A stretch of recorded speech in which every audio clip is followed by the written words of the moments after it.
Welcome everybody to the Weissenhaus Freestyle Chess Grand Slam Tour. This is day one, round zero of day zero, moment zero, because the games are underway. Today we'll be watching the 9-round Swiss qualifier, which will qualify us into day two tomorrow. That'll be the knockout phase for one additional qualifier to make it on site to Weissenhaus. The games are underway. I'm Grandmaster Daniel Naroditsky. Alongside, I am David Preuss. David, welcome to the show. Good morning to you. Are you in the mood for some Fischer random chess today? Some freestyle chess? Good morning, Danya. I am, and I am in fact very hopeful that this is the breakout year for Fischer random chess that is kicking off right now. We're right at the start of the new year, and I have high hopes. I've been wanting more top-level freestyle chess or Fischer random chess or Chess 960 for a long time. All right. Well, we got our wish. Obviously, the format very straightforward for this play-in qualifier. It's a 9-round 10+2 event, 10 minutes per side with a 2-second increment. That's the standard time control for most chess.com Swiss play-in tournaments, no matter how the pieces are arranged on the back row. At the end, there are 4 qualifying spots to tomorrow's knockout. Tomorrow's knockout sifts those 4 players into one single player who will make his way and join the additional pre-qualified players for the on-site tournament. All right, so the games are underway, David. We have our initial position. Yeah. The bishops are not where they're supposed to be. There's a knight on A8. Right. And I know I'm not hallucinating. Right, the knight on A8. For white, it's already moved from A1 to B3, which is the typical square for that knight to develop to, especially when the A2 or A7 pawn is not super well defended. And black is playing a Dutch defense, probably with the idea of bringing the F8 bishop to G7 and having 2 bishops pointed at the queen side. And if I were white, that would already incentivize me to think if I could eventually castle kingside in this game. Even though it's much easier to castle queenside, white could do it immediately. 2 bishops pointed towards the queen side, I'd be looking to make the effort to get all the way over to the king side. And obviously some lopsided matchups here. And Peter Sviller is not 29-56, with the greatest possible respect to Pol Borta. He is a legend. But nevertheless, the favorites will be hoping to make their mark the first couple of rounds, get off to a good start. And yet, obviously, one of the many appealing things about freestyle chess, David, is the prevalence of early blunders. Because you are so unused to certain arrangements of pieces, you see at least once per round, if not multiple times per round, some form of queen G1 takes A7 or bishop H1, which suddenly lands straight into your throat and captures a pawn, trapping a rook or trapping a knight. So you have to stay on alert from the very first moments, and that's not just a cliche in this format. It's actually true. Yeah. No, I mean, I've been in a completely dead lost position within 9-10 moves once in a chess.com Fischer random tournament against somebody really strong. And this may be very beginner of me, but my little tip for people on this is when you first look at the starting position, just check which pawns are undefended, if there are any. Because sometimes your opponent can just sort of move a knight twice and you're smothered mated because there's a pawn that's not defended. So it's very good to check out which ones those are. Speaking of, I have to show board 4 because a Turkish FIDE master has done just that. The game is already over. 10 moves is how long it took Vladimir Fedoseev to score the first round. And this is exactly what we're talking about. It's these unusual patterns. Yeah. Knight C4, okay, totally normal. It actually seems to be evolving into a fairly normal position. And white plays Queen E2. What could be more natural than just dislodging the knight from C4? And he dislodged it all right. But yeah, he dislodged it's like, okay, I'll move it. 1 point off of the cross table for Fedoseev because rook takes B2 and the queen is going to move off the board. And he just resigned because if the king moves away, the knight still gets into C3. And you would not want to have this on the board, would you? 2 enemy knights on B2 and B1 on move 11? No, thank you. I'd prefer to resign. No. Even if you trap one of them, you can still resign. So exactly, because that was a rook on B1. Brutal. Oh, no. No, he didn't just do him brutal. like That that. one was slightly fancier, you know. He had B2 defended. It was just a little bit fancier. So in the first But no, round, David, you have to see that coming if you want to win this tournament. yeah, I mean, the basic tactics you have to see. I'm going to go sort of around the horn just to introduce people to some of the players who are competing for this coveted spot, trying to make it into the top 4 knockout spots. On board 1, we have Sem Sevian. Yeah. Okay. A famous fan of Fischer Random Chess.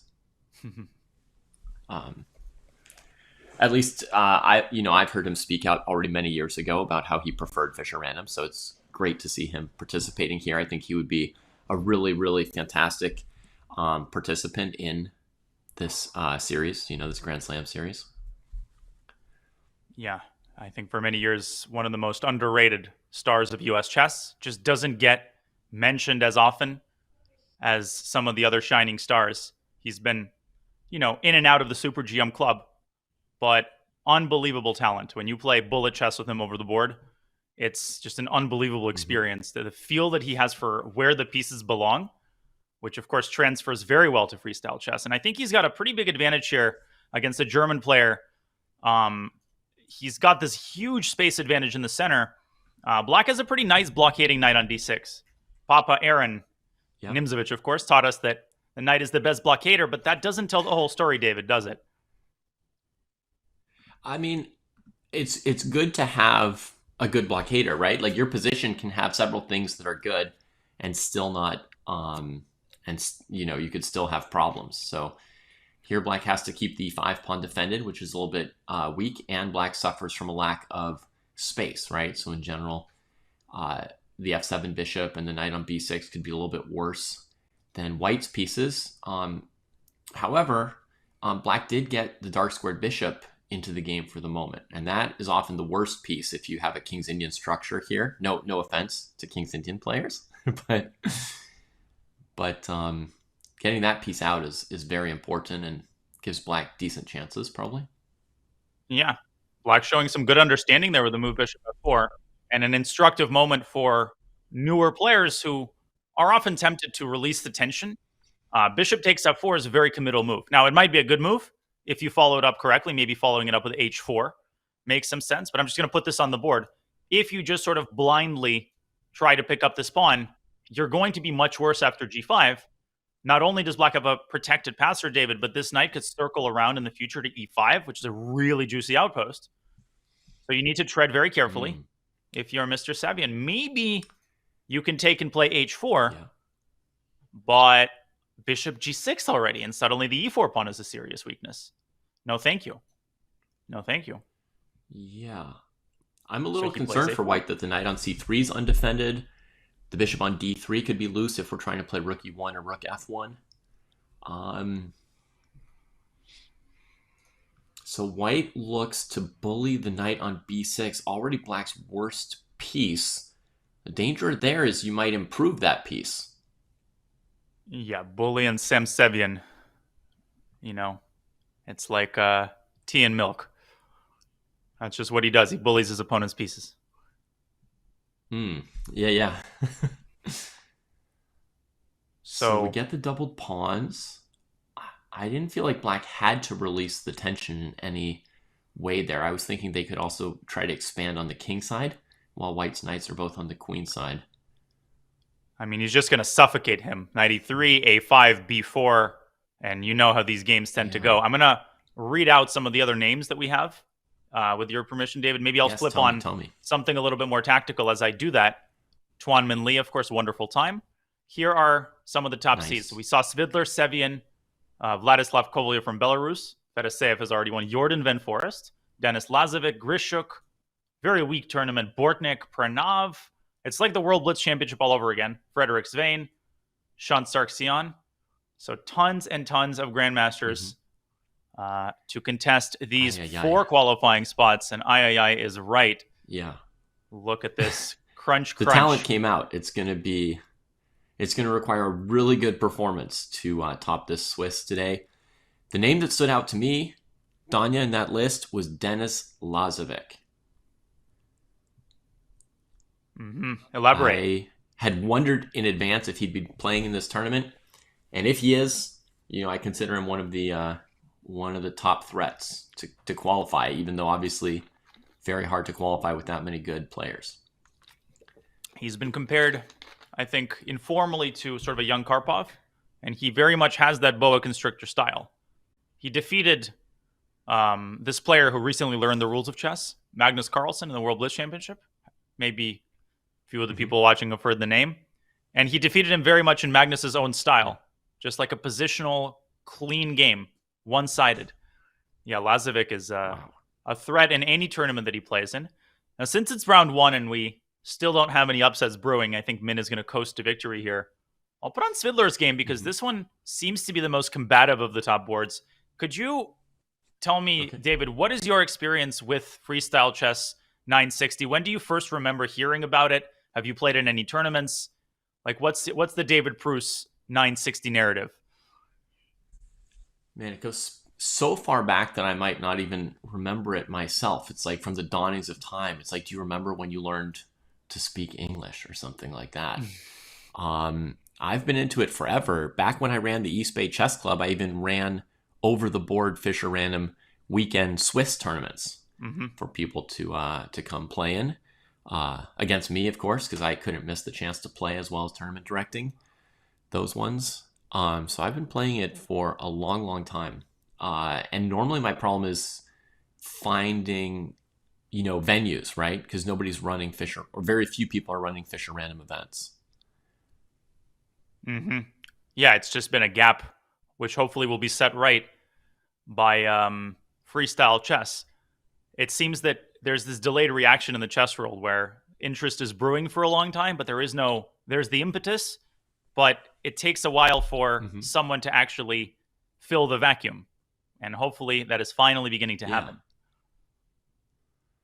Yeah, like finally we hear some comments like Magnus saying, I think Fischer Random is like the way I want to play classical chess. You've got Aronian saying positive things about it. But suddenly it's like coming out, but I feel like probably 10 years ago, there was already a critical mass of top players who wanted to play Fischer Random, but it just wasn't out in the open. Nobody knew it. Nobody was saying it enough, and nobody was organizing events for them, And of course, for viewers who are newer to chess, welcome to the world. In freestyle chess, the pieces are randomly arranged on the back row in any arrangement that is not the normal starting position. This, of course, creates a whole new set of tactical patterns. This creates new dynamics among and between the pieces. And perhaps most importantly for lazy non-theoreticians like me, it essentially eliminates the need to know openings. There will eventually be some opening theory for some of the arrangements, but we're not there yet. And so there's this new sense of discovering frontiers that you still get when you play a game of chess 960. My own history goes a long way as well, David. I remember ICC many years ago hosted some sort of tournament, and I was a FIDE master, I think. I was maybe 12 or 13. And I remember qualifying to the next phase. I was playing Gawain Jones, and I was on vacation with my parents. And it was back in the time when, not all hotels had good internet. So I remember my dad was like running frantically from hotel to hotel, trying to find a place where I could play the qualifier before we headed home. And finally we found a place. I was winning and I got knocked out by Jones. And let's just say there were a lot of tears on that ride back home to San Francisco. Oh, I'm sorry, Danya. It's all about the passion. I mean, I'm sorry, young Danya. Yeah, you're sorry. 16 years ago, Danya. But by the way, White is acquitting himself very well here. Jack Mizzy is. Yeah. Very, very nice. And, one thing which I think people don't often realize about Fischer Random Chess is that it does still have Sicilians and Caro-Kanns. And in this case, this game here was a Dutch defense. And White achieved f3, e4 in the opening. And, had a good position ever since, just as you would in a Dutch defense. Some of the pieces are on different squares, but that just adds a wrinkle to a bunch of familiar chess structures. Yeah, and we'll have plenty of arrangements to talk about as this is a 9-round Swiss event. This is only the first round. No upsets on the top board. Sebian won. Vladislav Kovalyov, he won an uneventful game as well. Grishuk will win. Van Forest will win. Lazovic will win. And Bortnik, he's got a lot of pieces still on the board. Or shall I say still on the board? Can we quickly flip on Sasha Bortnik's game? And then we'll watch Peter Svidler, because that seems to be by far the closest of the first round matchups. Where are White's pawns? Oof. No. This position is a weird one. But look what happened a couple moves ago. So it was pretty normal. And White just like focusing on getting his pieces in. Boom. And he just dropped his king aside like nothing's the matter. Ooh, I got to threaten mate against Alexander Bortnik. And White has some attack here, but he wasn't able to. Right. Wasn't able to do anything. Look at that knight on a8 guarding c7. See, this is what we talk about. So easy to. Yeah. Oh, in your face. I mean, Black has really terrible development. I could understand how White might have thought that they were going to have something, right? But nope.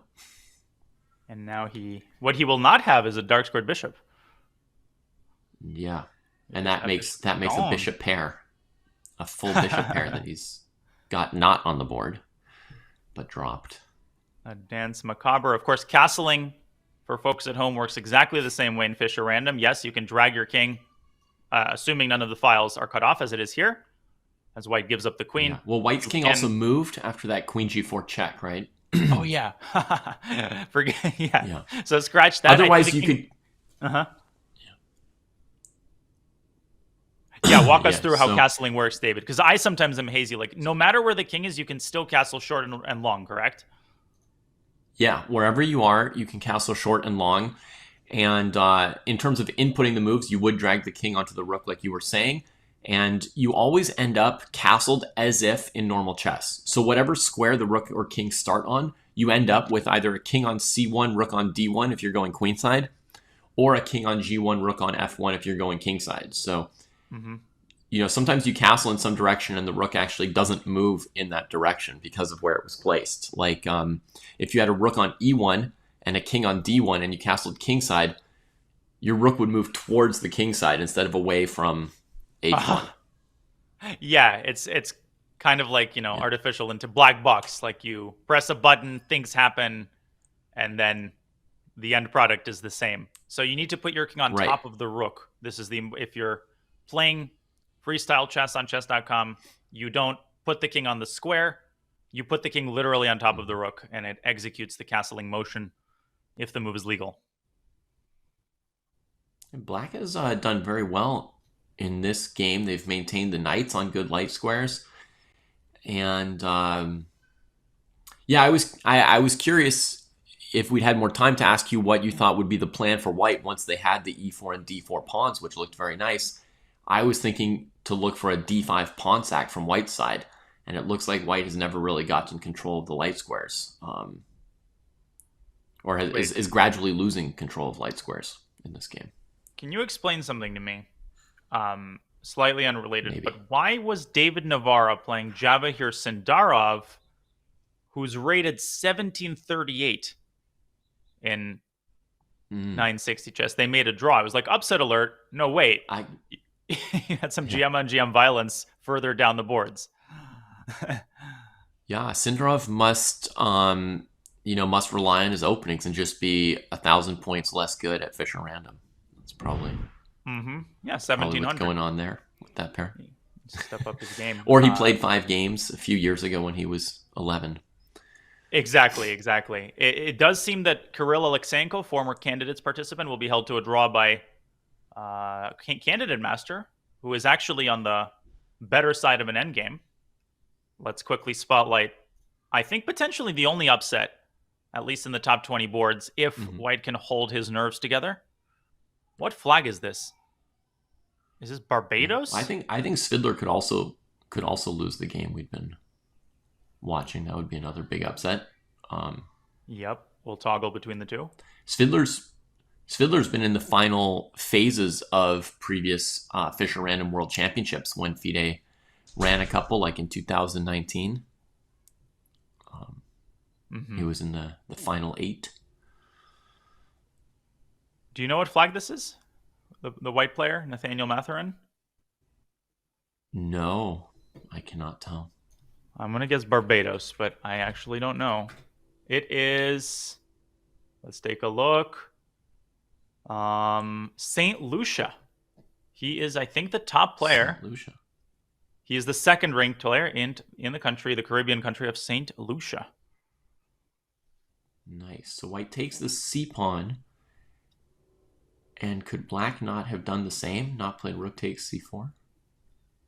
Svidler has won, by the way. Rather anticlimactic. White ended up blundering.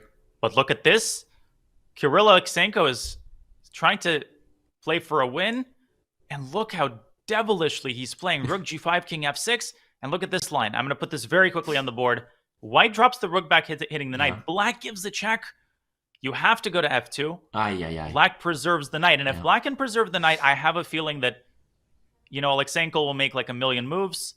And you know how that tends to go. So can white avoid panicking? Maybe rook e5 is more prudent? I'm not sure. What's the best way to a draw? He takes... Oh, this is happening. Okay, knight f5. Also good. I'm going to predict the black wins. I'm going to predict the black wins this game. That would be heartbreaking. I have once lost king and rook against rook and knight.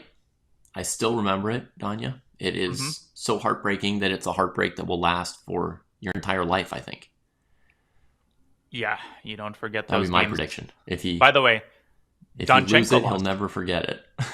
Donchenko lost to a FIDE master on board 15. We'll take a look at that game, but let's watch the remnants of the first round here, as a couple of games only are still remaining. Right. White pushing that h-pawn, maybe primarily to just get the pawns off the board and get the 50 move counter started. Further down, we've got Chittambaram, so many other GMs that I didn't even notice at first. Grandelius is playing, Woodward, Tang. Jeez. Benjamin Bach is also playing. White could also get the g-pawn going. I mean, black could... Who's playing for a win here? Black could stand to be careful themselves, right? Absolutely. But g4, knight h4, like the way I've seen this messed up is the rook kind of gets tangled amongst the pawns, and suddenly there's some sort of mating attack. But white is doing a good job by keeping dreaming pawn about on winning. g2. Yeah. So here comes the c pawn to c6. Charlie moving forward. Yeah, wait a sec. I mean, actually, I'm not sure that I would be rather play black here. I mean, king h3 and g4, David, and hello. Right. Yeah, I had an endgame just a week or two ago where I should have been winning, and then I started playing bad moves, and suddenly I had to hang my knight. I mean, I had to sack my knight, but then I had enough pawns to win.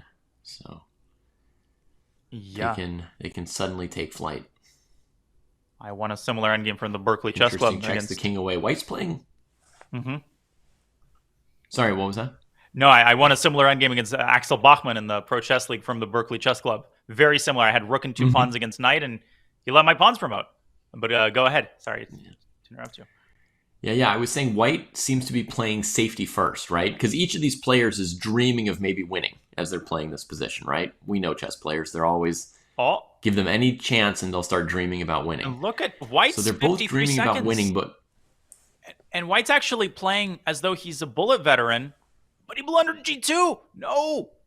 Don't give that one away. Oops. Way too fast. King White h3 and g4, and White was doing pretty nicely. Slow down. You've got an entire minute, but he's threatening rook d8. 2 seconds for Aleksenko. Gonna move. He's got to find something. Rook d8. Oh my gosh. And rook d6 wins. Planning to move the knight and sack it. Rook d6. Rook d6, girl. Oh no, he doesn't play it. He doesn't do it. He had a 50 minute in the seconds final to play position. rook d6. Oh my lands. And it's all over. He doesn't do it. Yeah. Well, after watching that version of the blitz out of rook and pawns versus rook and knight, it's feeling like, practically speaking, the rook and pawns had the better chances. Yeah. As I predicted, white would be winning and the game would end in a draw. I know that's not what I predicted. All right, the black king is cut off along a rank, which spells the end. Yeah. This is like... It's very famous in rook endings about cutting a king off along a file. But actually, if the king ever gets stuck behind the pawn, any pawn cut off along a rank, it's already over. And people don't talk about that enough, Danya, I feel. Yeah, you know what they say, cut him off by a file and then go run a mile. No, that's not what they say. But Pranav makes a statement in the first game. He wins. So the pairings were very strange. Like, some grandmasters played other GMs further down, like Andy Woodward beat Sinan Sigurov. But on the top boards, we had pretty lopsided matchups because obviously not everyone's rating Javier Sindarov are reflective of their freestyle chess strength. And I think I'm looking to see if we have any other games going. I don't believe so. Okay, they're shaking up the piece placement. Why not shake up how the pairings work? You know, I'm not a big fan of the Swiss pairings where weaker players always play stronger players and vice versa. You know, I think just shake them up. Let anybody in the same score group play each other. Sure, let's do it. Freestyle all the way. Well, we already have some very serious matchups. The Moldovan Victor Bologan, 21. I mean, I know he's getting up there in years, but he's not 21, 26. He's definitely better than that. Let's see if we can make some sense of this initial arrangement. So, David, I think there's different approaches. Some players, they take like a minute in the starting position. Some players, they kind of wing it and they focus on playing fast. How would you approach, like, you get this position, what do you notice and how do you make sense of it? Yeah, I actually want to ask you at some point today about how to space out 10 minutes. So we can talk about that aspect of the management here. Did he just blunder on the second move here? That move looks terrible. Well, bishop d5, he wants e4. Let me put this on the board. But I mean, he wants e4, but there's something about this move. Wait a second. So e4, and very important, if black gives the check, black actually loses because of bishop e2. Yeah. But wait a second. There's just something that smells very fishy about the move g3. And I would consider even starting with queen h5. Pin the pawn. No, but there's no difference. I can still play bishop g2. Sort of force bishop g2. But here if you play bishop d5, my idea was to prevent e4, but there's actually the move g4, deflecting the queen with the other pawn. Another new tactic. Okay, so the undefended spot in the game is b2, right? b2, b7. That's where you can get smothered mated. We do a little tactical scan here. So d5, bishop g2, knight d6. Apparently e5 was very strong, just grabbing the center instead of knight d6. Interesting. No, but now e4. I'm not sure what Sevian is doing here. The bishop has been slightly buried on g8, as you're already highlighting. We're of a mind on that. We are. Factor. I was very partial to the move e4, but I think Bologan is maybe trying to set up long castles, which we might see on this very move. Yeah, I mean, he can also, developing the knight's not bad. I think e4 on the next move is just as good as it was approximately one move ago. And the other idea is a4, a5, a6. That's another thing you can try and do in these positions. Yeah. E4, you always have to watch out for queen e8 to h5 check. But, okay, even the endgame looks pretty decent. Of course, you want to castle rather than playing king c1, because then the rook kind of gets locked in. And at that point, you're essentially committed to playing a4. Committed to a4, a5, etc., which is not too bad, It's, especially if you're Brandon People do it a lot with the h-pawn these days. I assume you got that reference, right? To the World Blitz. No, what was that? Jacobson played a4 move 1 against Nakamura in the World Rapid and won. Oh my goodness, he did? Over the board? You know that, like, were you following the World Blitz and Rapid at all? I knew the famous story that, they were doing it in Blitz from Yeah, an yeah. anonymous account But no, but and just now, like got in New banned for York, winning. But just like now in New York, repeated it. well, not That's to the Rook only way to A3, not to Rook A3, for no obvious Rook reasons, A3. but A4 still is, and then won a very nice positional game. Um, so A4, the influence of the corner pawn, yeah, it's you can never escape it. Yeah, so White's probably hesitating around E4, Queen H5. But D3, it's a little bit unclear what's the benefit of this move compared to castling queenside or just pushing the A pawn or plopping a piece on C5. Yeah, he's sort of trying to be flexible, but maybe Sevian gets some time to bring his pieces in. In the meantime, I have to interrupt us for a second because Fedoseev is winning out of the opening for the second time in a row. This is unbelievable. He's having an easy day. I mean, look at this. He's going to win another 10-move game. This is ridiculous. His queen is how is this so bad for black? And why is his opponent like a CM? The pairing is all over the place. You had a Robach or a modern Austrian attack. And black just saying, who needs the fianchettoed bishop? What weak squares? I don't do weak squares. So which is worse placed, the bishop on G8 or the rook on H8? And oh my gosh, and knight D5 is also a huge possibility as well. That might win the game as well. Queen F6 and knight D5. Building the sarcophagus. Yeah. 10 moves. He doesn't even worry about throwing in queen F6, bishop H7. So the idea here is for white to trade on C6, then trade on E7. And if black recaptures, then there will be knight C6 check, winning the queen. And, none of the black pieces can really participate on C6 or E7. I don't think I can look at... I think the statue... I mean, like, I can look at this for a couple seconds, and then I feel this overwhelming need to resign. And actually, yeah, bishop C6, BC, and then maybe most accurate is to play knight E7 first.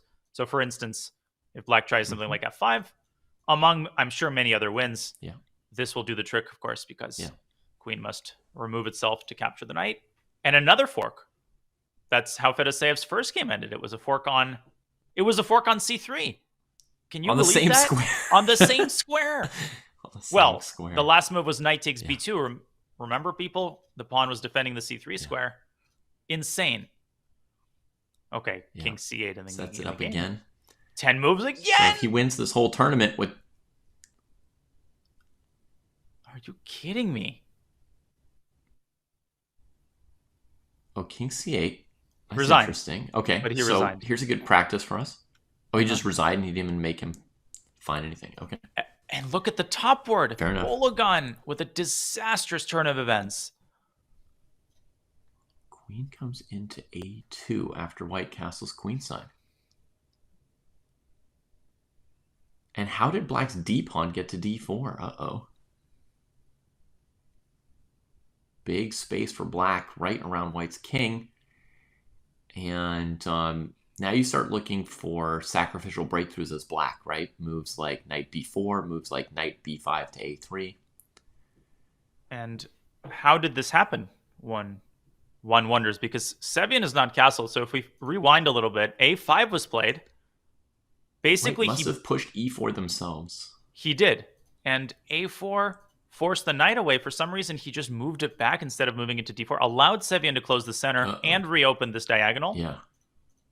And then allowed him to get his queen to A2. I mean... brutal.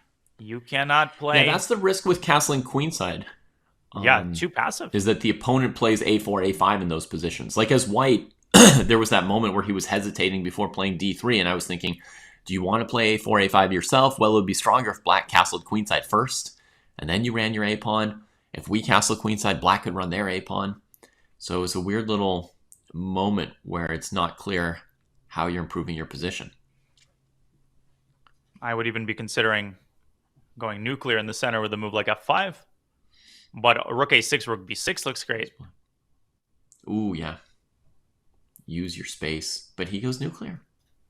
I mean, I can't blame him because the f-pawn cannot move. No, Bologan this is not his finest moment this game. Because he had a good chance out of the opening. I think Sevian played a couple sloppy moves, but just not incisive enough. And this is how quickly things go wrong in freestyle, David. We're only on move 17. Yeah.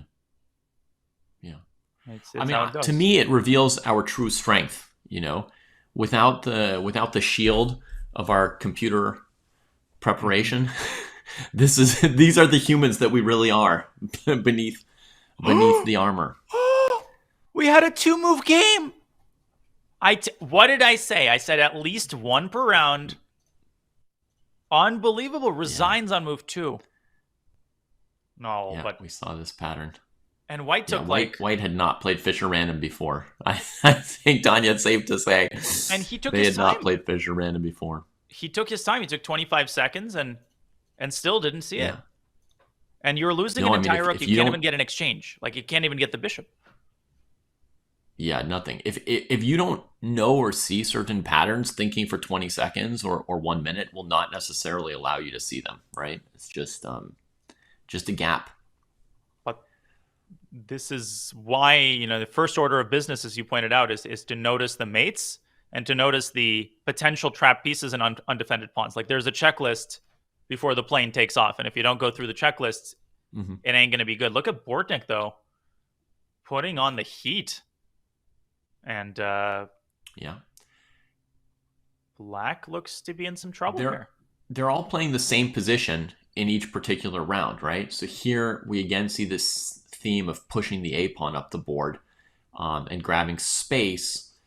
And again, Black has castled queenside in general in this position that they have this round. It's faster and more expedient to castle queenside, but to me, riskier because there's always 2 white bishops pointing at the queenside. So I would strongly consider sort of slower maneuvers that get your king castled kingside, which is certainly what White will do this game. Yeah, very patient move by Alexander Bortnik. Let's rewind a little bit, see how we got here. I think the fun started around this moment, where it is Garel, bullet brawl extraordinaire, played along castles, knight c3, knight d4. This is still looking okay for Black, but somehow knight b5 just invited White's pawn to c4, allowed White to free all the obstacles, and now he's storming the barricades. This is very much a Bortnik type of position. We'll go before he plays knight b5. Because I think it's really, really useful for everyone out there. Like, anytime you're looking at your mistakes, you want to try and think about, why did I make this mistake? What were my options, right? Like, what's going on here? The mistake is provoked by the problem of the knight on d6, right? Black's feeling that knight is blocking the d pawn and the bishop. And so it feels uncomfortable, discoordinated. It would be very unnatural to anyone who's mostly played standard chess to have a knight on that square blocking your pawns. And so that's what's pushing him to move the knight. And unfortunately, it unleashes White as well. Yeah, well said. I mean, how often do you play the move knight 6 to b5 in your chess career? Maybe never. And once the pawn reaches c4, b5 is the natural follow-up, and this is... let's just say not the most threatening counterattack in human history.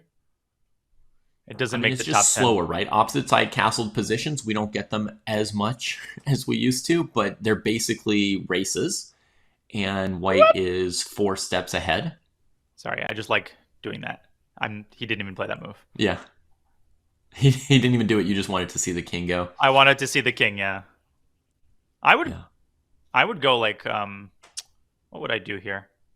I would castle just to get the rook into the game. Or maybe even, knowing Sasha, he likes king d2. That's a Sasha kind of move, king d2. I would castle. I mean, I know I'm 3 steps ahead, so I will definitely checkmate first. The move c5 also looks slightly interesting. Good call. But yeah, you just got to castle and then decide. Svidler. Ooh. Svidler, by the way, was held to a very comfortable draw by FIDE Master Orest Vovk from Ukraine. I have to flip on Denis Lazovic's game because he is getting run out of the building by FIDE IM from Romania. Ugh. Ugh. Lazovic is all white these great here. players, and only one will make it to Weissenhaus, and only one loss could be enough to keep you from getting to Weissenhaus. It's actually a lot of pressure. Yeah, keep you in your own house.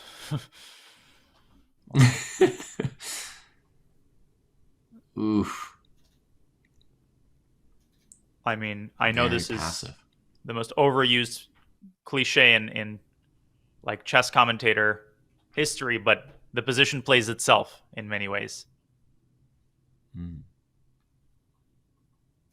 mean, Queen E5 is begging to be played. Maybe there's already time. Maybe Bishop A3, but yeah, Bishop A3, Rook A1, Bishop B4 is interesting.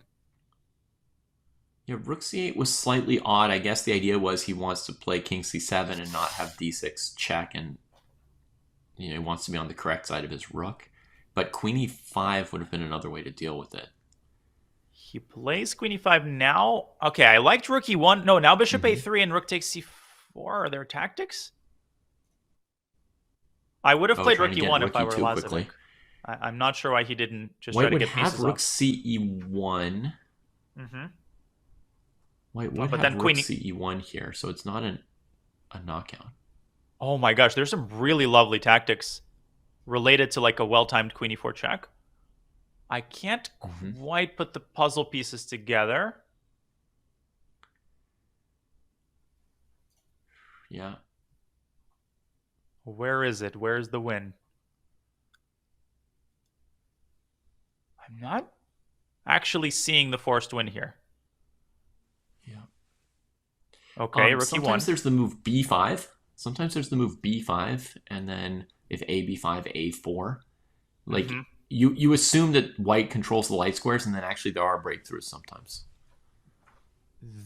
Yeah, I mean, Queen E4 looks like it's made, but so Bishop D3. I love B5. It's an amazing move. Yeah, what does white do against B5 here? Actually, concretely, C3 isn't defended enough to take with the bishop on B5. I mean, I think maybe you can go also Queen F5, check Bishop D3, Queen takes D5 as a backup option, just, munching on some pawns. But 90 seconds for totally Felix. Playable. You need to be accurate here. You don't want this game dragging on. Yeah, and that line, if we take the D pawn, can white take the pawn on E3 after a rook trade? Well, then Queen takes G2. Yeah, okay. Okay, now what? He sees something. Yeah, maybe now just Queen D5 is what he's going for. Or even Queen D4, potentially. Queen D4, keeping pressure on C3, and maybe with the idea of an exchange sack if white plays Bishop C4.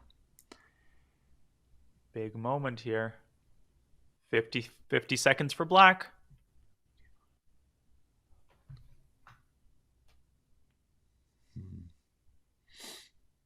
Takes the D pawn, which is fine, but it's not the end all and be all of winning this game. Black still needs to really press this middle game attack on the dark squares, because you're not going to win the opposite colored bishop ending just because you've got an extra pawn on the queen side here. Bishop C4, okay, Lazovic trying to repeat moves. These guys don't die. Queen D4 would be my choice now. Queen D4. Yeah, and Queen E5 is pretty similar. Yep, good move, good move. Okay. Again, your idea. Now is it time for B5? Still possible. 30 seconds, though, and this is where the panic starts to set in if you're the lower-rated player. Because you're like, where's the win? It's supposed to be there, and you don't see it. Suddenly you've got 20 seconds. D5, and a panic move indeed. I calculated that move, and I think it's not it because of rook takes rook first, and then Queen D5 check. Yeah. And now white's playing for a win. Bishop back to C4 or pawn to C4. And if white can encircle, well, rook F1 and rook F7, I mean, Lazovic is going to win this game. Most likely. He's going to win it already. With the time situation, I mean, I think it's likely. Well, black has the e-pawn and then the general shelter of opposite colored bishops. Like, if you ever trade rooks, you should not lose as black. Now black has rook d7, threatening King rook d2, D1. rook back to e7 if they King want. D1. King d1 refusing the draw. Oh my lord. Yep, white's playing for a win. That's Down aggressive. a pawn. That's very aggressive decision making. But this whole qualifying event is very winner takes all, right? It's not drawer takes all. Like, you have to get first place or nothing else matters. Although today, top 4, maybe you could afford to draw. Yeah, I mean, half a point you can give up. So rook h6, rook f7. Lazovic can make a draw there with rook h7, but no, he's still playing. Bortnik is totally winning against Gorel, as we expected. And some other upsets on the top boards, but let's stay... Well, we can stay here. There's still quite a few games going. Benjamin Bach will win his game. Andrew Tang is in a time scramble. So many enticing games to watch. Yeah. Now white's got their own passed pawn, and they're no longer down a pawn. That's good news for white. Rook c4 check was a very simple trap. Compared to what they had, this feels like, this feels like it's already winning, even though it's still obviously a draw. But like, you feel like the trend of the game is black's just not going to hold up here with the G pawn eventually setting itself in motion. Yeah, now white's cleanly up a pawn. Black was obsessed with that c3 pawn, trying to get it to move, to get even more control of the dark squares, but maybe a little too cavalier with the kingside pawns. Let's have a look at... I mean, I think we can flip this game back on, but very, very quickly, I just want to show you, David, this insanity in Svein Gledura. Queen f3. Ooh. I like it.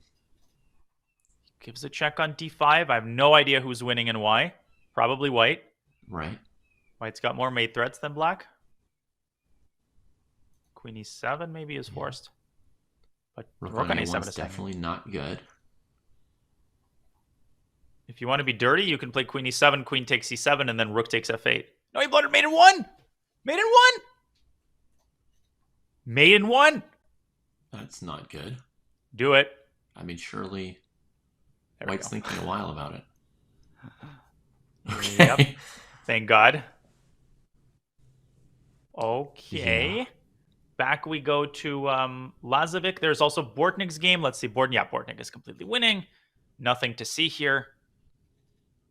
And a big upset on board 10 very quickly. I'm just going to show the Bangladeshi player here will defeat a Russian James Sergey Lobanov, which leaves us with Lazovic. Oh, and he allowed the rook trade, but it's still not over. I think it's a draw now, though. If black puts the king on g5, it's over, right?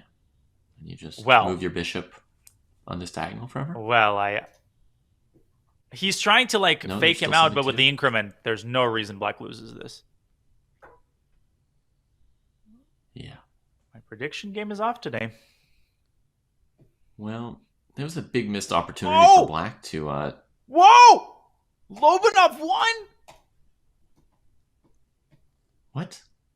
What is happening? Every time I say something, the opposite happens. How did white win this in 5 moves? Was that a mating net that the black king wove? Well, first black missed this move. Then black just gave the pawn with check, and then black walked into mate in 1. Yep. This is a beautiful mating net.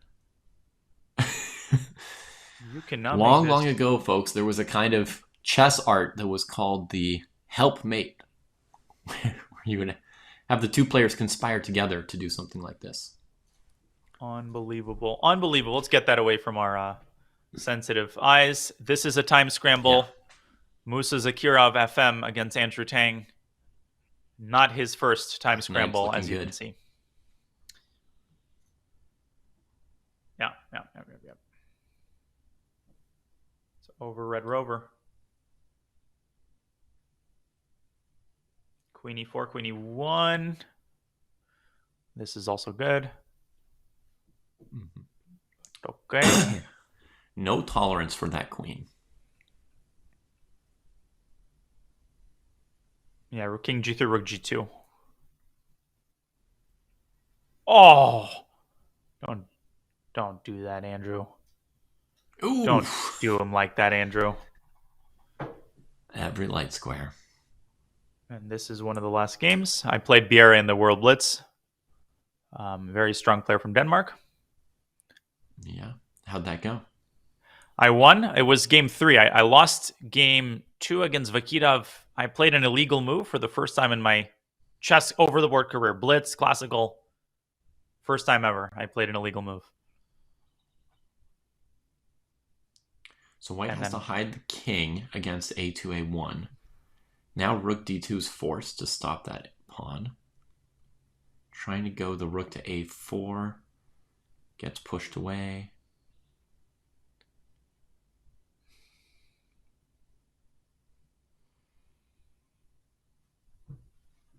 Not obvious to me off the top of my head, that it's a... I mean, king c8, yeah, has to be tried, but black is going to get the pawn to a2. Yeah, not simple at all. This idea. Careful. I mean, white's trying to, doing his best to lose this. Rook a1, only move. Suddenly, white's, on the defensive. Holy smokes. Mm-hmm. And king d6. Got a grip. Got a grip and found it. Okay, now it's a draw. I think king b7, and they're going to repeat moves with rook b2, rook c2. That rook endgame was intense. They could have used an extra 20 seconds there. Oh, absolutely. Or 20 minutes. That concludes 20 game minutes 2. you never get in a 10-minute game. Unless you're Fedoseev. Yeah, that's true. He's getting a 20-minute break each round. Wow. Well rested so far. Yeah. 2 10-move games. Okay, so there's clearly maybe one other game.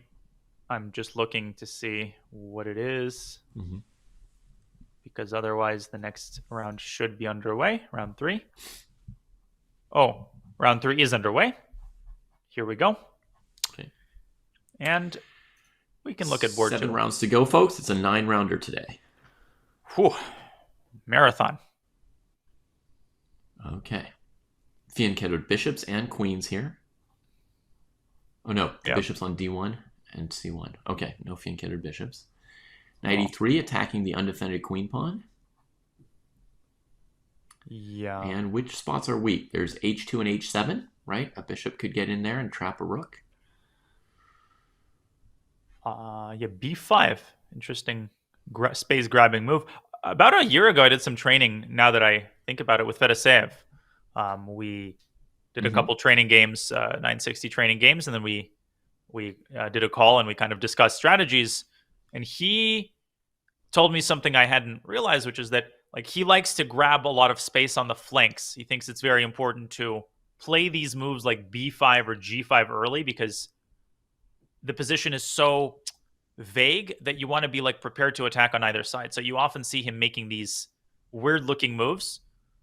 And he believes that a space advantage is more important, perhaps, in this format than even in regular chess. But you can see here white potentially reaping the benefits. It stands out to me that you said to me on the flank, right?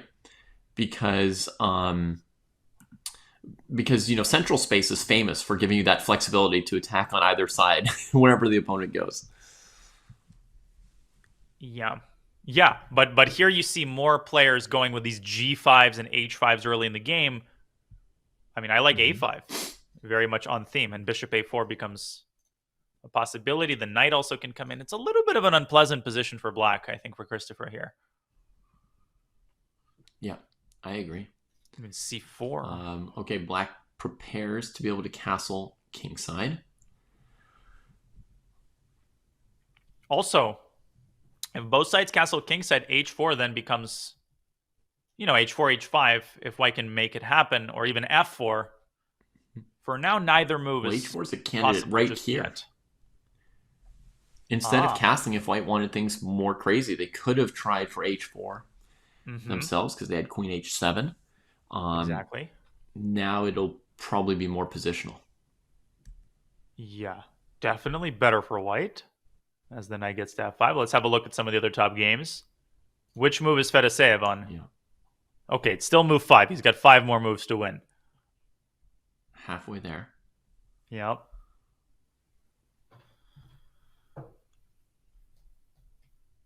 And black does not have tons of space in this opening, right? f6, e6.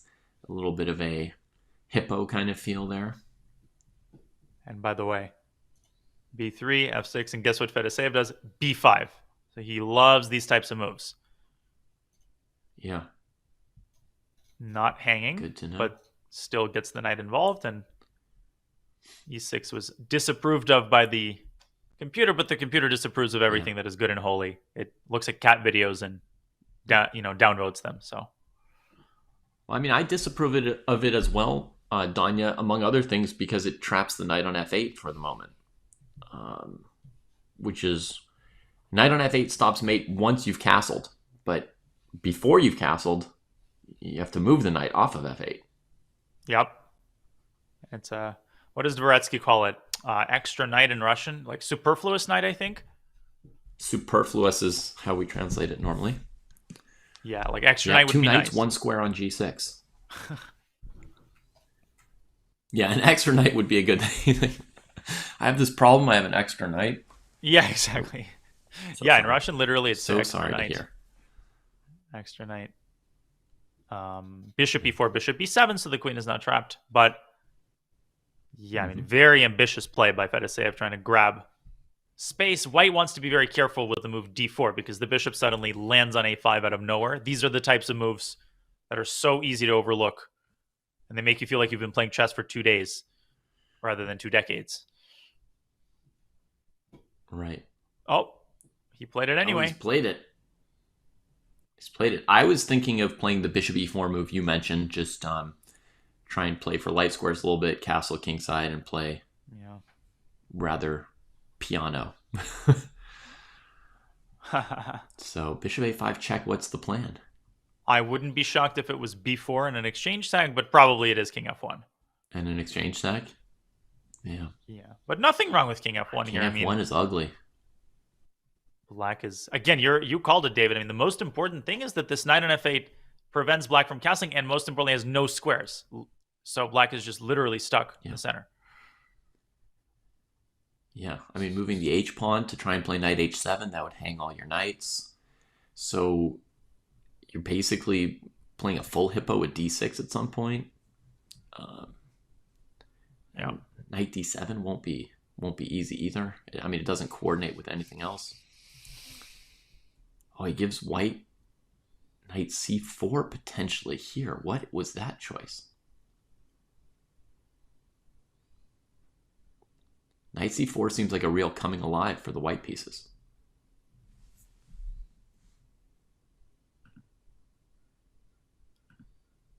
Yeah.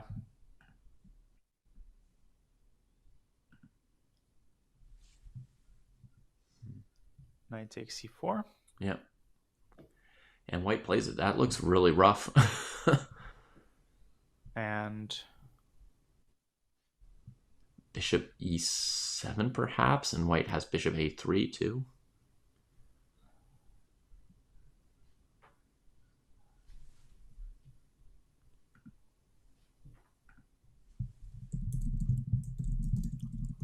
knight e4, very strong move apparently, because the d6 square, white's going to sink his teeth into it.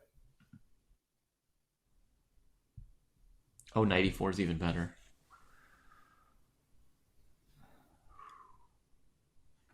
Yeah, king f7 could get you smothers mated. Possibility already. Indeed, indeed. Wow. Knight e4 and black is in huge trouble. Maybe he'll lose a game in 10 moves after winning 2 games in 10 moves. Either way, lots of rest. Lots of rest.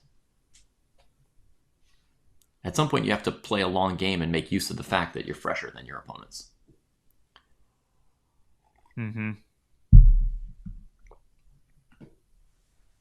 Okay, so we'll leave him to his devices. We have the world rapid champion Voldar Murzin on board, well, one of the top boards. he's playing Van Forest, who also, of course, competed in New York. And Morzin needs some of that New York magic here, because definitely worse for black in this position.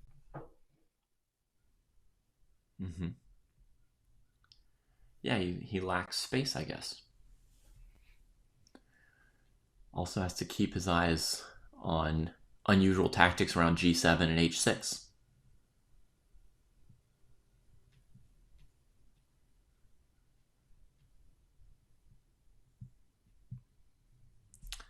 Yep, indeed. Bishop H6 even is a move. G takes H6, knight takes H6 mate. I mean, this is what makes this form of the game exciting. It's like you get new patterns, and the pieces move the same way, but their arrangement and the speed with which these attacks can be developed, like you don't get a queen on A1, like ever. Right. At the start, you have to invest a couple tempi to get the queen to that square. That's what gives you the ability to just launch your pieces at your opponent. But Bishop H6, there's F6. It's not that convincing. Looks flashy. Yeah. And normally, like, black's queen on A8 would be on D8, so it would have sort of some ancillary protection of kingside dark squares, but it's off on A8, so it's super far from helping with any of those defenses. So white plays rook E1, and I think he's fancying himself a second rook lift. Mm-hmm.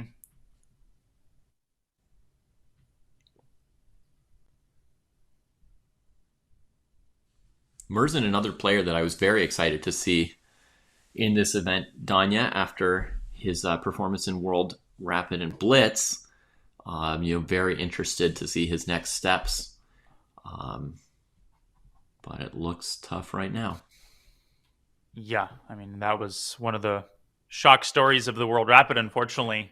All the drama kind of overshadowing some great individual performances, but Murzin did not lose a single game now for 2 Rapid championships in a row. That's, I think, 26 Rapid games without a loss. And, proving himself to be one of the bright young talents. I mean, there's so many players who can be overshadowed by the Gukeshes and the Hans Niemanns and, the top 5, the top 10. But, I mean, it's truly the renaissance for young chess players. All of them are very capable. But is Murzin capable of stopping white's attack here? That's the big question. Right. I mean, F6 was a logical start, blocking the queen out. Rook's headed to G3. It's defended for the moment by knight E6. There's also rook F7 available. But at some point, black's going to need to get that queen out of A8. My somewhat limited experience with freestyle chess is that when your queen is stuck in a corner like that, sometimes it's taking many moves to get her back into the game, but you absolutely need to. You can't play the game without the queen. Mm-hmm. G6, moving a pawn on the side of the board where you are sort of weaker / getting attacked. That's kind of counter to normal defensive principles. And it gives away the H6 square, but it's not clear how white prosecutes the attack from there. By the way, in the meantime, on board 1, Sevian is just crushing his way to victory against an IM. On board 2, big advantage by Kovalyev against Christopher Yu. And rook G3 in the meantime. But this is really the most exciting game, I think, of the top board. So we can stay here. Bortnik, I'm also looking at. Bortnik is also winning on board 6, so he will have 4-4. So positionally desirable would be bishop c7 to e5, but we can't drop the e7 pawn with check, I don't think.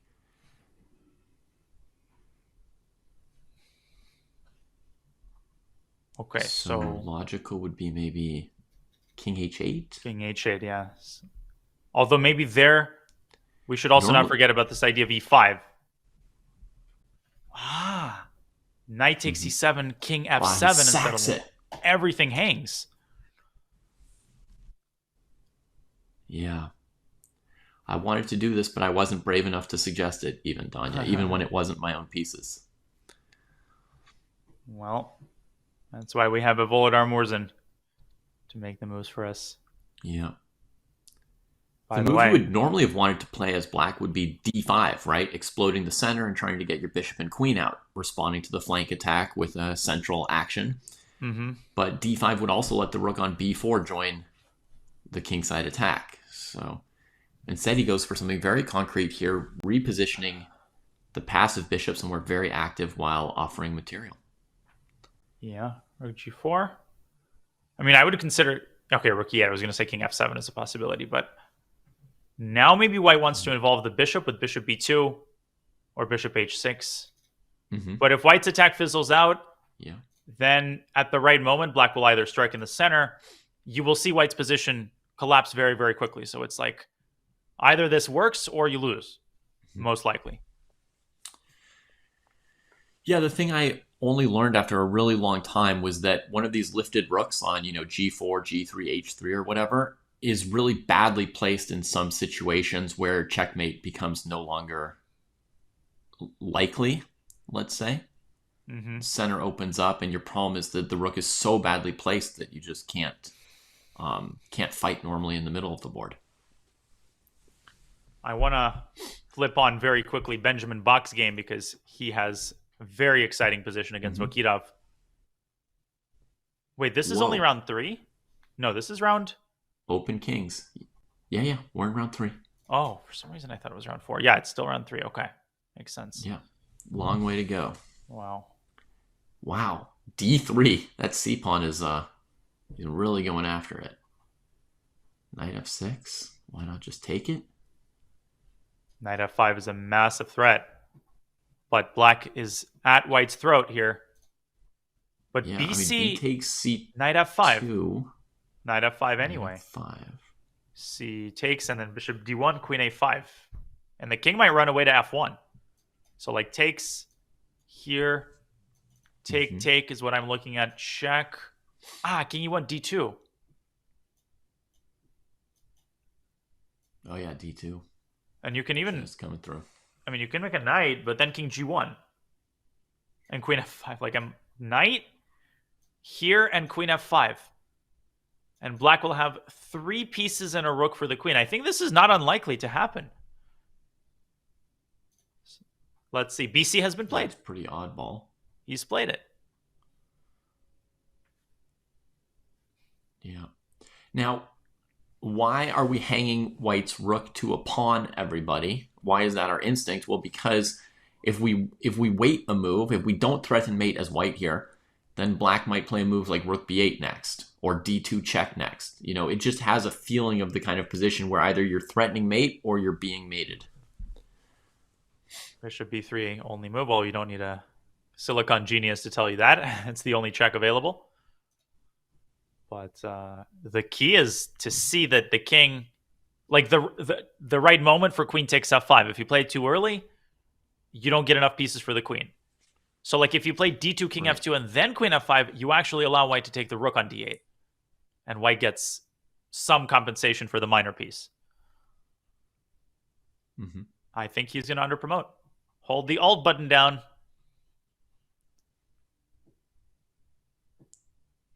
He's frantically disabling auto queen. Yeah, queening on d1 would be abysmal here. And you're saying queen f5 before knighting the pawn. No, knight first. Would lead to queen d8 check. Oh, yeah. Queen f5. Right, but you're saying he should not play queen f5 here. Yeah. Because of queen d8. And then basically you have to play this endgame out with the extra knight. You do have the a pawn to try to win with. And he does take. Maybe he was worried he would auto queen. Yeah, either because he couldn't figure out the auto queening. He goes for this situation here, and now black's hopes are basically pinned on that a pawn.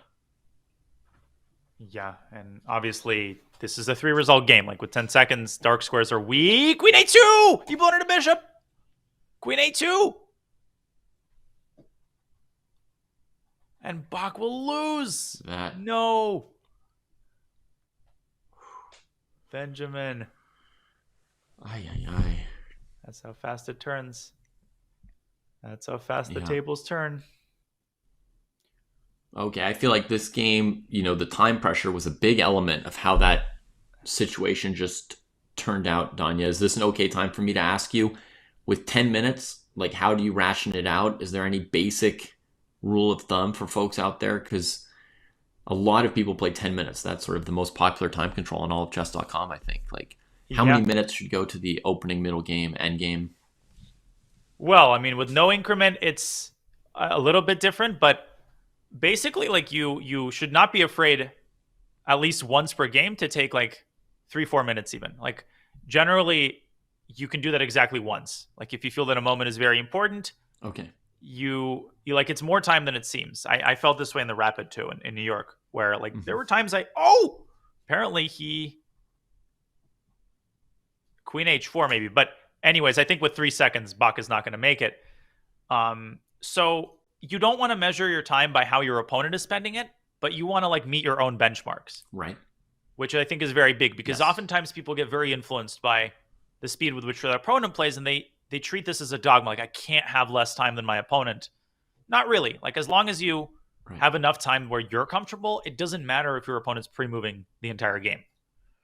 I think that's a pretty big insight that I learned over time. The time you have compared to the time the position requires from you to play that position. Oh, and Ben Forrest checkmated Murzen. He blundered mate. He blundered Queen H7. And what a mate. Beautiful. Oh my goodness. And look at what he did. He went queen back to d2. He got to h6, Queen faked him out. c3 to d2. To come to Papa, boom. That was creative, because the queen was attacking from a1 until black played f6, and then it was like, oh, is it really? And I was praising. I was like, oh, how nice that the queen is like on a1. And yet he ends up repositioning it. I'm just trying to find which other games are still in the twilight of their years. And again, this I Am Who Drew Lazovic is causing problems for the top players. Mm-hmm.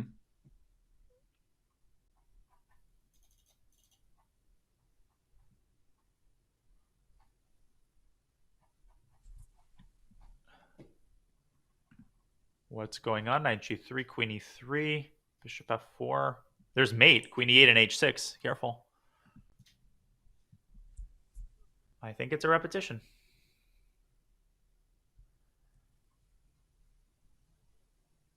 Yeah, gotta keep that e-file closed. Gotta keep that rook defended. Huge time advantage, but I don't see a way to continue the game. Yeah, draw. Draw.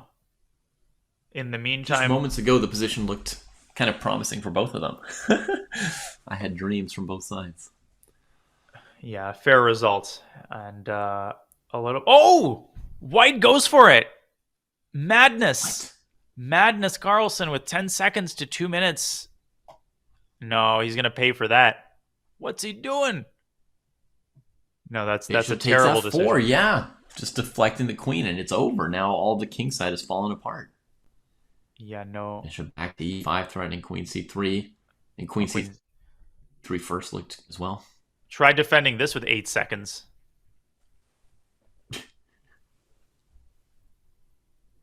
Yeah. Yeah. Whoa. Good try, but it's not going to work. Good try, though. Don't play knight c4. Queen d8 is mate. Yeah. Oh. That could be a problem. Okay, he can trade queens, though. Queen e1. I mean, white's not threatening anything. That's the thing. White's not threatening anything.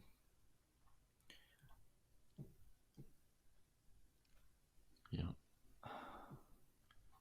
King e7, good move.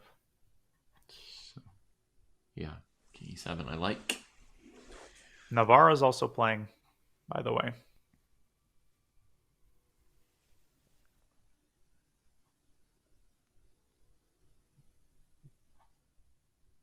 All right, white's truly doing nothing there. Yeah, just going back and forth. I mean, the decision to play on is just insane to me. It was exceptional. It was Gukesh-esque. Yeah. To phrase it in a more diplomatic way. Yeah, that's my new word for it, because I've never seen anyone show greater disdain for a draw, or take greater risk. That was crazy. That moment where Gukesh went in the heavy piece endgame, like queen and two rooks for the win. Yeah. That was just like, Yeah. what? Am I seeing the position correctly?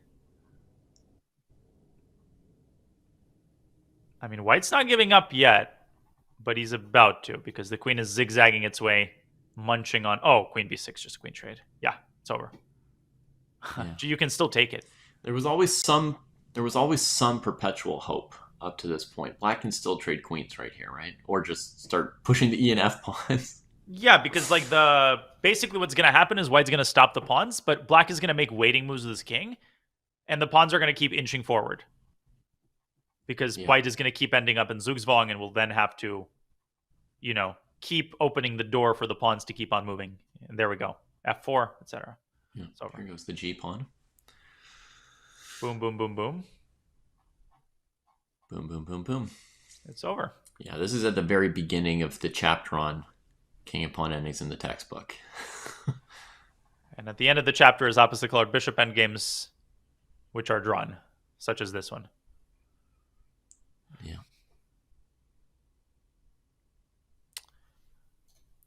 There's a tiny little instructive detail here with Black keeping the bishop attacking White's A pawn instead of defending Black's A pawn at first.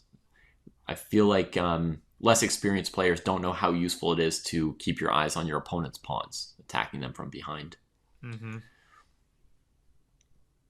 By the way, Alexis Serrano is back and forth all day with the bishop. I keep discovering other GMs who are playing because of the ratings. Like you get GMs on board 90.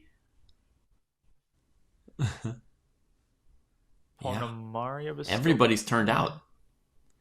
And the only prize in this event is qualification to Weissenhaus. There's no second prize, third prize, consolation prize. Anybody who's here, that's their dream. They're gunning for Weissenhaus. Yeah. 4 spots in today's play in Swiss that make their way to the knockout, and only 1 emerges from the knockout. It's simple, right? No frills, just 1 player. Yeah. Just like the World Cup, actually, in terms of candidates qualification. It's the same type of system. I suppose there's one other thing that could have them out here playing Danya other than Weissenhaus. Maybe fun. Maybe some of these people just think that this is fun. Yeah, crazy, right? Chess fought for fun. What? Yeah.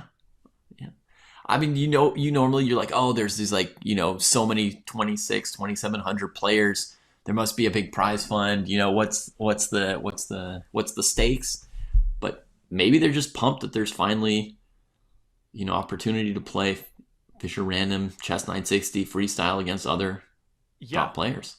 And I mean, you see in Title Tuesday, like, of course, some players, they play for the prizes, but a lot of players like IMs and, lower-rated GMs who know that they don't really have a realistic chance, they play for the experience, right? Every Tuesday you get to match wits with, potentially you get paired with Magnus. Like, that makes someone's week. Right.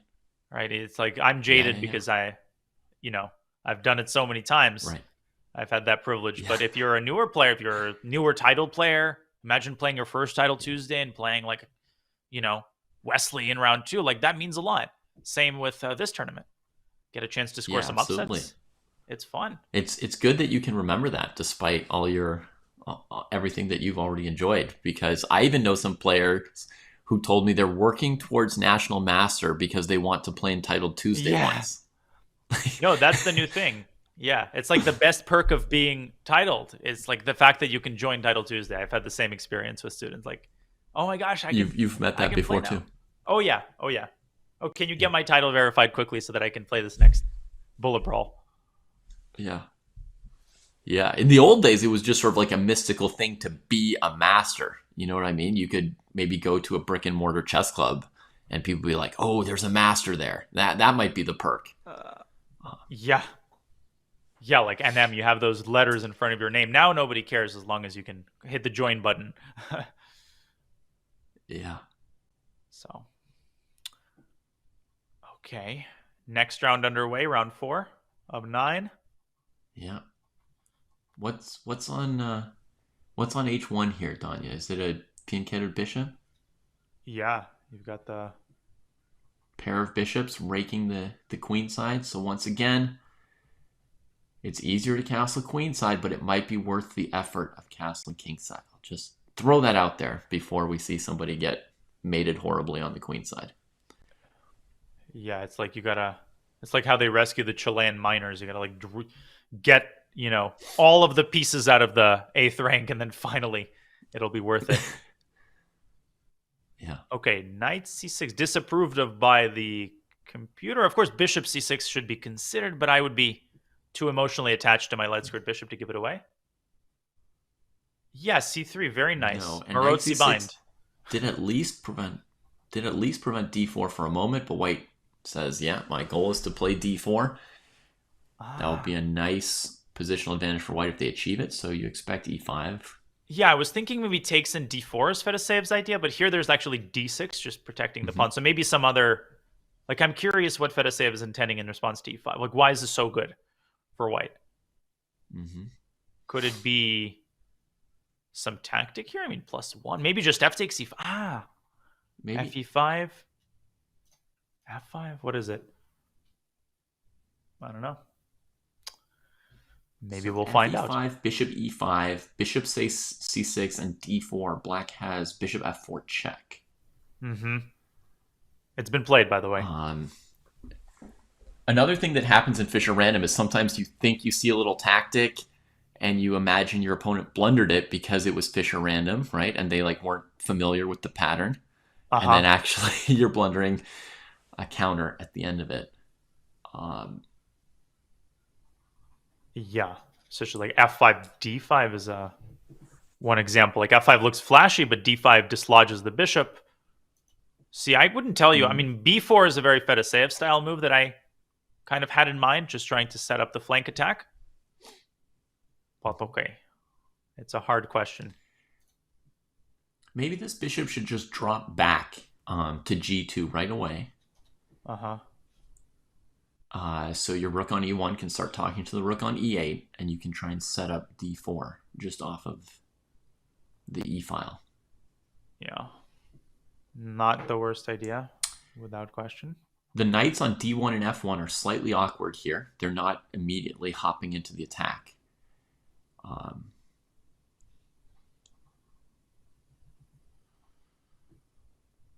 Yeah. Sorry, I shouldn't say attack. They're not immediately hopping onto any important pressure in the center, right?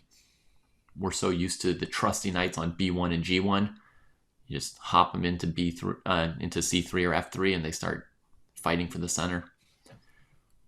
Yeah, here everything is shifted, and you have this superfluous knight situation very often in Fischer Random, because you have like knights that are, not on adjacent files, but there's one file away, and that's when you have this issue because both knights need to fly through the same airport to get to Weissenhaus. Yeah, but only one. There's only room enough for one, and Andrew Tang on board 1 against 7. This is a fun matchup. This is a fun matchup. Early queen doesn't sortie. Look good. So Tang played g4 and weakened the f4 square, and Sevian said, "Thank you very much. I love that square for my queen." First piece out of the docks, the queen, huh? Just like they instructed in Searching for Bobby Fischer. Ugh. Yeah. No, this is a disaster in the works here, I think, for Andrew. Queen e4, e5. Ugh. So one factor in Fischer Random to watch out for as well, folks, is when you've got same colored knights, then often you'll have a color complex that's just slightly weak in the first couple moves, because it's natural to move your knights once each to develop them, and then they're both controlling the same color squares. So here we can see the dark squares are weak for white at the moment because their knights naturally both develop to dark squares, whereas sort of safer or sort of less ambitious moves were played by black with c6 and g6, right, instead of c4 and g4. But those pawns were prepared to cover the weak squares and restrain white's knights. Yeah, not easy to find a move now for Andrew, and I'm not so much worried about his time, but can't take the queen. D5 is sort of coming. The knight is coming out to E6. This is like, I mean, I would think right. One mistake away from being lost. Yeah. Yeah, how do you get black out of the dark squares? It seems like trying to play for E2, E3 is the main hope, because as Danya says, if black gets time to play knight E6 and castle queenside, then the D5 break will blow white apart. So essentially what this move did was it got the rook from A1 to D1 because the king was already on the castled square. I mean, if anything, that makes the position even weaker for the king over on the queen side. Yeah, it's not a good thing. Like, the D file is not where the action is at. And if the C file opens up or the A2 pawn becomes important, that'll be a problem as well.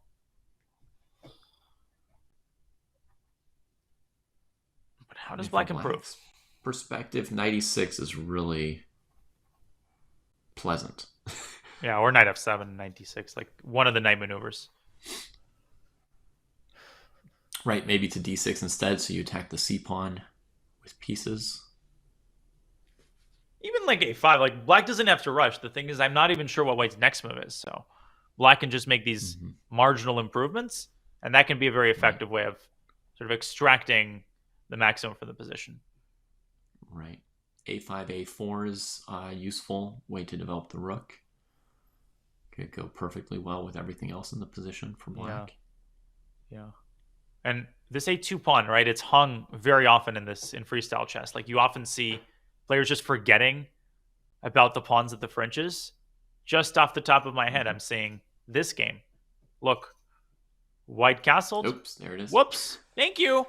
Because B3, there's queen A3. This is Anthony Atanasov, not just anybody. Very good player. Yeah.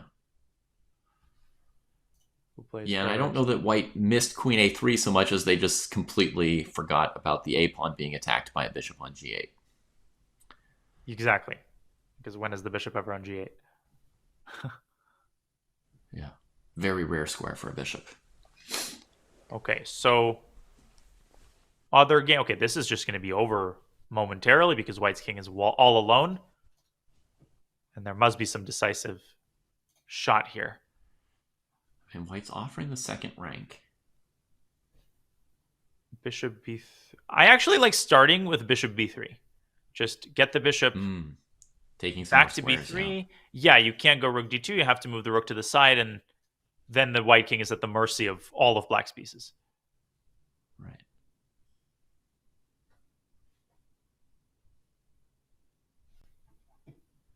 Okay. Yeah. So bishop B3 should be game over. Plenty of time. Okay. Other queen interesting... F5, I guess. Queen F5 you can sort of understand from the perspective of, well, your position just got really bad, so you want to play an active move. Yeah, the other pieces didn't get the memo. Wasn't really a way to clean up the king's position after bishop A2. So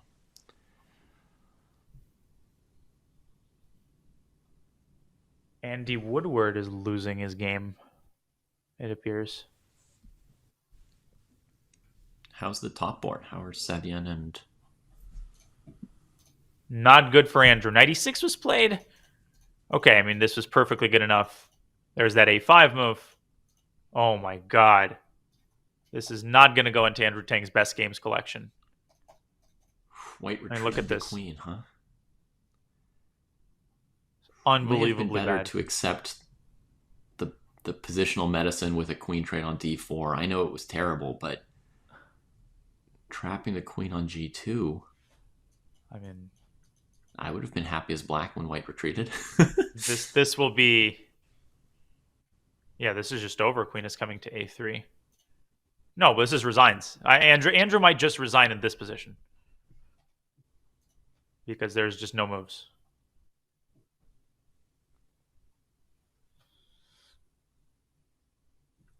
Okay, 94. But queen is coming to B4. Is it not?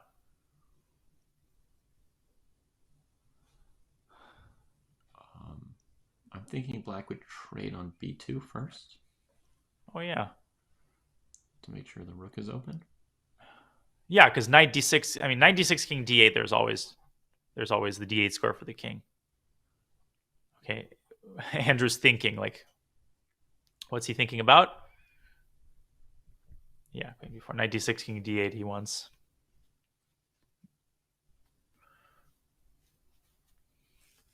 It's over. Okay, you're right. Queen b4 first. No, this is just force mate. Yeah. Okay, let's leave Andrew to decide when to resign. Lazovic is also in some trouble. What a crazy game he has against Rasmus Svein.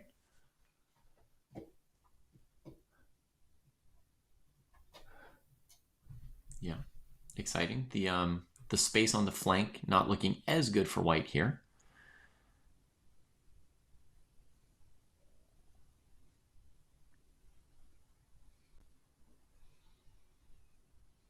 Yeah.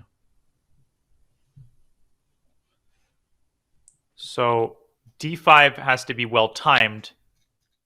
And he first centralizes the bishop, maybe preparing to circle the knight around. What's the pawn count? I think black is also up a pawn, so somewhere along the way, Lazovic dropped a pawn. Mm-hmm. Not his best event so far. He seems to be struggling a little bit in the openings. Mm-hmm. Very resilient, of course, needless to say. And I would have also been looking to improve this knight on h5 before undertaking any other action. I mean, why leave it lagging? Maybe put a rook on the g-file as well, improve those pieces. Yeah, and by the way, speaking of a2 pawns being lost, I'm also looking over at a different game, Dach Svidler, and look at this. He literally just hung the a pawn again. It's just a thing. In response to the move queen a5? I mean, that happens in normal chess. You castle queenside, the opponent plays queen a5, you defend your pawn, no? I mean, this isn't like he was just like, unique to freestyle. I don't need to defend this pawn. I'm going to get mated, but that's okay. But he played knight back to c2. That is I don't know what that's, a mouse slip or a brain slip or what kind of a slip it is, but Svidler is seemingly going to coast to 3.5 out of 4, which is a really nice score. Mm-hmm. Yeah. Moroni Grishuk is also kind of interesting. Oh, we haven't seen Grishuk yet today. Yeah, I saw him last week, but yeah.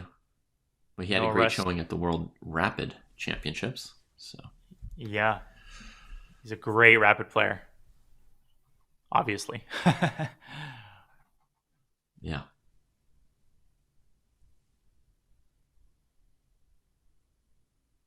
So what does white take with? Transitioning to knight versus bishop. I would have been inclined to play rook e5 and d5, but he's going for like the pawn phalanx with c4, I think. He's very enticed by c4. I was thinking d takes e5, opening up the bishop on f2. Also possible. So all three recaptures were very much in play. Yeah. This to me was the worst of them, but e6. Yes, c could open black up. Look at this. d6, c4 traps the queen. The queen is trapped in the center of the board if black plays d6. And if black does not play d6, then I assume he wants the e5 square. Something like this. And then maybe just boom, boom. The rooks spring to life. You can poke with a4. You could play maybe queen e4 and take over the light square pressure. Queen e4, rook c5. Uh-oh, this move's very strong. Yeah. Just doubles against the e-pawn. Black's rooks cannot coordinate as well as white's here. No, the only hope is somehow to use the knight for counterplay. White's king is a little bit airy, but that's not going to be important unless white does something very wrong. I would, of course, keep the rooks to rook back to e5. Would be what the doctor ordered. Portnik also looking really good on his fifth board. Maybe we can take a quick look here. No, this is also disaster for Nestorov.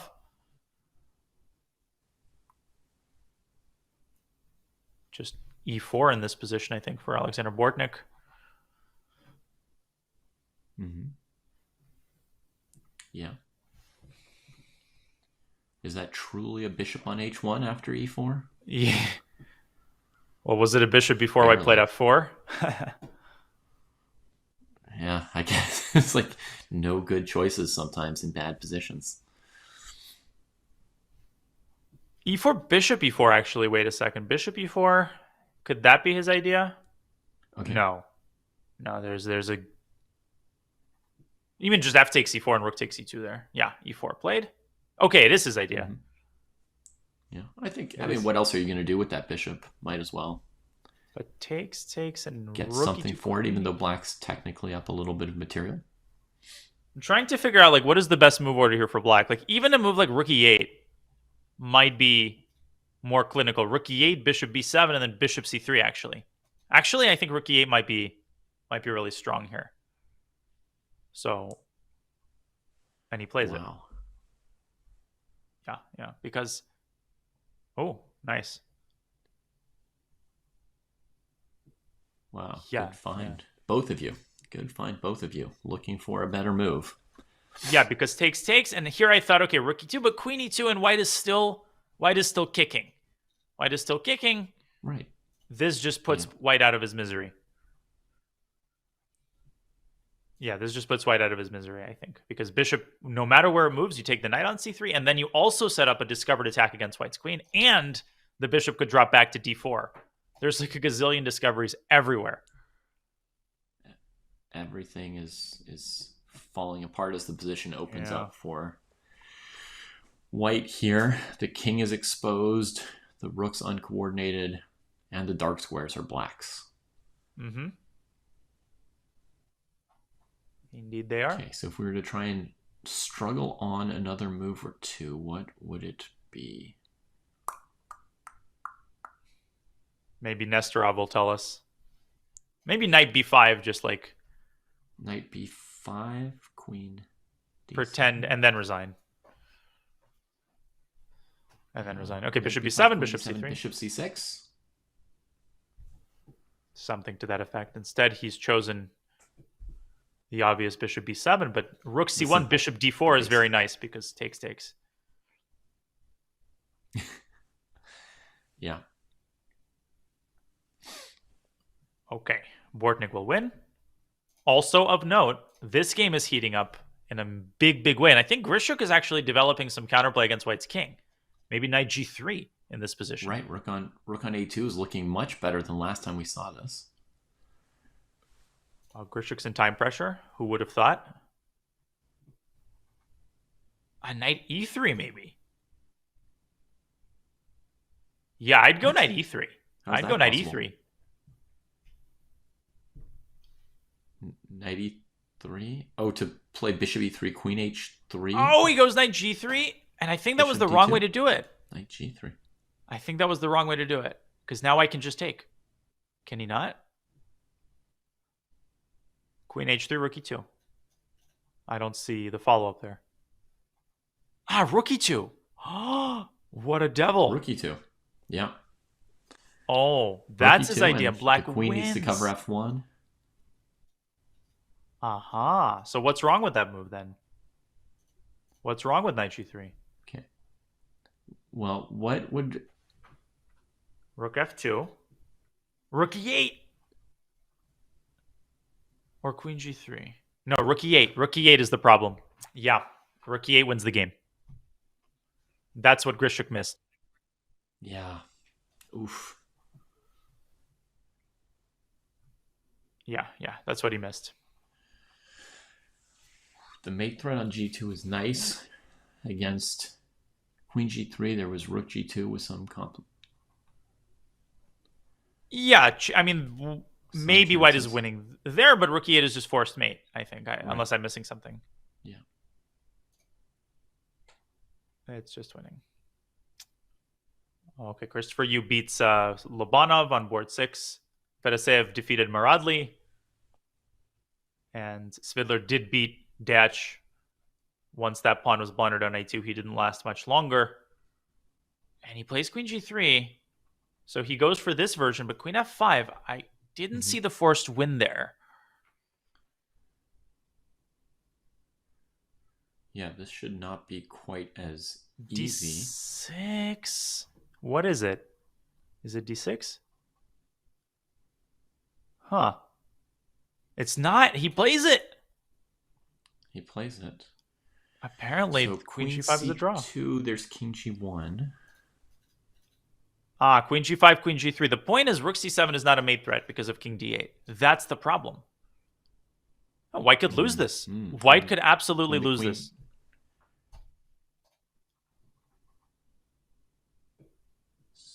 So the king, if it goes to H2, it drops the D pawn immediately to Queen F4. Ditto with F2 and F1. And against King H1, you want to go to G3. This allows Queen F6. Lazovic won. We're going to have to look at that game, but let's first finish watching this time scramble. Somehow Lazovic won.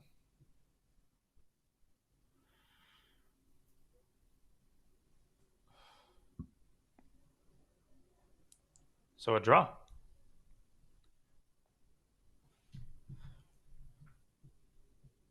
Yeah, this endgame's now basically risky for white, right? They have to keep C4 and H4 covered, and the king using the rook on E4 to cover both sides. I guess that's why white played H4, to be able to defend both sides of the board with one rook. Is white going for the win here? You got to be very careful, because I've seen so many of these games lost when you... Like King D8 here is a possibility. Ha ha ha. Yeah. Now do not go Rook D4. This is G5. Oh, but the king squeezes in. Now the king could move, right? Yeah. And it can access G7. It can hide underneath black's pawns. Or you could just start taking black's pawns. But what do you do? King G6 or King G7? Or maybe take them. He takes. +5. C5. Oh my god, it's a mating net. It's a mating net. He finds it. Now the black king can't get out if the rooks come to the 7th and 8th ranks at once. So black has to keep pinning one of white's rooks, just like hanging by his teeth to the position, and he runs away. He ran away. He's heading to... You ran away to breathe on A6 once again. Unreal. And now that he new lease on life for Grishuk, I still think he's probably lost, practically speaking, but right now anything can happen. The H pawn is going to be hard to oppose. They don't die, do they? Queen H. Yeah. Problem with capturing your opponent's pawns is the king can't hide behind them anymore. But how do you make progress? Don't flag if you're Moroni. I guess you need one. You need the E4 rook on the 6th rank. Oh! Did he walk into a that perpetual? didn't look that well coordinated. He did. He's going to have to give up one of his pawns or allow perpetual check. Unreal. Just keep checking on the H file, so if the rook ever blocks, H5 hangs. Now it's a 3-result game. I mean, like, this is how it often happens. Like, the player refuses the draw and then keeps trying to find chances, and eventually something crazy happens. Right. For now, I think white is not risking, of course, obviously. Yeah, but he sacked the C pawn, so there are scenarios that could go wrong. Oh, definitely. And we can let her fork easily. Or you can blunder mate. You can go king h4, queen d2, rook People g4. often blunder some weird contact checkmate to the queen, right? Oh, yeah. C5 here is possible.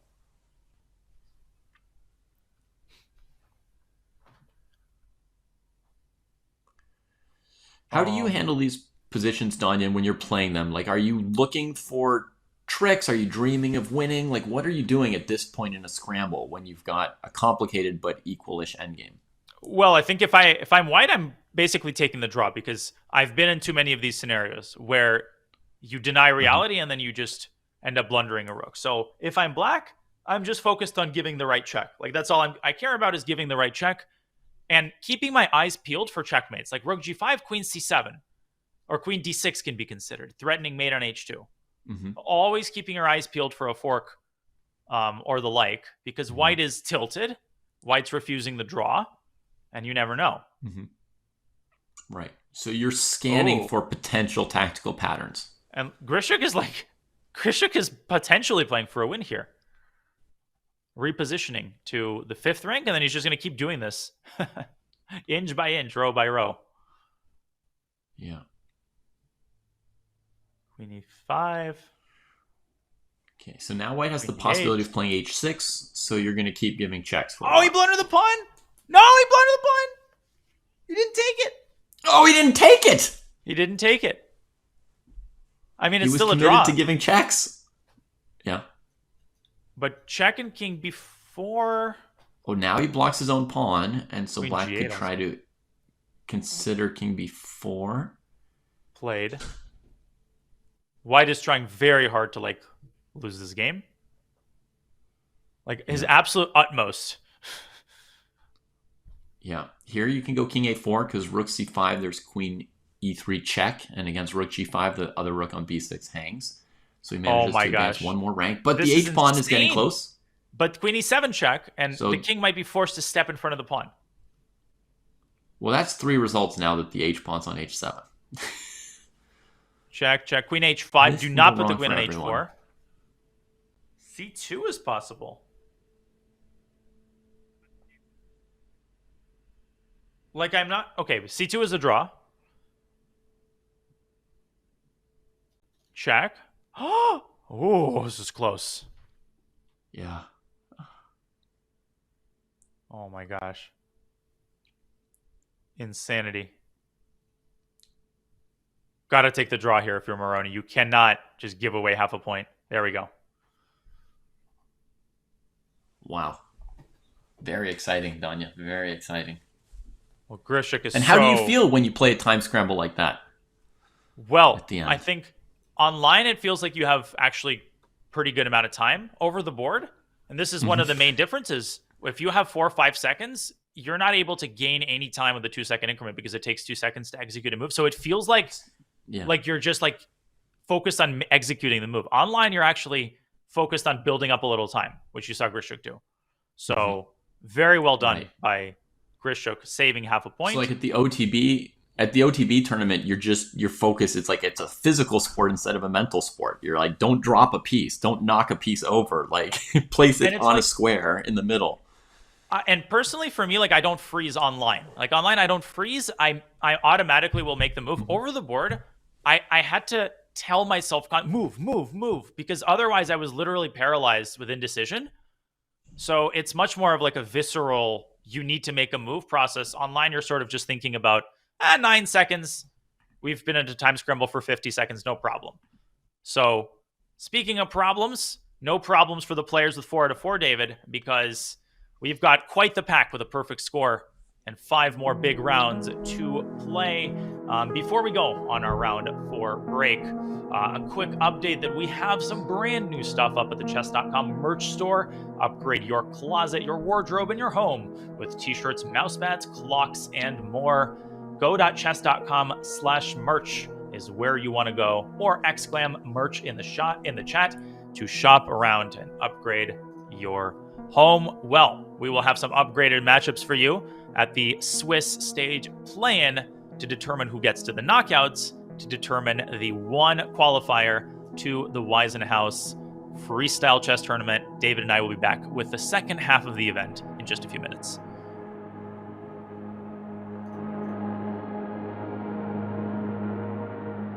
Looking for new ways to enjoy chess? Check out our schedule of chess.com community events today. Mondays, play Rapid Opening Roulette and expand your opening repertoire with a new opening each month. Tuesdays, compete against other Untitled players in Untitled Tuesday. Battle your way to the top in Arena Kings on Wednesdays. And finish the week off each Saturday with the blistering Community Bullet Brawl. All happening in the Community Club on chess.com. Next, we have the Big Four of chess tactics. These are by far the most common tactics, and if you just learn these tactics from this video, you will win a lot more chess games. First, a double attack is exactly what it sounds like. You create 2 threats with 1 move. For example, attacking 2 pieces, or maybe attacking a piece and threatening checkmate. Next, a fork is the most common form of double attack. 1 piece moves and attacks 2 different pieces. In this classic example, white sacrifices the queen to make way for this gorgeous knight check. The knight attacks both the king and queen, a special case known as a royal fork. White bags the queen on the next turn. A pin is when an attacked piece cannot move, because doing so would allow the capture of a more valuable piece hiding behind it.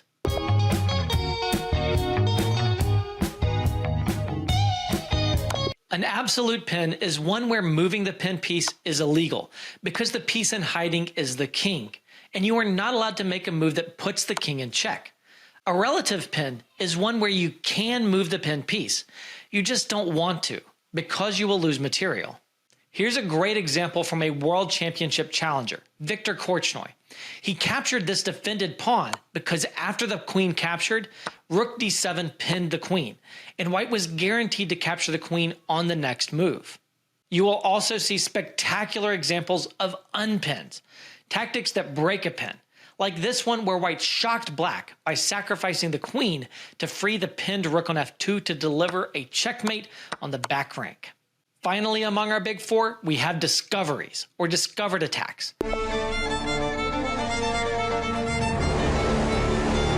These are when a piece moves out of the path of another piece, unveiling a threat in hiding. Our previous example of a double attack included a discovered attack, as one of the threats, bishop takes f7 check, is a discovered attack to win the black queen. Discovered checks are special types of discoveries, where the revealed attack is a check, and double checks are the most powerful form of discovery. Both the piece moving to reveal the attack and the attacker give check. Double checks force the opponent's king to move out of the check, allowing you to follow up by executing any threat that the opponent wishes they could have stopped last move instead of moving their king. I used a double check recently to finish a spectacular forced checkmate. After sacking my queen, I gave this double check, which forced my opponent's king to the h-file, where I was able to checkmate it.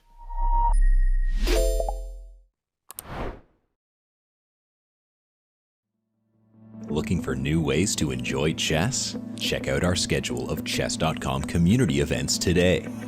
Mondays, play rapid opening roulette and expand your opening repertoire with a new opening each month.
Welcome back to the Weissenhaus Freestyle Grand Slam Tour. The Swiss play-in is well underway, round 5 currently being contested, and the group of players with the perfect score has been thinned out.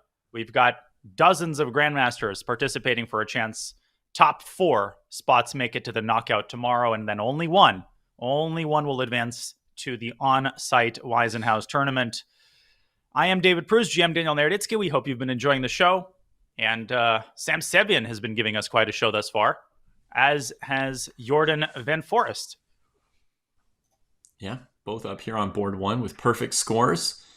And, well, there are going to be very few perfect scores after this round, Danya. We've got some big matchups here. Mm-hmm.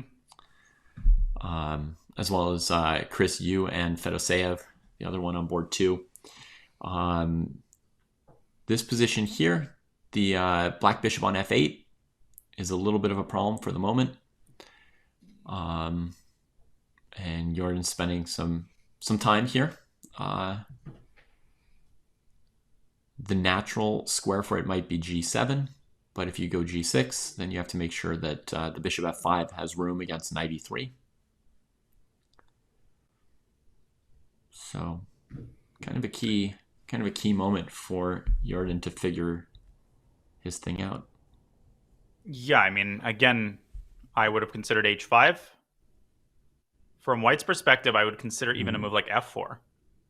And it's actually not so easy to defend against f5. Yeah. And even before we get into exact moves, Danya, I could now tell you that black is worse. Once I see this bishop have to go to g6, it's a real problem for the bishop on f8, this position here. Yeah. No, this is very cramped. And this is a common problem in freestyle, is you have exactly one piece that has no easy path out.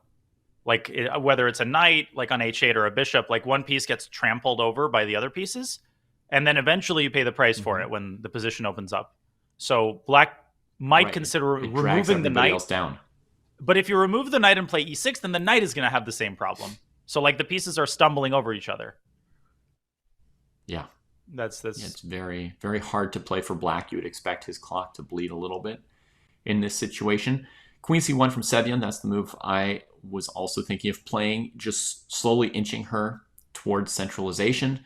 And it also frees up the c-pawn to join things on c4 by getting the queen off the diagonal with the bishop. Yeah. And actually very interesting, on board 2, we have a very similar structure. And you might be wondering, like, where is the structure coming from? Here, you had a symmetrical start to the game, but black missed a center fork trick. Okay, the computer needs to relax. This is like a basic tactic, but like double exclam, triple espresso. Wow. And he got the bishop pair. Yeah. Well, the first time you learn of the center fork trick as a beginner, it's pretty exciting. I remember when I first learned it as like an 11 or 1200 beginner. It was like, wow, that's pretty cool. You know, one experience I always liked having was when I would learn basic mates or like new patterns, I would just try to like set it up in my blitz games at all costs. Like I would, you know, like I learned Lee Gull's mate, and then I would just move the knight away even when it just hung the queen. You know, like the bishop f7, like even when it didn't lead to mate, it was just do it. I remember like a couple of times the feeling when you learn a new pattern and then you have it soon after is, I miss that feeling. It's that feeling of you know, wow, I'm actually good at chess. I'm learning stuff. Don't feel that way anymore. Too often. But I think that, in fact, the other experience that you mentioned is more common, that people learn a new pattern, and instead of it causing them to win more games, it causes them to go into contortions trying to set up this new thing they know about. And, you know, like you'll see people leaving a piece on g5 or g4 attacked by a pawn, right? Sometimes called the fishing pole in in those circles. And they're just like sitting there with it, you know, just fishing all day. Yeah, just like it can be Nothing annoying bites. to deal with. Just like a knight sitting on g4 and you never know when you can capture it. Like it can be difficult to figure out some of those positions. Okay, who else is on a perfect score? We have Bortnik versus Svidler. Yeah, sorry, I can't say that. We got to change that nickname. And after rook e5, bishop f5 is a pretty serious... It's not like a huge threat because of knight c2, but Bortnik has already spent half his time on 3 moves. Yeah. That's a lot. Typical.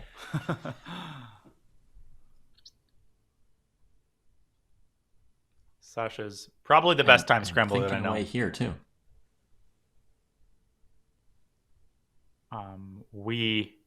Our favorite time control when we meet over the board is you either 3 or 4 seconds to start the game with a 1 second increment. Okay. OTB. You've done that a lot. Hours. Yeah. Yeah. Nice. And A he's question in insane. chat, is Hans playing? Hans is playing tomorrow. Yeah, we've got 12 players who have been pre-selected as wild cards for the knockout matches tomorrow. They include World Blitz co-champion Jan Nepomniachtchi and yeah, it and took me a Hans. second. Yeah, exactly.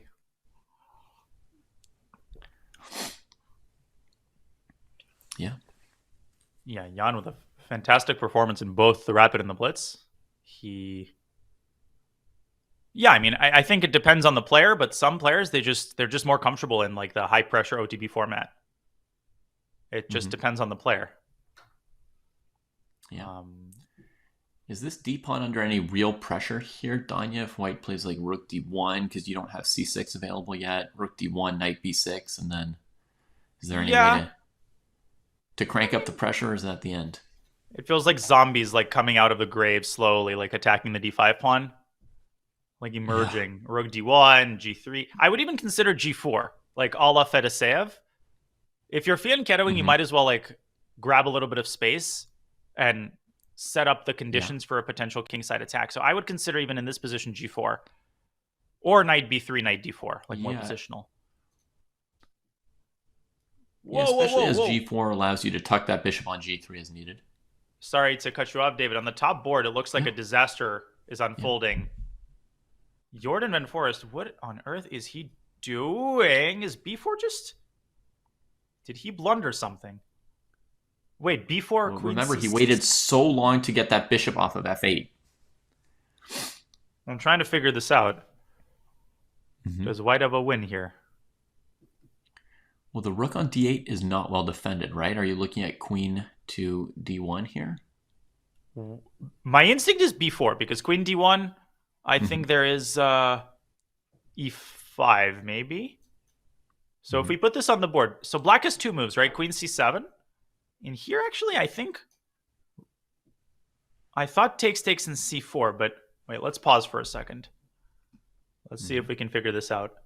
Now queen d2. Because e5, there's bishop e5. Oh, no. Right, I was thinking queen d2, if e5, I could play b4 and deflect your queen from the e5 pawn. But, okay, b4, queen c7, queen d2. The queen on c7 is also preventing bishop e7, so black's pretty tied up on d6 there. b4 ends the game. b4 ends the game. And actually, queen c6, still queen d2. It's the same thing. And so this would be like the thing you were telling me about once per game, I'm allowed to think for 3 or 4 minutes in this format, right? This was the moment for Sevian. Bingo. Exactly. And I think a lot of players, they feel this urge to rush. They're like, I have to make a move in 30 seconds. And so they don't invest. Like, if you feel that there might be a win, it's okay to leave yourself with 2-3 minutes. Like, you'll win a piece up position. But it's important not to miss these opportunities. b4 has been found. And after queen d2, Jordan might resign. I mean, he should. By the way, if you back up 3 moves, you'll see why his bishop is tied up on d6. Oh, because he allowed a pawn to get here. White put a pawn on d6, and he knew he was dead if he didn't take it. That's why he also has a little more time than Sevian. He's like, I got to take this or I'm dead to the pawn. Well, he's got nobody to blame but himself. Like, he played e6. He set himself up for this. Well spotted by Sam. He will remain perfect at 5 out of 5. And speaking of remaining perfect, holy cannoli. What? Whose move it is it? I mean, you wouldn't know just looking at this position whose move it is. But it's actually black to move. Pretty weird position. Black's queen is attacked. So Queen b5 is... No, queen c8. Queen b5 is a move. It's a move, but it fails. It's a cute move, though. Yeah. Oh, it's a beautiful move. It attacks everything. I'm not seeing anything wrong with bishop d6. Like, the problem for white is that at some point c takes b5 will trap the bishop. So what if that point were rook f5, bishop b8, c takes b5? But then there was knight d4, I think. I think that was Christopher's point. Mm-hmm. Like in this position, Exactly. there's knight d4 and forking the rook, and also bishop b3 is coming. Yeah. But I have a feeling bishop d6 might have been more precise. Yeah, looks like bishop d6 was possible. He plays queen d8. Yeah, Christopher's in trouble. So the queen's Christopher's attacked in and trouble. c takes b5 is still looming. So white still needs some serious trickery here. Yeah. Yeah. It's so bad I considered b takes c and c7, but it's nothing. Honestly, if you had like a rook for the queen and the pawn, I would consider it. there. Yeah. You know what else the problem is? If after queen e6 cb, not only is black attacking the bishop, but when you take the bishop, it also hits the knight. So like white doesn't have time to play a3 and create a counter threat. And the knight has no good hops here, not like in that queen trade variation where it came to d4 and saved the game. Now that knight on b3 is sort of a co-victim of the bishop on a4. I would play queen e6, cb, and knight a5. Mm-hmm. And try to go bishop e3. That would be my choice. Just get her into the game, and black would then have the option of taking the knight, and then you get bishop b3. Well, +4. But that's not the move, apparently, because of bishop b3. Wait, what are we missing here? Ah, sorry, my bad. I didn't see that c6 was defended. My bad. So the knight's headed nowhere, actually. Yeah, so that doesn't work. Yeah, that explains white just letting their time run out here.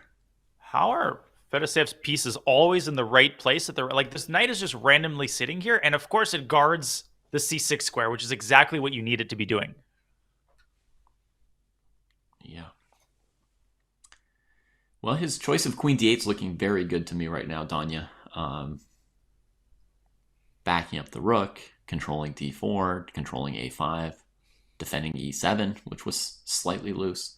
It's kind of answering the needs of the position. I want to highlight Andy Woodward on board 5. He is outplaying Sasha Grishuk with the black pieces. 1597. Who knew Grishuk had fallen this far? He's losing to 1500s now. Yeah. He's hoping for some counterplay, potentially against f7 at some point, but if the knight ever hops, the rook on f2 will defend. The a pawn is not a big problem yet, with black having 3 long-range pieces. Yeah. So, Andy and I played twice in New York, both the Rapid and the Blitz, and his Blitz rating is 23-something, which is like the worst pairing imaginable. You're paired with like Andy Woodward, 3200chess.com. Oh, 2300 FIDE. FIDE Blitz, of course. Yeah, it looks like a typo. They just reversed the numbers by accident. Yep, exactly. But like a wonder playing Magnus in round 1. Wonder's almost 2700 FIDE, but like the Rapid and Blitz ratings are so unreliable. And Andy has some work to do here. Did he just hang e6? Or is he cooking something up there? He spent a long time thinking on it to have not seen rook e6. h6 is a nice positional move. Yeah, it's improving the structure. Yeah, the kingside pawn's getting a little haircut. It's okay. What? Oh, well, I wanted to take a pawn, but it was defended, and I took it anyway. I like how Grishuk was interviewed after one of the games, and he takes on e6, and he was like grumpy because clearly he wanted to go rest before the next game. So they asked, "Oh, Sasha, like, is the tournament happening? The fact that it's happening on Wall Street a source of inspiration for you?" And blah blah blah blah blah. And he listens to the entire question, doesn't interrupt. No. And then he just like leaves. Yeah. Somehow Thank Grishuk you for makes your that look 3-minute good. question. Here's my 3-second answer. Chat wondering about a counterattack with bishop f1 that's usually going to be diffused by king g1, just getting too close into your pieces. And then I will diffuse the mouse that's making that move if I'm black. Yeah, we could see you doing that. Yeah, Andy blundered this. Well, that was a costly blunder. Rook f5, knight e5 threatens rook g6. I mean, suddenly, like, black has to think about bailing out. And he does. And he does. Let's also look at Bortnyk-Svidler, because that game's been sort of a slow burn that finally is beginning to heat up. Yeah. Let's see it. Bishop h3, that's unpleasant for the queen and the knight. They're not loving that.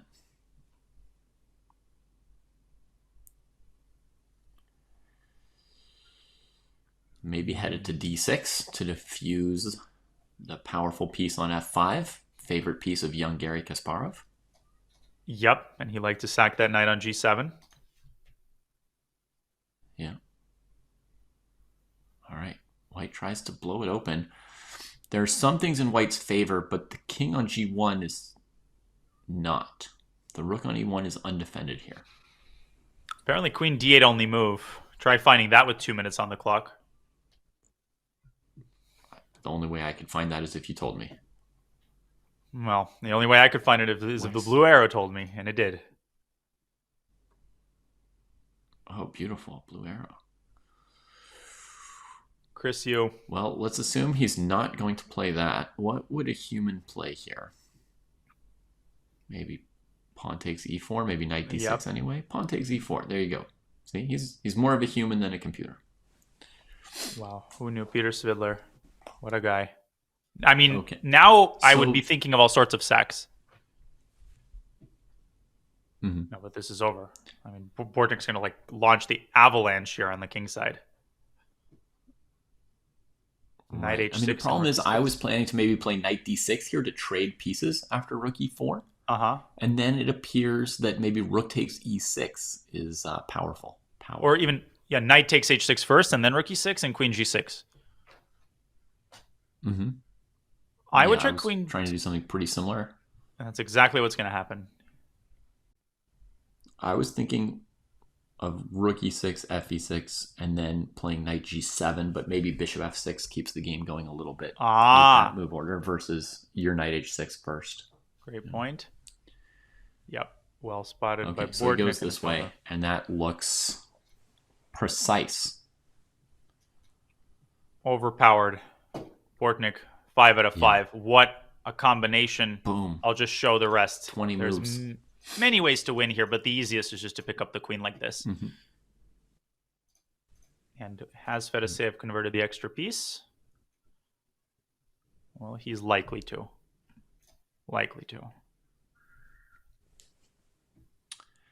Yeah, I mean, Sevyan's converted over on board 1.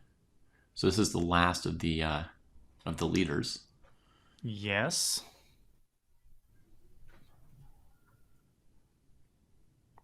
Two pawns against a bishop. Technically still game-like.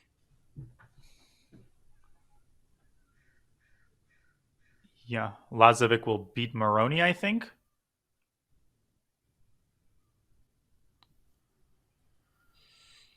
And next, White is going to play knight e4. Try and keep black e-file. Yeah. Queen e2, perhaps. Queen e2 is a nasty one. Yeah. Queen e2 is a nasty one. By the way, this is a very instructive move because I think a lot of players, they tend to gravitate toward the corner, like just as a matter of default. But actually, like avoiding the back rank problems with what seems to be the less safe move can pay tremendous dividends because like even Queen e8 now becomes possible. Yeah. Or Queen b6. I think partly it depends on what pieces are on the board, right, Danya? Like if there's a lot of rooks on the board, then you don't want to go to h8 and leave back rank problems. If there's a dark squared bishop for white, then maybe you don't go to f8. Okay, Fedoseev's suddenly down to 30 seconds, so he also has to remain vigilant here. His time advantage has been frittered away, and Christopher getting some major counterplay going. This is a huge threat. G5 would disrupt the bishop and knight coordination.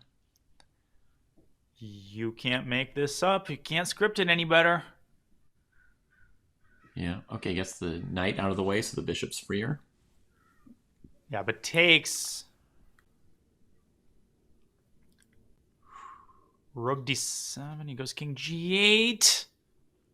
Christopher brings his rook up to the game. King G2 maybe. You basically have to go for a mating attack as black here. There's not like a simple way to just hold it together. I guess here you could go queen f8 and take back with queen if you had to. There was queen d5 check, hard to calculate. Queen a7 targeting the knight. Rook e3, king d5 he wants. And he blunders a rook. Knight e2. Yeah, 92. There's knight check anywhere. That was, second best. Second best move. King h2. It's still not over. Queen g6. He should be able to go hide on like a1 or f1 or something. The good thing is the queen is protected. So, you know what happened? I had a game like this against Zura Bailey where he walked into like a maiden 1 in a queen endgame. Yeah. So it's always possible. Yeah. Queen e8. You can take to come around and take the g pawn maybe, and then then start over. Do you take the other one?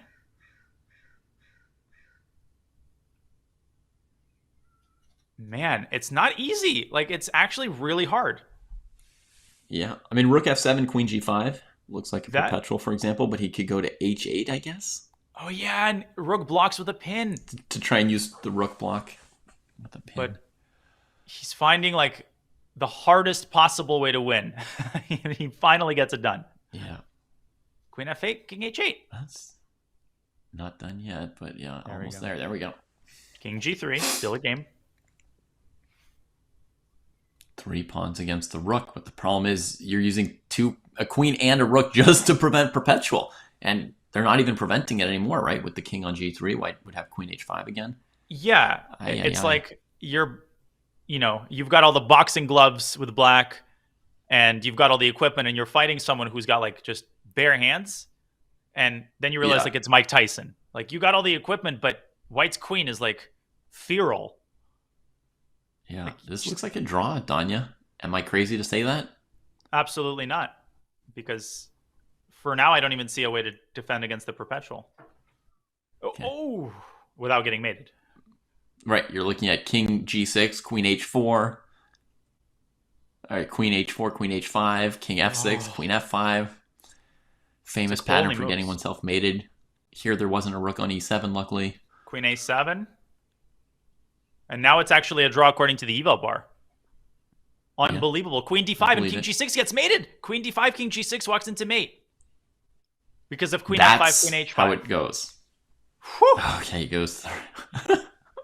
Dodges that at least. Oh my god. No. Careful. Woo! He could have done it again, right? And he can do it again. He has to go back. King g5, f4 is mate. Oh, it's a draw. He forces it. No freaking way. Incredible. That is painful for Fedoseev, I have to say, because he was up a piece for so long that game. I think the emotional impact, we're bouncing around through different boards. We don't always feel it fully, like the players. But he just played a game where he was up a piece for like 20, 30 moves. Then he was up a rook trying to stop a perpetual.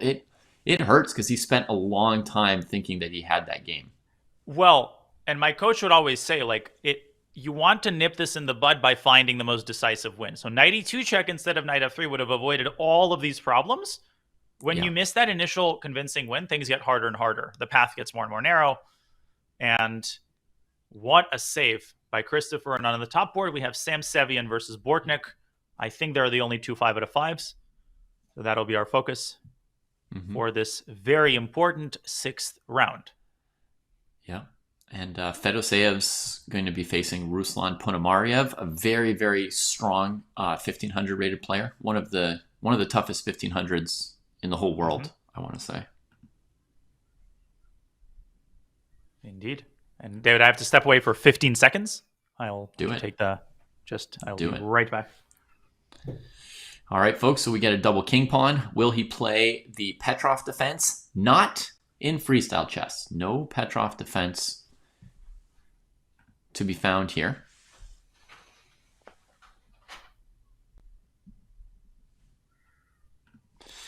And Bortnik searching for that knight on g1. Can't find it after a minute. and attacks the e-pawn with b3, opening the fianchettered bishop. There's very limited options for developing bishops in the corner in freestyle chess.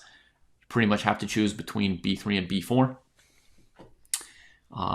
So I find it just slightly less fun when the bishops are in the corner and there's nothing to think about with them. But there you have it. And we're seeing a little bit how Bortnyk got into so much time trouble last game. I mean, thinking for a minute or so on fairly simple moves here to kick this game off. I'd be happy to see a closed maneuvering king pawn game here for once.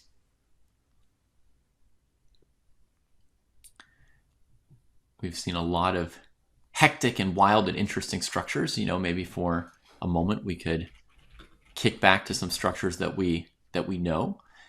E4, E5 with no obvious D4 or F4 break here. So probably kings will stay on the king side. There's just so many pieces in the way of castling queen side. And the bishops on A8 and B2 are going to be slightly unhappy about the E4 and E5 pawns blocking them in. So players are going to be looking for maybe some maneuvers with the knight towards the weak squares. I'm sorry, David, but I had to show what just happened in Grishik's game. A Botez Gambit in its purest form. Yali Sokolovsky is a GM. Oh, no, he didn't just do that. And he blundered this. This wasn't a mouse slip, clearly. Right. Like, he wasn't intending to play queen A3, right? Yeah. Well, it's that early development of the queen can be a problem. I mean, maybe somebody hung an A-pawn against him earlier today. You know, maybe to his bishop on G8, so he got greedy, thought all the A-pawns were free. I'm speechless.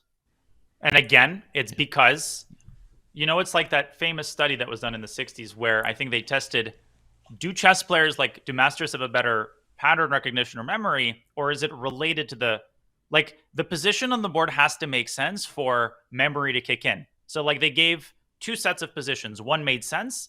And they found, of course, that like masters were much better at reconstructing it after having seen it for like 3 seconds. But if the pieces made no sense and like the kings were making contact, then amateurs and masters were equally bad at remembering where the pieces are. Yeah. So I feel like this plays a role in the prevalence of blunders. You're just so unused to like the knight on C1 defending A2.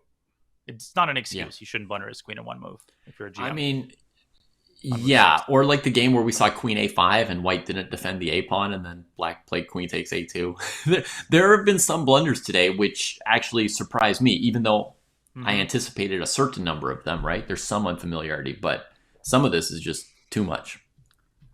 I have a funny little factoid, but first, let me ask you this. Have you ever been either on the receiving end of like a massive blunder, or do you have any like major blunder stories from your classical career?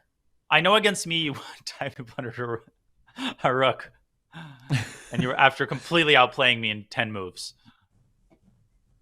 Yeah. And then I don't have anything like this kind of queen takes A2 in my life. You know, no just like straight pieces onto squares where they could be taken myself. You know, it's always been like blunders the way as you get stronger and stronger, more and more fine mistakes get called blunders because you're upset and you wish you played even better than you do. Yep. I'm the same way. Although in the World Blitz, I was struggling to get my nerves under control the first couple Blitz games. So I was playing Bierre, the guy we highlighted earlier. And at some point I was black and he played his like white queen from E3 and took a pawn on A7. Or it was like queen D3 takes A6. And I remember thinking, oh wait, there was a pawn on A6? Like, I didn't know there was a pawn on A6, so I might as well play without it. Like, I was just like so tensed up that I wasn't even seeing the board properly. I was like, oh, queen D3 takes A6. You didn't even know where your pieces actually were. Yeah, I was too focused on only one side of the board. And fortunately it wasn't mission critical. So the plane was able to continue flying. But didn't need that wing. The other one will do. Yep. Well, Bortnyk again has spent half his time by move 3. Absolutely unreasonable, Danya. Like, there's no way this... I mean, I know he's winning the tournament at the moment, Why would we criticize the person winning the tournament? I don't understand. How can you spend 2.5 minutes on simple little moves on moves 2 and 3 here?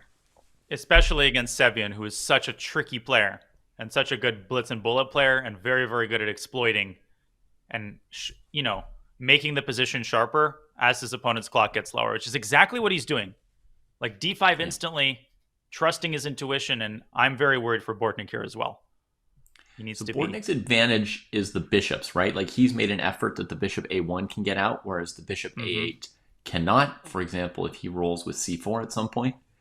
Whereas Sevian developed 2 knights while he was pushing pawns, right? So Sevian's counting on, I've got more knights in the center. Maybe even some familiarity. Like if you go C4 and he puts his knight on F6 at some point, he could have normal knights. Also, there are some crazy, insane tactics here potentially. Like, for example, knight takes C5, C4 looks like it wins a piece. But if I'm not mistaken, David, is there knight F4? And if rook takes D8... Show me.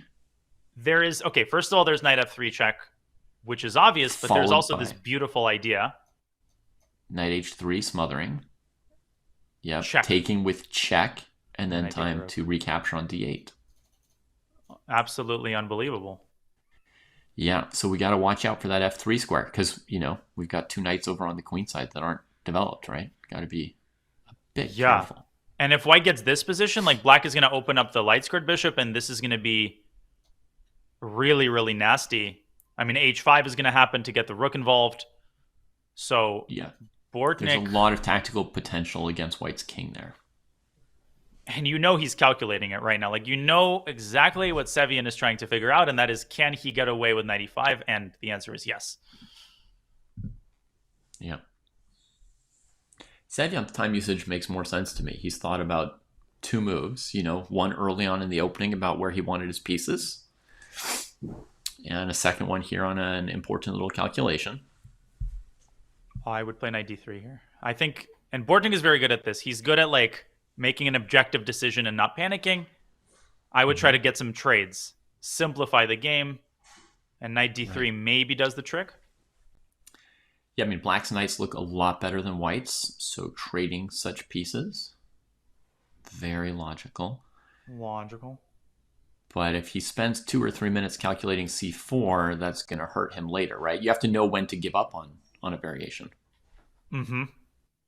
Exactly. He is a magician, though, with a couple seconds. You won't... Yeah. It's hard to imagine until you experience it in real time over the board. The way he plays with 2-3 seconds is just insane. That 4+1 time control, I think I'm pretty good at it. But he's definitely the heavy favorite in our matchups. Wow. I don't know many people who practice that. So when you two play that, it might be an unofficial world championship. Yep. It's I've played Sevian in that time control as well. Okay. So he's also a master of the final second? Yeah, he's really good. Like I consider myself the big fish on the outdoor court. And then LeBron shows up and shows everyone who's boss. In this case, LeBron being Bortnik. Yeah. LeBortnik. But I mean, there's got to be some limit to it, though, right? Because if he's playing with 1 or 2 seconds per move, and his opponent has 5+ minutes and is a world-class grandmaster, like you can be a magician, but you can't pull it off every time, can you? That's the thing. You're playing roulette, and you might get away 1 game, 2 games, but against certain players, it's way too dangerous. And Sevian is one of those players who will put his time advantage to the best possible use.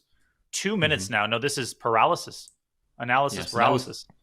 That was too much. He didn't give up on c4 soon enough.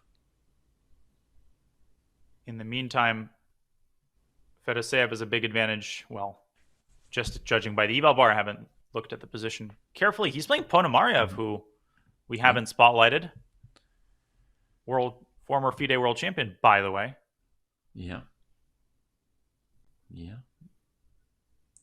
we brought him up recently on our podcast when talking about was Gukesh the youngest, Gukesh's record as youngest world champion. Well, it depends on Ponomarev being an asterisk, right? Or they could just share the title, as that's in fashion nowadays. Yeah. Then they could both be the youngest. Yeah. By the way, very quickly spotlighting Andy Woodward in 17 moves, running through Matthias Bluebaum.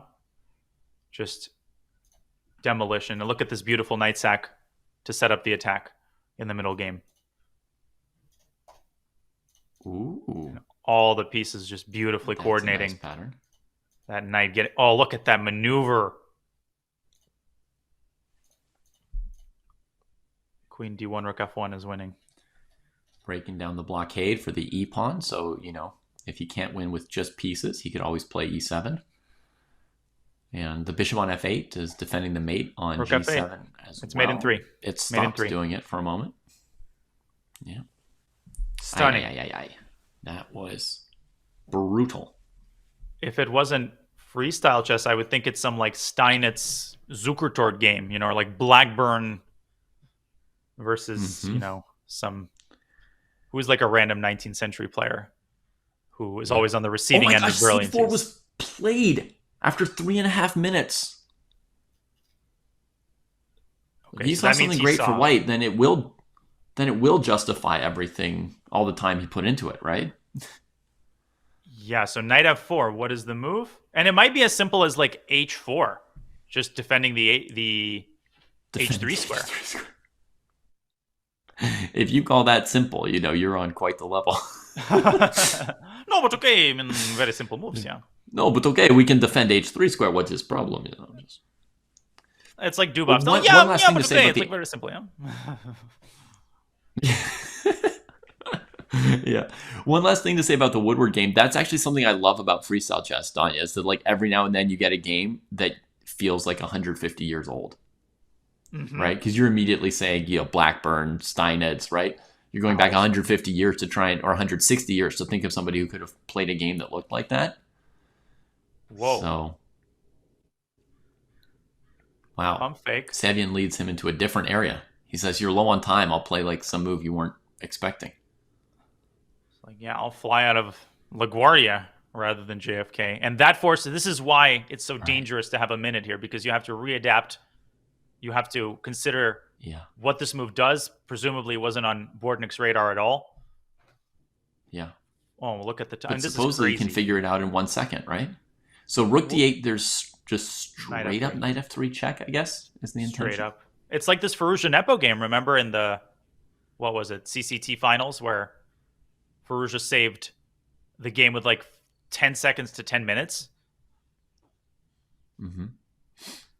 He'll need some of that. 20 seconds. No, this is crazy. And he blunders Knight F3. Gives the queen, takes the 8th rank. I don't think he blundered it. He wanted Queen it. C1, Queen G5. Queen C1, Queen G5. No. Queen C1, that looks Rook 8. ending. He has to play Rook 8. No, it's dead lost. Dead lost. There's C5. He's got 5 minutes and he's going to think too, right? Just evil. He's going to think about his move. Yeah, he's going to savor the moment. Queen C1. Yeah. Bishop D2. Is that a thing?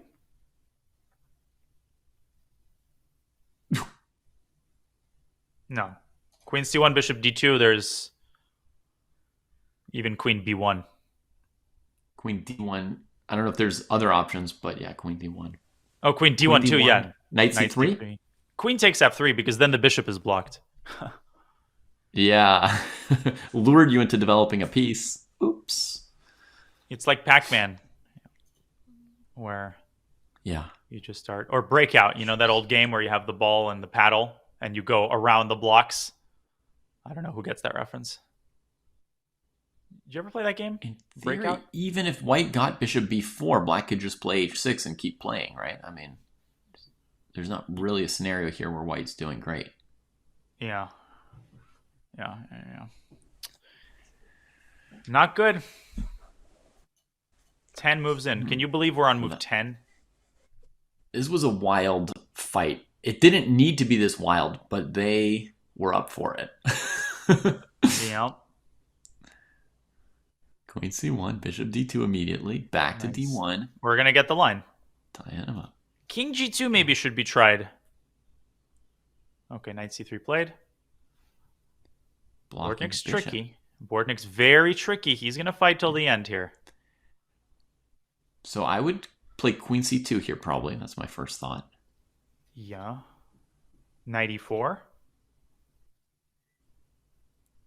And then knight back to c6. Rook takes a8.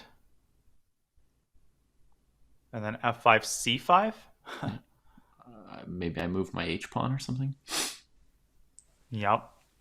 Insanity, actually, the lines that happen there. So queen c2, knight e4 for folks at home. This is, of course, the big threat.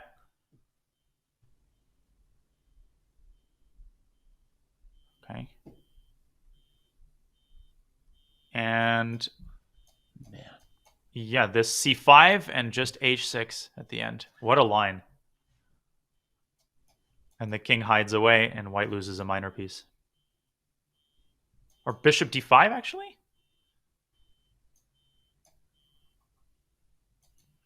I mean, this is look at this line. It's rather strangely long for a position where one player has a queen. They're doing it. And the other all doesn't. of it. But it's important because It's white on the has, board. Yeah. It's on the board. Rook a8 is on the board. Yeah. White has rook and bishop against queen. So black doesn't 100% need to go into these variations, but it would put white out of their misery, like what Danya was saying in the last game where we saw Fedoseev not win with an extra piece. Like, if you work hard and find the kill, then you won't have to work hard later. Yeah, and look at the time that Sebian has to spend the luxury of being able to double, triple check everything. It's huge. Yeah, it's beautiful. Van Forest will beat Muradli. Is there another move for him as well of like knight d4 or knight e5? Allowing bishop b4? Okay, I think, yeah, 5a. I mean, bishop h3, same idea. Fe, bishop b6, checkmate. But g6, Yeah. I think, is the easiest. Bishop c3, though. Wait a second. g6, bishop c3, knight d4. Maybe. How about g5? Just making maximum luft for the king. Mm-hmm. But then bishop f5. And idea of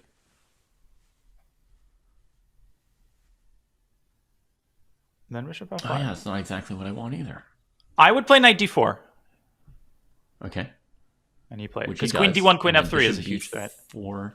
Queen d1, queen f3. I just start chomping everything. Right. Yeah. And it's over. What's happening? Knight f3. Yeah. Or even knight e2, knight f4, and then knight back to e6, also fine. Yeah. You can go knight f3, knight h4, knight g6. Wow. You could go queen g4 check here and make the knight retreat. I had no particular desire to make. You could go f takes e4 and blunder mate in 1. Yeah. It's always possible. Okay. Mm.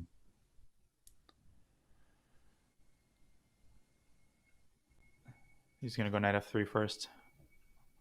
No. All right. So now it's a little more of a simplified position, and white's rook on h1 is really killing him. You know what's funny, David? You can hang your queen and it's a draw. Like, the knight alone is able to deliver perpetual. Like, how often do you see that? Yeah, almost never. But this is what I would do: is develop my rook. Like, you could you could go like this and it's still a draw. Like, this could happen. Just pointing that out. Yes. Pointing that out. Yeah. So he plays rook a5 because he knows that against rook d2, the only way Queen to g3. defend f2 is rook h2. Queen g3 was winning on the spot. Oh my goodness. Dude, I'm sharp ever since the World Blitz. I feel like I've been in overdrive are. tactically. Rook e2 now and knight f3. Yeah. I thought he was going to play rook e2, knight f3. But he sees this. Queen d2. Beautiful, actually. Beautiful. Just working around the obstacles and keeping a perfect score. 7 on 6 out of 6 Yeah. He's on and that's fire. how you use a time advantage, folks. That was really textbook. I mean, look, he used his whole entire 6 extra minutes pretty much. Yeah. And for Bortnik, he joins this big group now. This is the problem. You lose one game and you're tossed away to, well, it's going to be a tie for second place technically, but because only 4 players qualify, you need good tie breaks. You cannot rely on tie breaks. Yeah, look who's talking. Trust me, I know. Yeah, sorry. I was hoping we wouldn't have to talk about tie breaks too much today. Yeah, it's okay. I'm over it. Lazovic beats you, by the way. Nice game.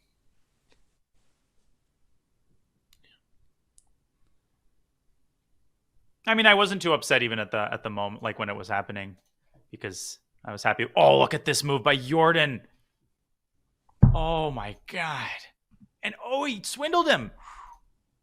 Look at this. Rookie 8. You can't take. And then he did it again. Same concept. He wins the bishop and Darda or Maradli flags.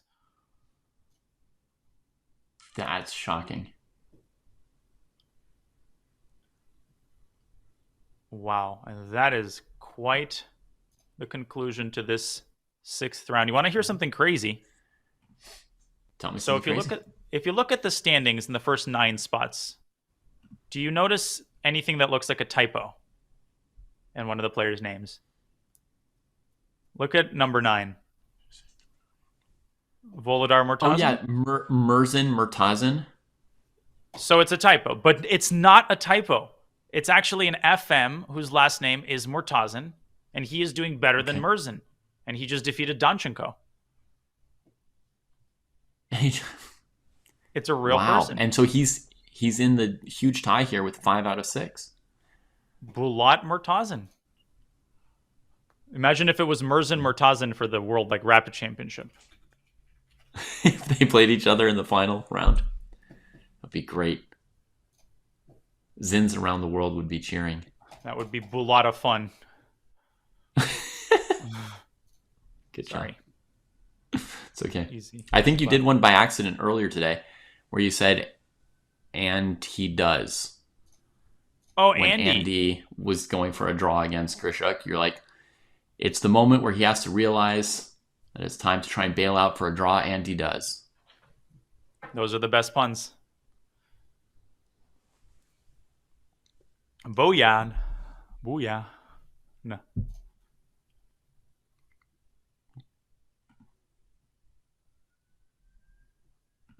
And that's it. 3 more rounds, David.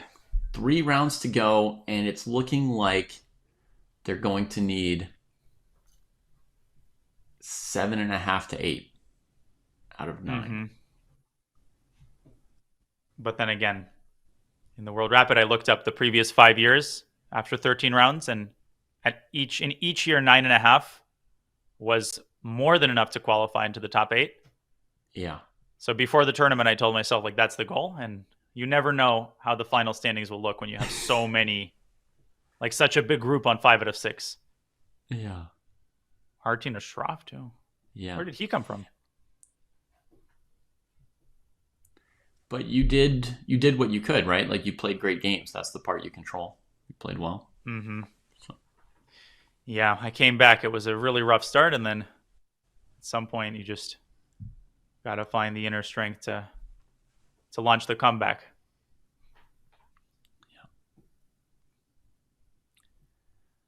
Yeah, and I've been looking forward to seeing you at the World Blitz and Rapids for a long, long time. So. Yeah, it was such a crazy. I mean, I'm still processing. Honestly, the Rapid was more fun because I felt less pressure. And okay, I ran out of gas toward the end, but the Blitz was where I felt obviously a lot of the pressure. And then when I lost to Gelfand, I had 4 out of 7. And then my round 8 opponent was Andy Woodward, 2,300. I'm like, I can't catch a break. Coming to take your 2,700 rating from you, siphon it off. All right. Well, all right. Someone round wants 7. to siphon off Sevian's perfect score. Will it be Vladimir Fedoseev? Yeah. Who's on 5.5? C4. He replies with the more restrained Slav move versus symmetrical English. This looks like a chess position. Yeah, it's very, very close. Yeah, playing a Slav makes a lot of sense for black here. I would say the biggest thing is probably, well, if black plays e6, you're going to have to find arrangements for this bishop, like probably b6, bishop b7. This is a Slav idea. I don't Slav it, but it's one way to develop. Yeah. And then you'll often see like knight f6 and knight g6. Right.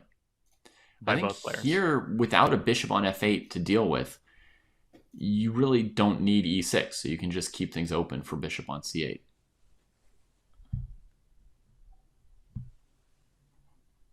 Oh, yes. Someone in chat mentioning the two Nodirbeks, Abdusattorov and Yakuboyev, actually had a playoff for first place in Qatar. Yeah. And another pairing that you could see at the top of a blitz or rapid championship would be Bortnik versus Bortnik. I mean, his brother did great. They were one on top of another in the standings. Yeah. Yeah. Do you know that Nigel Short played Mikhail Tal like several times in over the board chess? Short versus Tal? No, I did not know that. They played 9 times. And what's the conclusion? Is a height advantage something that exists Yeah, in chess or exactly. not? It's really obvious in basketball, but what about in chess? I mean, Kramnik's tall. Isn't. Yep. What's preferable? Well, he won the positional game inch by inch.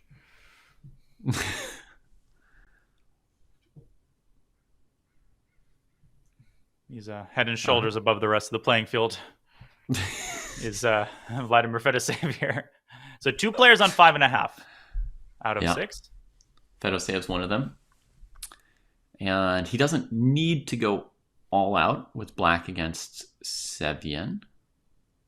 But he might. Fedoseev overall had a great 2024.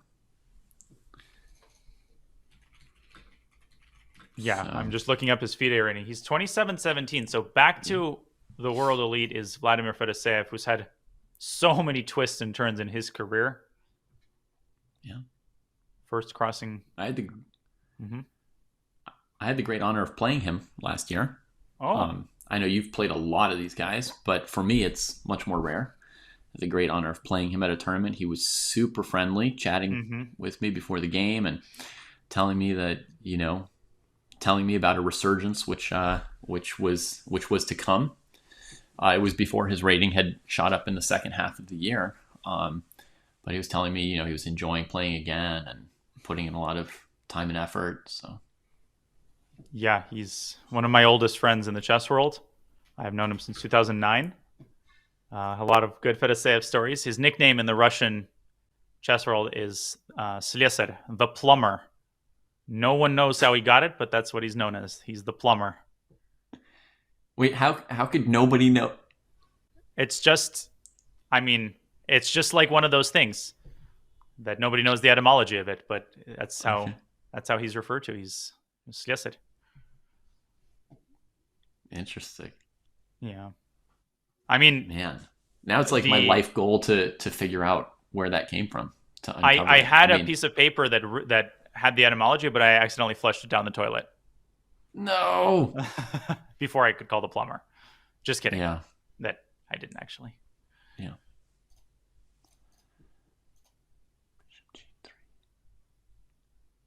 Okay, what's going on here?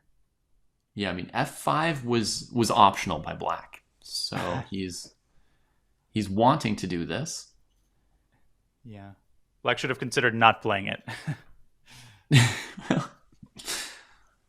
Because now there's huge square on e5. So Fedoseev has to compensate by causing problems and distracting white's attention from the e5 square, but it feels like these are just sort of one move threats that can be easily parried.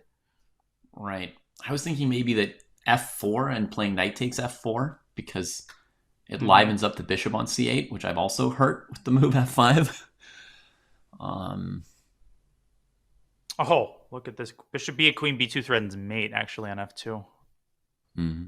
But the bishop can escape while defending it. And while capturing, the other bishop can take the knight. So bishop takes b8, I think, is the big decision. Do you start by taking? I would vote yes.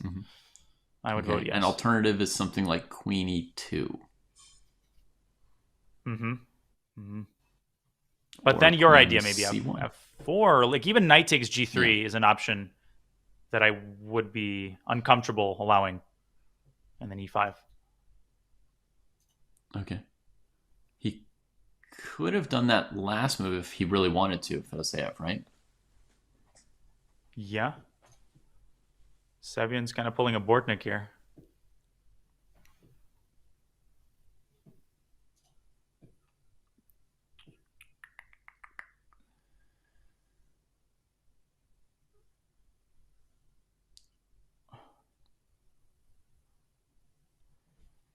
Wait, can we look at it?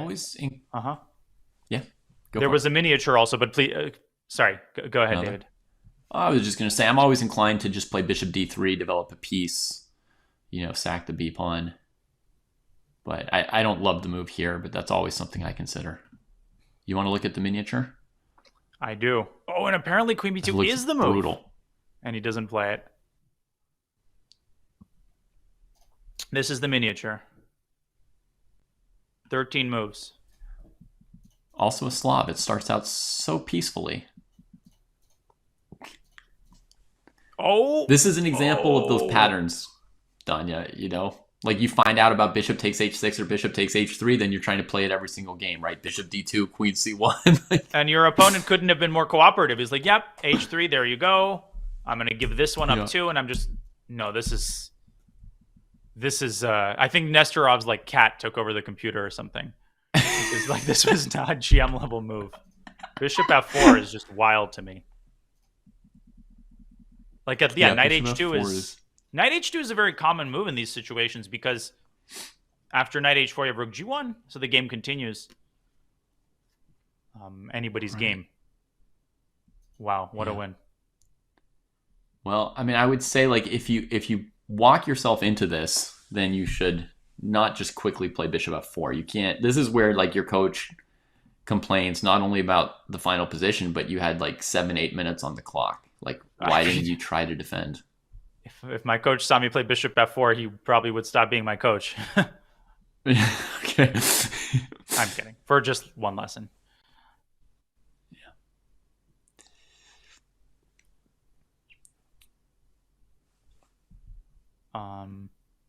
C5 says the blue hour. This is Lazovic versus Van Forest. Jordan needs to play very aggressively here. A win would do him very good. Lazovic, typical Lazovic position. Everything is healthy. He's got the bishop pair. Every time I see his position, he's like better with white. It's like 0.7. Yeah, the bishops definitely look great here, and Black tries to initiate some fighting. D5, knight d4 might be his idea. And at the end, David, I think there might be this forced queen trade, which is not pleasant for Black, but at least Jordan doesn't lose immediately. Yeah, you win control of the e5 square, right? So your knight gets going. And all rook endgames are drawn, so we don't have to calculate bishop g6. Yeah, I mean, you can only calculate so many things in a 10-minute game, I imagine. Some things you just have to trust. DC also possible, but Lazovic will go for this endgame. Yeah, you have to go queen b6 because the opportunity train will leave the station once white goes king h2. Right. Or h5, knight f8. Yep.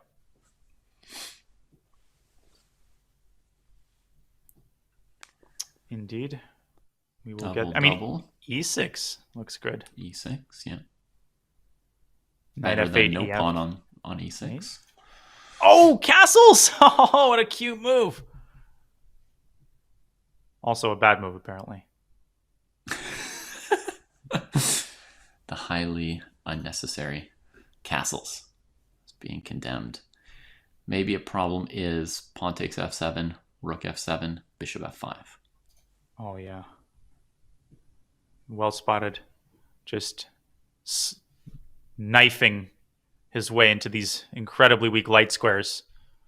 That bishop will just lord over the position from e6.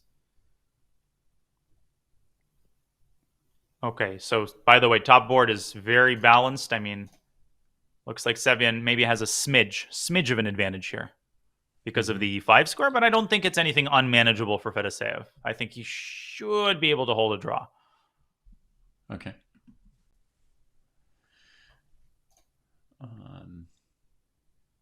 Yeah, I mean, still room for anything to happen, right? It's positional versus tactical, but plenty of room for someone to outplay someone. Let's look at Murtazin, because we will look at Darda Grishuk as well. He had a chat request, but quickly want to check this game because this guy, Bulat Murtazin, is on 5 out of 6. And a very sharp position here against Bortnik. Bortnik again going for one of these, put everything on the line in the first few moves of the game. Mm-hmm. Okay. Black's queen oddly has no squares. If you like, every square is controlled. Mm-hmm. Is that so important? If next move white played something like bishop a3, Black has to be ready to defend the d6 square, which looks a little tough. A5 is possible here, but then maybe white can play a4 to undermine the pawn chain. Yeah. If you put something on d6, white always has e5, so that's not a sustainable way of defending. Yeah. Maybe you sack the exchange and just go bishop b7. Oh, that queen needs a square so bad. I would play bishop b7 here and just take on d5 and free up your pieces. Right. So bishop b7, bishop a3. Bishop d5. Bishop d5. Giving an exchange. Man, we have similar instincts. It's almost like we've analyzed together before. Mm-hmm. Well, I learned some things from you. You know, I even had a lesson from you about how to play in blitz and rapid situations. When to give an exchange, when to change the nature of the position. That was the big focus of what I remembered. Mm-hmm. I learn new things every day myself. It's constantly evolving. Now, bishop a3, bishop d5. Even knight f4 can be played right away. Oh, that's the blue arrow, because knight e7, queen takes e7. And there's a Forkovich. Oh, yeah. Knight f4. Okay. And he sees it. Bortnik streaming. Yeah. Knight f4, knight e2. That is a chess tactic. Knight e2 checks come up and... Oh, queen c2 is a hard move. Sasha, position.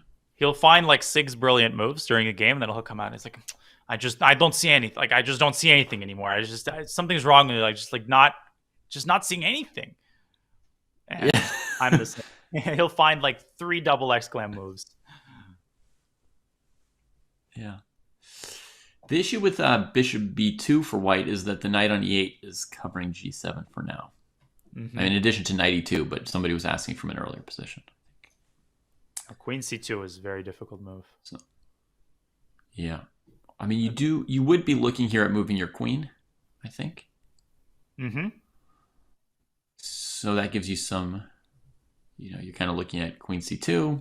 Queen c1 looks like not really helping the situation. Yep. Yeah. Queen e3, maybe a human thought. Queen e3 would be my instinct. The point of queen c2 is prophylaxis. You're discouraging knight takes d5, and you want to take back with the pawn to threaten checkmate. I also want to look at Darda Grishuk quickly because we had a request in the chat. And this is an important game, obviously. Both players on 5 out of 6. Another crazy game. Oof. Dar. Yeah. I mean, bear in mind, they can presumably each castle kingside in this position, everybody. The king probably hasn't yet moved, so the rooks on h1 and h8 can get into things pretty quickly. But white is under some positional danger of the e-pawn becoming really strong and black solidifying that space advantage.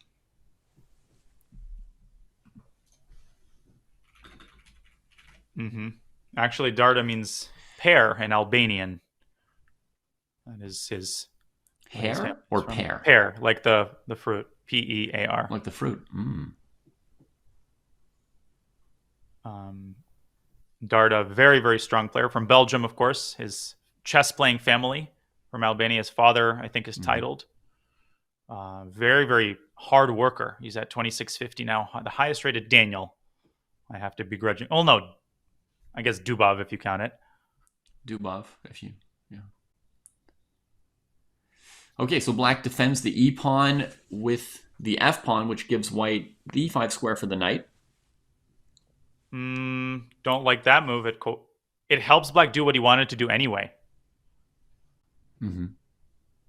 Which is knight d5, not bishop e6, queen b7, I guess. I feel like Darda maybe wants a6 and knight e5. Like he wants to invite the knight to d5 and then try to work on the c6 pawn. I don't know. Just a guess. But yeah, he's doing something fancy. Knight e5 was the obvious move. Grishuk smells a rat clearly. He's like, okay, looks too good to be true. So maybe queen f7 is a safer option.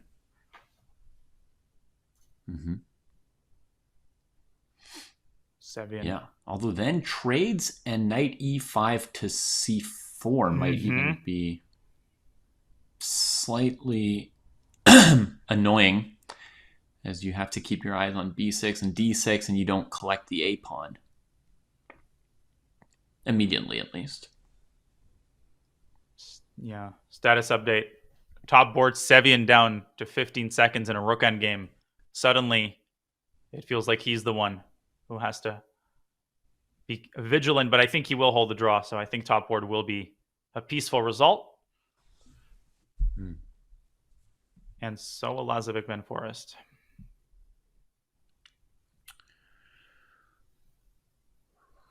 I think Sevian's still in some danger for now. We'll see. That's just going to be it's my chance to be wrong by disagreeing with you. Well, let's quickly check into that game because this one has stabilized somewhat. It'll be an endgame. And this is, of course, the most important game for the standings. Can Fedoseev push with rook d5, potentially? Or is the pawn endgame might have been lost for black? Yeah, it's a draw. He's going to go back to c4. And black, I think, has to keep returning to e5 in order to not allow king f4. Yeah, his main advantage is white's king position being funky, but he tries a fancy move instead. Yeah, typical Fedoseev, very uncompromising. 5 seconds, got to move. I don't like this move. Trying to find space for the king. It's got access to f2 now. You don't like it. Nope. I don't see the point. Like, he could have just gone king h3. Now he's got decisions to make. Oof. Doesn't go to f2, so now f3 is not as obvious. Rook e6, he has f4 check. So maybe... Rook e6 is a big question. I would take first and then go rook e6. I would take and go rook e6. And I feel like white will have to be ultra precise with no time. If black plays rook e6 first, do you think white plays f4 check? And white's better. f4 check, and suddenly black experiences a hard time keeping the pawns protected. So this is not so simple. Bortnik will win. Who would have known? He played Murzin twice in Rapid and Blitz, and now he plays Murtazin.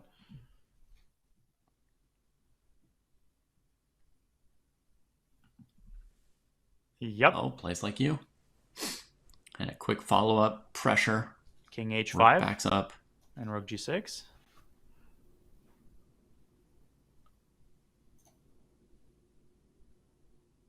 I would consider playing something like b6 first to try to cover the c5 square. Mm-hmm. He does go king h5, Yeah. but now rook c5. I also noticed a weird idea of like rook b6, rook c4, a5. Mm-hmm. It was also 2 seconds, gotta move. just he's going for rook c5 to try and simplify, but he's giving up. What a move. With no time. b6 to deflect the rook so that he preserves these pawns, which he thinks are more important. 1 second, gotta move. And he collapses. Oh. F takes e4 just makes a move to not lose on time, and he blunders the pawn. But yeah, rook b6, everything falls. Looks pretty deathly now. King f4 even is a move because king h4 was mate. Yeah. b6 and king f4. Zugzwang after king f4. Look at that. No moves. Oh god, nowhere to even move. You're losing another one. Oh, it's too cruel. It's over. Oh, and rook e4, rook that e3, was- rook b3. Yeah. And look That at was this the time bad king scramble. placement in the rook ending plus time pressure. And is Darda going to swindle a win here? Knight b6? Knight b6 wins? Darda's going to be Grishuk. Unbelievable. He's up a rook. Yeah. But okay, still. Still working on extricating the knight. Okay. Yeah, just double. That's clean. Done. Well, Grishuk will still try b4. Just got to send the pawns down, but it's over. Too many rooks. Wait, rook b5? No, but Thinks why better did he... of being behind the passed pawn and goes and eats one more. Well, Darda just gave away a tempo. Now c4. Now it's not so easy I know. anymore. It's unbelievable. King c6. Yeah, he's like, I wasn't done with my meal. What a move by Grishuk to stop the pawn laterally. Rook c5. Woo! Oh my god. Panic. c3, rook b3, c2. White will have to give up a rook, but that is losing for black. But that is, yeah, it's just too connected. And you can cut off the king along the f file. And he resigns. Yeah. Yeah, a rook is a lot. A rook is a lot, even in a time scramble. Oh, he blundered the knight. Did Alexander Grishuk with the f3. Oh my gosh, Yeah. what a heartbreaker. And these are basically decisive games at this stage in the competition. You know, the players who are losing this round are pretty much getting eliminated. I think we got to look at this with one. the because exception of Sevian, who's in first place. what is going on in this game? Dude, White could have promoted earlier. No, this is ridiculous. Have you ever seen an endgame like this? No. Not normal. Although there was a game that Levi Rosman played in a classical tournament last year that looked a little bit like this, where he won with the bishop and a mass of pawns, I think. Oh no, and Andy loses. Oh, there He goes was the H pawn. completely winning. Wait, why didn't White take the pawn on G2? What are they doing? They're making moves where I'm questioning my vision of the board. Your vision, yeah. Like, Yeah. take the pawn, dude. You're going to go straight to the eye doctor from this broadcast. Oh my gosh. If Black wins this, I'm going to go to the psychiatrist after that. And so is Andy Woodward. And so is Rudik Makarian. He doesn't win this. Yeah. Unbelievable. You can get multiple appointments and just go from one doctor to the next. Well, you know what they call him, Dr. Rudik. No, they don't. Call him Dr. Rudik. Yeah. But nobody knows where he got the name. The degree. Oh, Queen F1! Queen F1. That's clean. Thank God he took That's a hanging clean. piece. Okay. Yeah. Look at this moment. So, Andy is winning Yeah, with go for G2. it. He goes D6. He goes D5. White does not make a queen, and instead plays King B2. And Andy, instead of stopping the pawn with Rook F8, plays Rook A7 and gives away the rook. That's what a time scramble will do to you, ladies and gentlemen. Yeah. Unbelievable. By the way, there's a very important game on board 2. 2 extra pawns. Northern Van Forest slowly No, but okay. King E3. looking to win. King E2. Yep, this is a Lucina in the works. I think I've Lucina this before. But how do you win this? Yep. Somewhere. King F3. Yeah, What? This is nice. Oh yeah, King E2. There's Rook D2. Also King D2. Yeah, E3 probably wins. Yeah. It's over. Rook D7. Or just E3. No reason not to play E3. King E2. Yeah, Rook C7, and it's a classic Check. Lucina. Okay, now you're on autopilot. Okay, gotta go Rook E7 at some point. Man. Tough blow for Lazovic. He was one of my favorites for today when I saw who was playing. Yeah, maybe But still he's jet not had lagged. an easy time today, even up to this. So Well, it's a tough, brutal field. Andrew Tang beats Artina Shroff, and round 7 concludes. It means there are 2 more rounds, ladies and gentlemen. 2 very important rounds because only 4 players qualify to the next stage, the knockout stage tomorrow. And of those 4 players, only 1 will punch his ticket to the beautiful resort village of Weissenhaus. And we will find who those 4 players are when the final 2 rounds commence in just a couple of minutes. Stay tuned.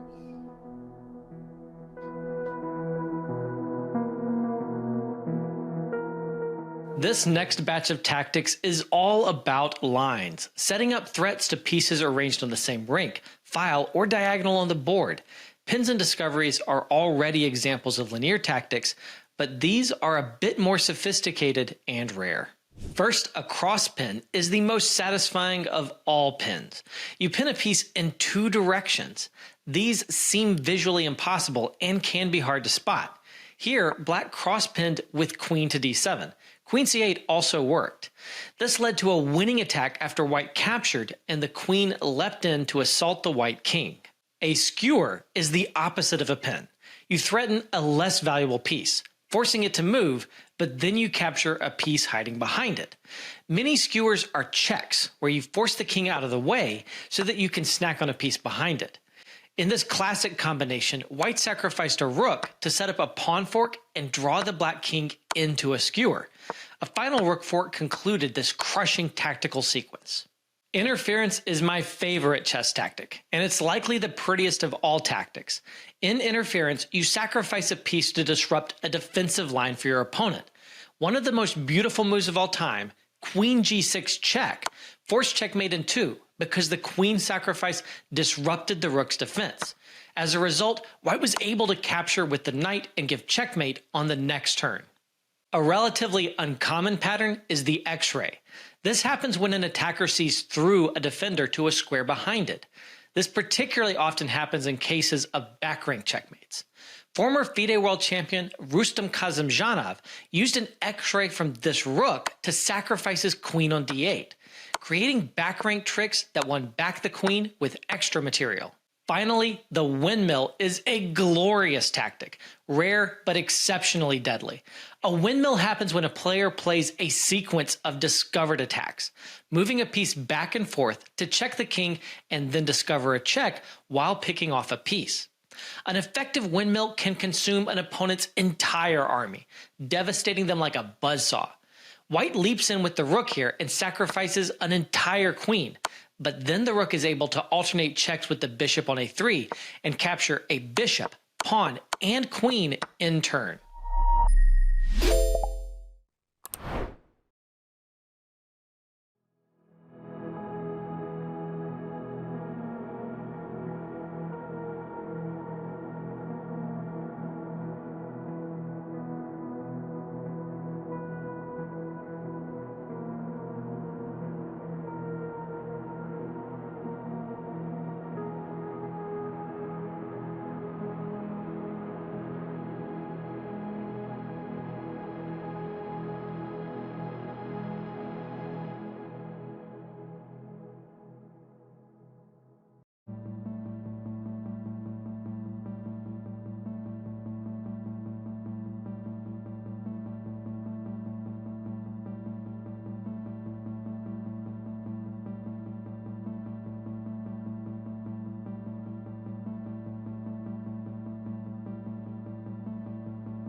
final 2 rounds of the play-in Swiss. Welcome back, ladies and gentlemen. I am David Proust and GM Daniel Naroditsky, bringing you coverage of the Swiss stage, the first of many stages that will weed out all but a single competitor who will make his way to the beautiful resort of Weissenhaus.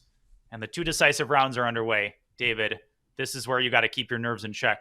And this is where Fedoseev has a big X on his back because he's in clear first after dispatching Sevian. Yeah, both these 2 players on top board ground out rook endgames, sort of refuting the idea that every rook endgame is drawn. They ground out rook endings that were not particularly advantageous for them, just played well.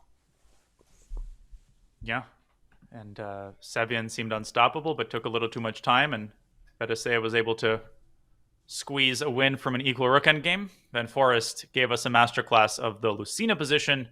Incidentally, David, a little bit of trivia. Lucena himself never actually gave the Lucena position. It's a misnomer.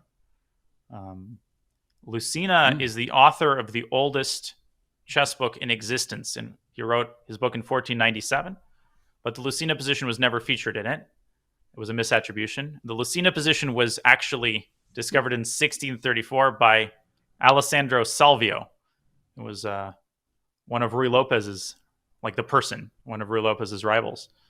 And some clown misattributed it to Lucena, and that's how it's been known ever since. Ay, ay, ay. What a travesty. Ay, ay, ay. It should be the Salvio knowledge position. is staggering. I did check the dates during the descendants break. Must be outraged. Exactly. I mean, there's a lawsuit underway for 500 years, I heard. Yeah. Well, should be firing some new Salvios sometime soon. Very good, very good. I like it. G3, letting the bishop out. Really? Black playing the king's gambit, and even when it's not a gambit, it's Wait, what? unclear how good it'll be. I'm very confused about G3. Knight F6 and D5? Like, was this deliberate? Does he want bishop H3 or something? Appears to be deliberate. But why not, like, D3? What was the point of yielding the center like this? Or even EF, just EF. Is a much better version. Yeah, like I G3 don't know. loses a bunch of tempi, no?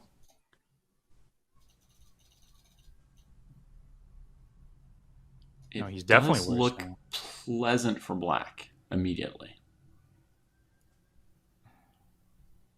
Yeah. Oh, okay.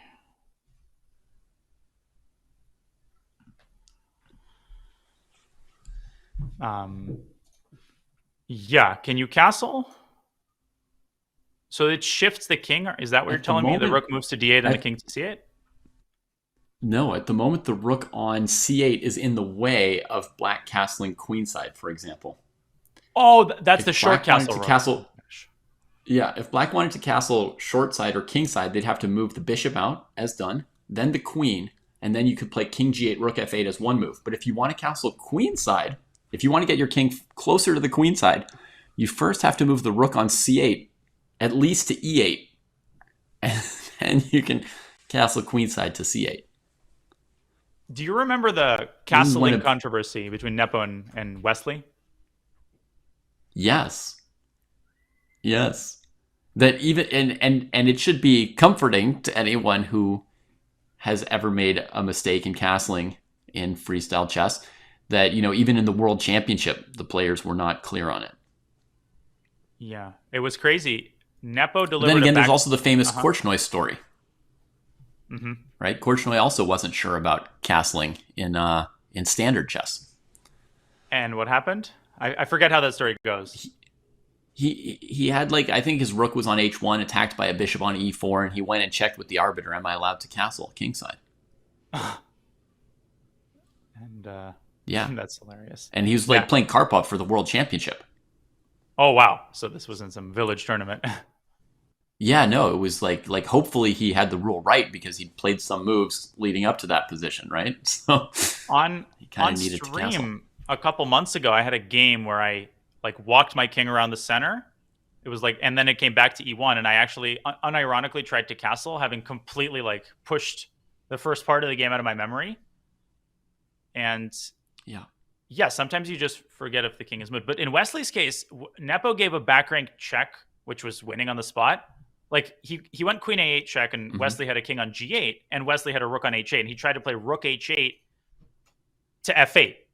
To f8. But you cannot castle out of check. Which would have been a powerful response, but not legal.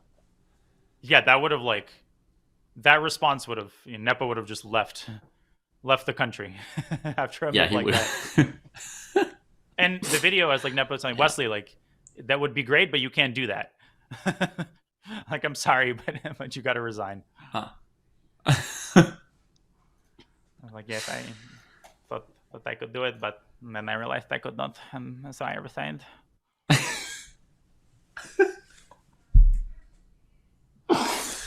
Oh, you killed me. If you close your eyes, you might not even know who's commentating. It's true. If someone just listened to this audio only, they would be like, wow, chess.com got like a really top tier new commentator.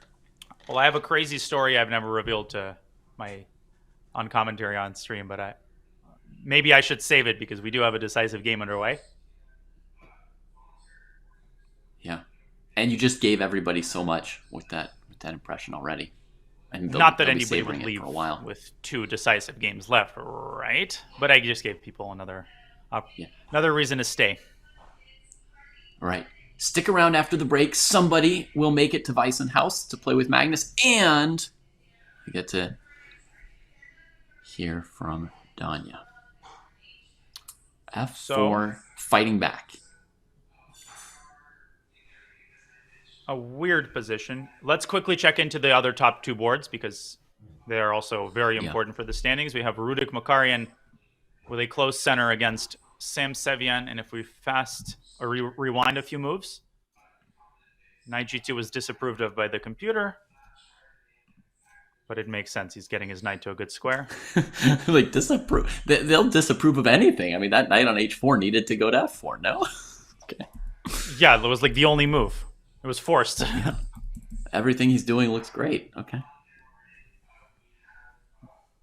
What a weird game. Like, whose knights are better?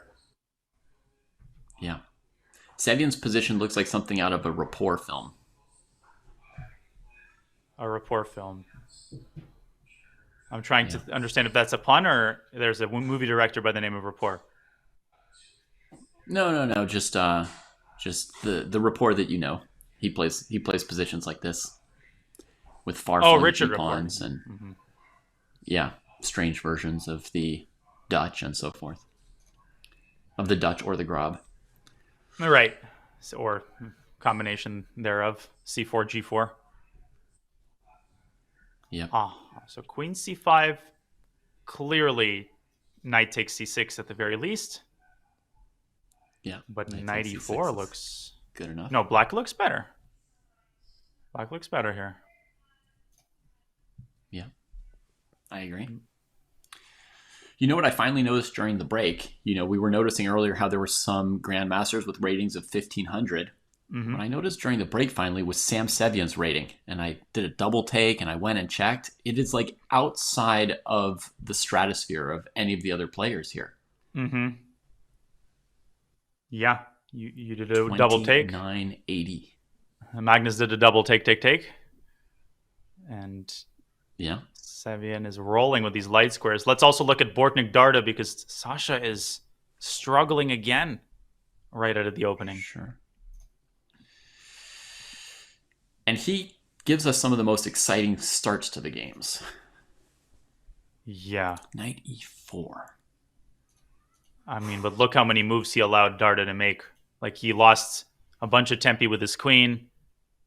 And even in the endgame, he's going to be in a lot of... Oh my gosh, look at this. If he takes, he cannot go knight e3 because of mate. Look at this mate. Oh yeah, that one. So he can't castle easily. I have seen that one before. And bishop g4 is and also there's threatened. also right, exactly what I want to say. If you can't move the knight to e3, there's this huge threat of bishop g4 going after the knight with knight d2 smothered. And this is one of the weirder positions for castling that there is, and I think some of the players may really be struggling with, like, how do I get into this game? You know, how do I get the king and rook sorted? No, but this is insane. Like, the fact that look at this position. He cannot move his knight because of mate again. And he has to do something like this to stave off checkmate, but he went b3 instead, so he did something very similar, trying to get some luft. Good move by Sasha. Very prudent decision. Giving up the exchange, I think.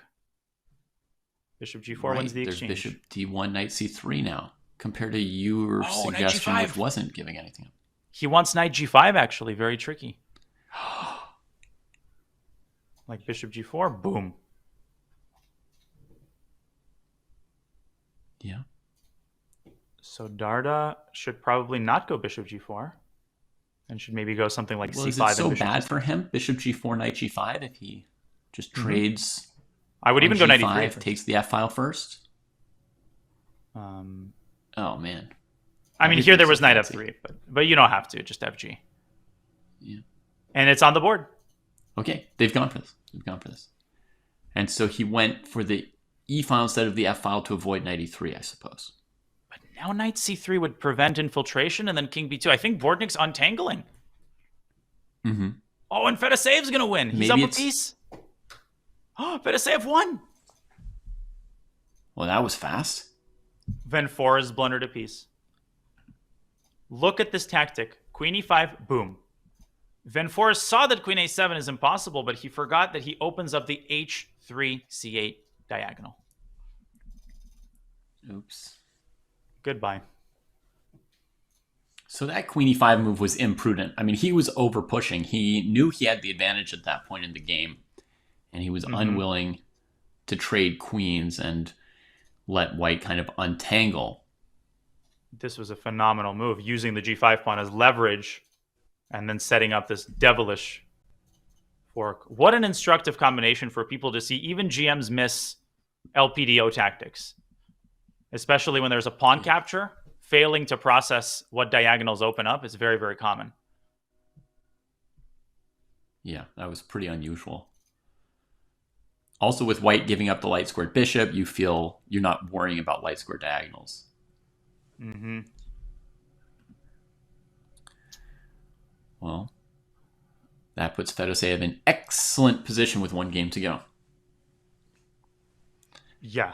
I mean, he might even be already through due to his tie breaks, but a draw certainly wouldn't hurt. A draw, yeah. If this was the World Blitz, then probably you would need like 8.5 out of 9, but it's not. So how big would you say Sevian's advantage is here? Not big anymore. Somehow Makarian has... Like, his position looks a lot better than it did a couple moves ago, even though nothing on the surface has changed drastically. Mm-hmm. And the reason is anytime you move Black the knight, you give away the dark squares. Mm-hmm. Black has space, but every white minor piece is on a good square. Only rook a1 could really stand with some improvement, but a locked position like this, the rooks aren't that good or important anyway, I suppose. Fedoseyev, I think, is he's not guaranteed to be through, believe it or not. Like, I can see a scenario where if his tie breaks aren't the best and he loses, some of the people who have 5.5 out of 7 right now, they could win twice. We shouldn't forget that. Mm-hmm. Ooh, Sevian's looking for a big break. Can white munch? Because b6, knight c6 there is a problem.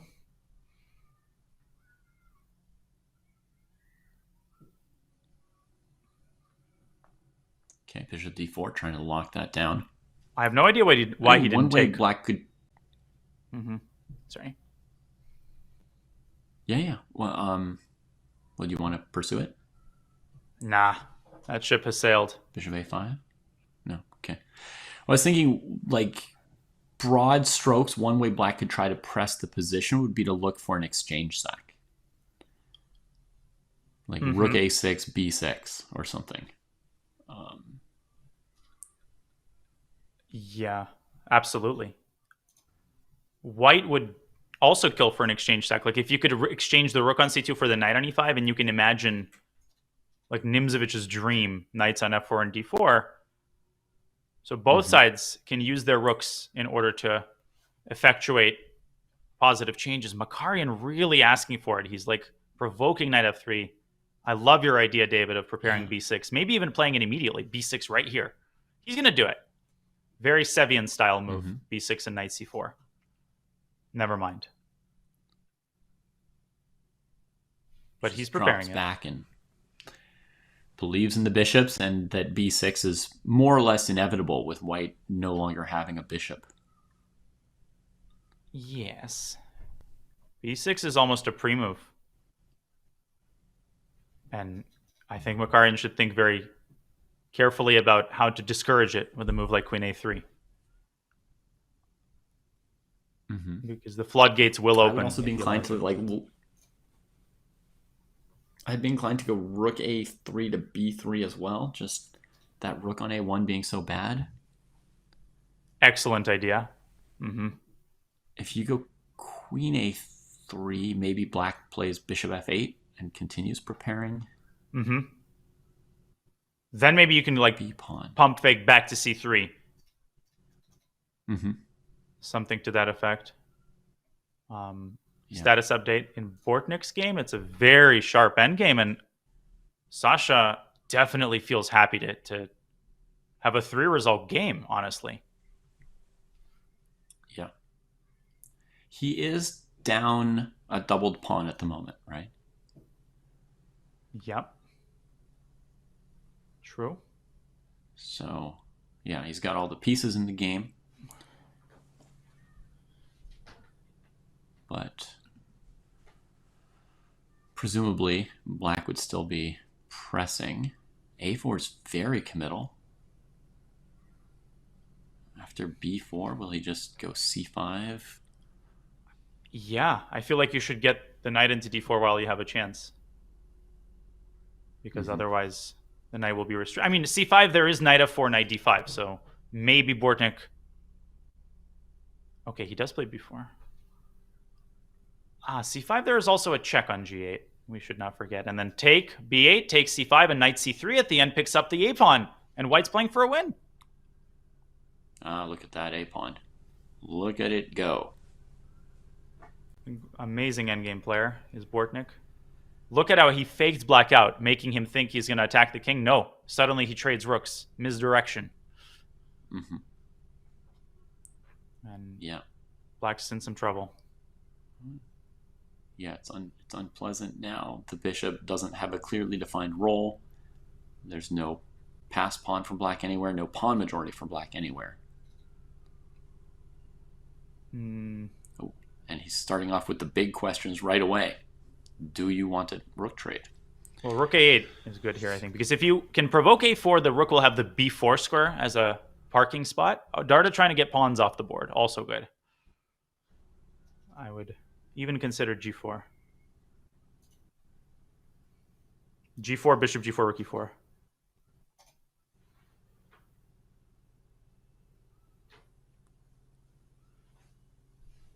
Okay. But okay. Rook e7. Trying to be active. Vol. So black's going to go after the g-pawn. That's the point God. of a4. We're going to get something insane here. Some pawn race. It's going to get tactical, I'm pretty sure. Some like a4, rook h3, a5 kind of nonsense. Absolutely. But yikes. Bortnik needs to be careful because rook h2 is also a problem, and you do not want the knight consigned to a passive existence if you can avoid it. Yeah. So maybe knight d1. This a4 seems to have been a pretty strong try from Darda. Rook h2, rook e2. And now it's the a-pawn against the world. Rook e2 is possible. Possible and probable. Okay. I think if black trades and brings the king to a5, it looks okay. What's your feel? Yeah, king b6, king b2, king a5, king b3. It feels like a draw, but it feels uncomfortable. Bortnik does decide to keep the rooks on the board. Very bold decision. But now... Yeah, so your concern is that knight is passive now. Ooh, rook e3. The king moves away from the a-pawn. But king b2, rook e1. a5. And then there's a double-sided discovery. Bortnik doesn't want anything to do with that. He keeps his pieces close together. The knight can come around at some point. Rook a1, but it doesn't happen. Rook a3, rook b2. I feel like white's got a chance here. It feels like black is slowly losing the grip on the position. I would consider rook b3. Okay, so he's wanting to play rook b2, right? That's why you're not going to a3? Makarian just made a blunder. And he's going to lose. He's up a rook. Up an exchange, that is, but losing the game.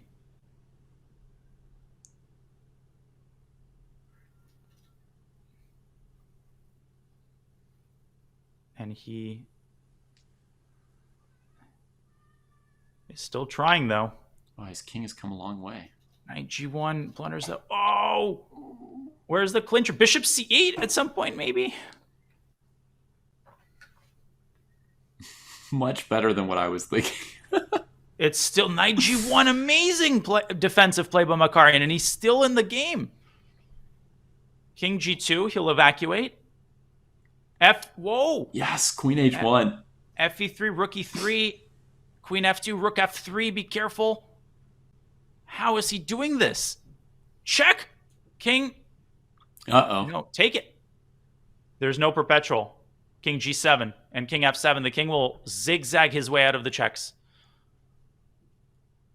Oh! You're shocking me there. I can't believe that there's no perpetual. There, the king's out And of now the way. there's mate. King e3. There's like... Where's the mate? Where's the mate? Queen g2? Exactly. You got to make the quiet move.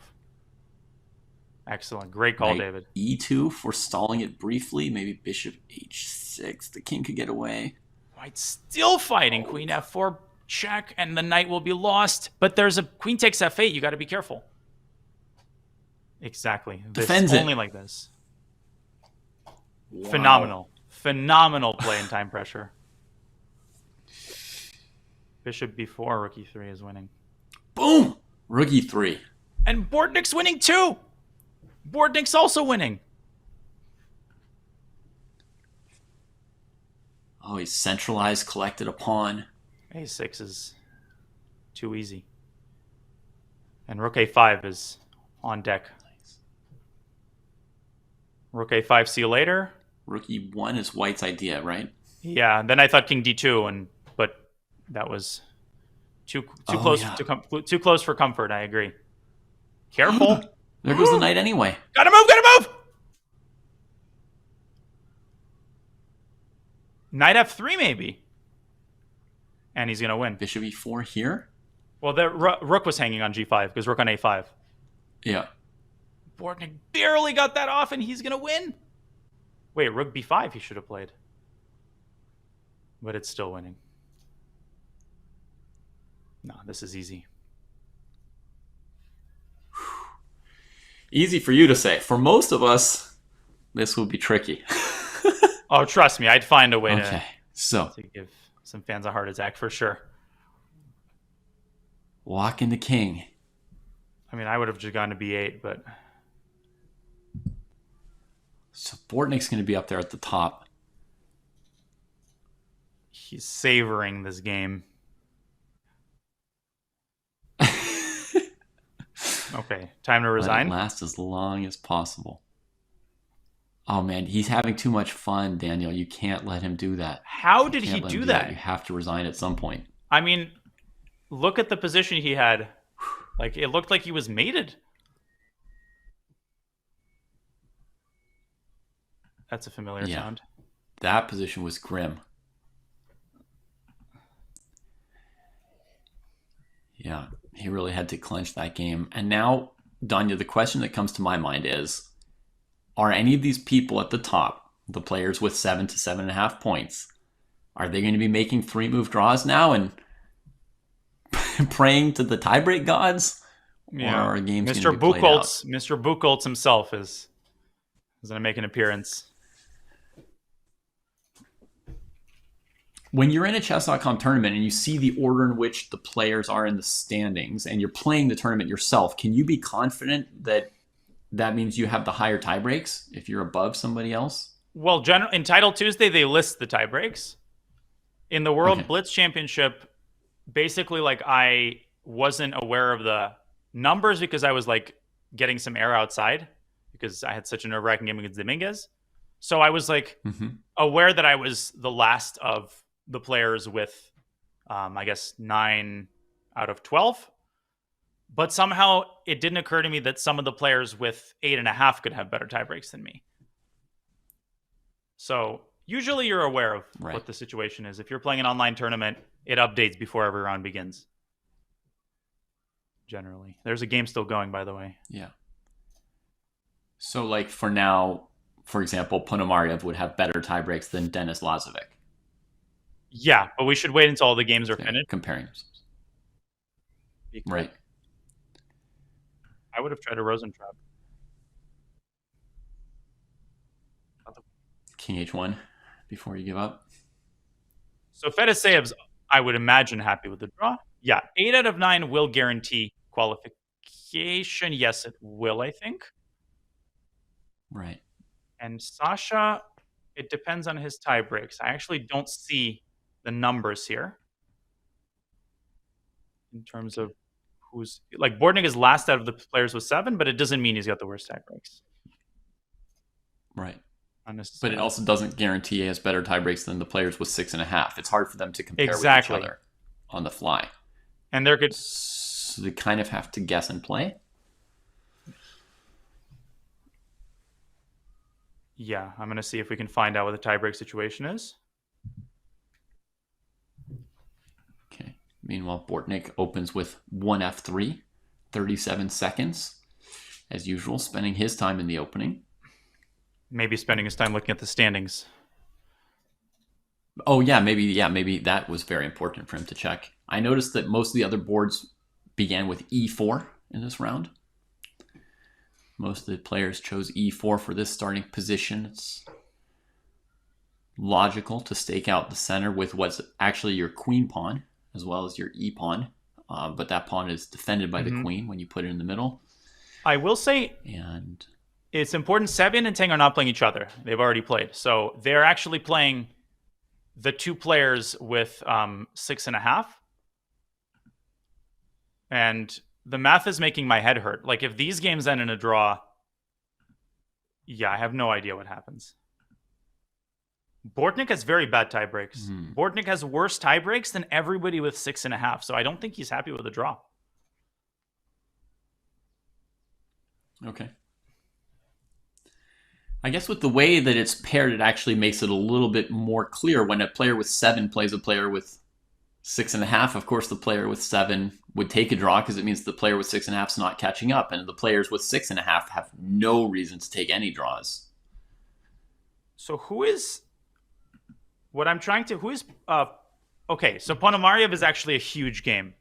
Ponomarev, if he wins, shakes up the entire situation. Because let's imagine that Bortnik draws. Okay, then Fedosey will have 8, Bortnik will have 7.5, and we have 4 qualifying spots. Sevian and Tang are both playing the players with 6.5.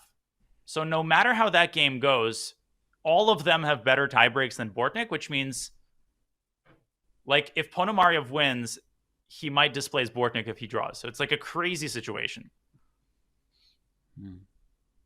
Definitely Bortnik is rooting for Van Forest in this game to knock out Pono. Yeah. Let's go back to the If he's got the time to look over. People think tie breaks are simple, but they're not. There's a lot of different cases.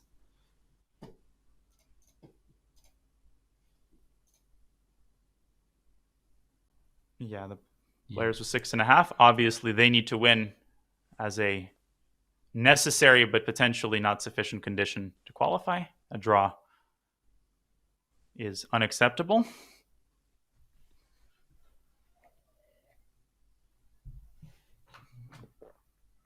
And what's happening here?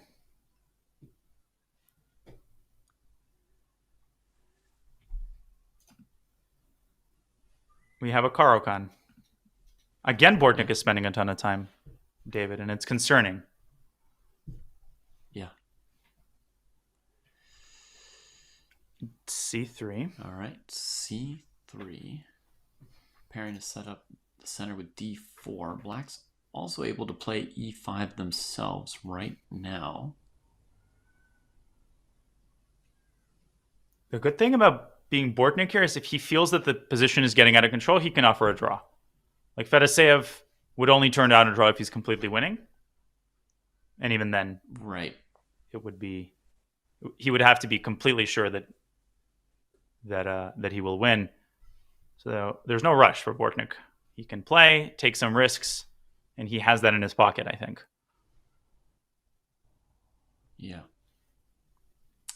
That said, this symmetrical position that's coming up might already be really fine for Fedoseev. Like if you imagine E5, D4, Black can bring the knight on F8 to G6 instead of E6, and it's actually more harmonious than Bortnik's knight on E3. Although maybe takes in bishop F5 might be a source of danger for Black. It feels like if Bortnik doesn't play D4, then Black might play D4 and lock out the dark squared bishop. So I think it's now or never. At least it feels that way. In the meantime, yeah, I don't like this move at all. D4, yeah, Bortnik just allowed it.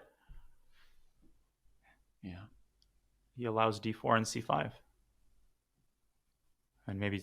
Yeah, seems like like Black doesn't should be play able to it. support those pawns pretty easily. Very strange. And again, I would lobby for D4.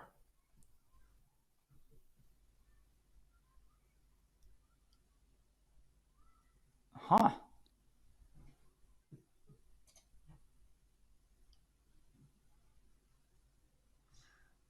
What a slow-moving game. White could... Yeah. White can also consider trading on D5 once before playing D4. Exactly. Very hard to say which of those moves would be better in an unusual position in a rapid game. I gotta show you what happened in Ponomario's game. It's bad news for Ruslan fans. He has collapsed. Tell me it's Oh, he over blunders. already. It's over. Look at how quickly this went wrong. Bishop A7 invites the knight to B5. He gives away the bishop pair for whatever reason, and now bang. That is vintage freestyle tactic. It doesn't matter what you defend with. I will take C7. And he actually also walked into a fork. He wants queen D8 though.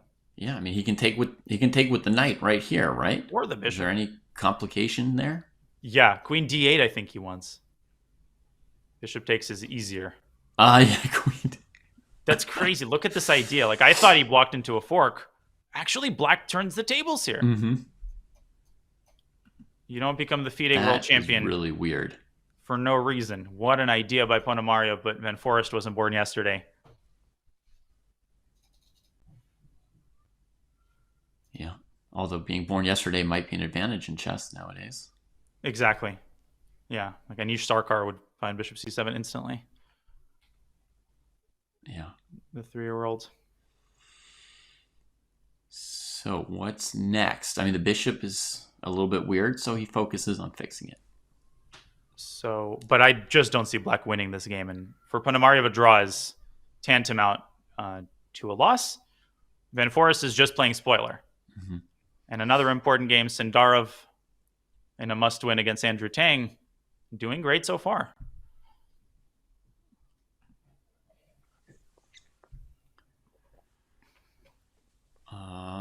Yeah. Yeah, just a very playable position. Squares on d5 and f5. Yeah. Andrew, with his vaunted bullet skills, like you said, David, you can be the best in the world, and he is. But if you're playing a 2700 who's got 5 extra minutes, it's only a matter of time before you will crumble. Mm-hmm. Yeah. Okay, I was wondering why not queen c5 going for an endgame here, and it drops the g7 pawn. Ooh. So Nasty. that does not eliminate the pressure. And what about knight d4? Actually means that Tang's he's a little tangled up around this pawn on g7, Danya. Very good. Yeah, he's tanging on the clock.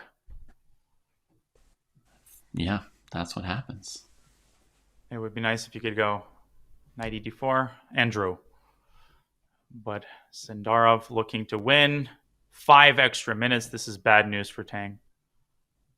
Bad news. And in board 2, we have Lazovic also in a must-win against Sevian with black. What a tall order. But he's making short work of him. Do you think some of these 1 second, Danya, like yourself and Bortnik and Tang, do you think some of them get into worse time trouble because they're not as worried about being in time trouble? Like, do they have like too much confidence sometimes with their time management? I think some players do. I will say I'm terrified of time pressure. Like this is a misconception, I think, also that time pressure is just like a blitz game or like a bullet game, but it's really not, because not only are you carrying all the baggage from what happened previously, it's just a different vibe. So I remember in the blitz tournament, I had at one point against Laurent Fressinet, 30 seconds to like a minute and a half. And I was just, I remember feeling this absolute terror. Like, oh my God, like he can pause whenever he wants. And I have to move instantly. By the way, Bishop E3, Rook E1. Sevian did not just blunder a knight. But Rook E3 is potentially in play. And this was a really non-trivial move that Sevian spent quite a bit of time on, because if he'd played like knight f5 first, there was bishop h7, bishop c2, rook e2. I didn't see anything comfortable for him there. So he put in the effort and played something really special to get himself out of this. Bortnik is on the move against Fedoseev. He's got a good position. And if Bortnik wins his game, he potentially gets clear first, because I don't see Tang or Sevian winning their games. Like, not even cool. But it's a crazy position, so anything could happen here. An absolute slugfest. Yeah, that is wild. The kings are out there participating in the opening. I actually think Bortnik is okay with a draw, because Ponomarev is so unlikely to win.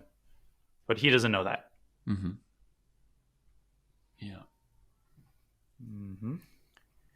And he doesn't care.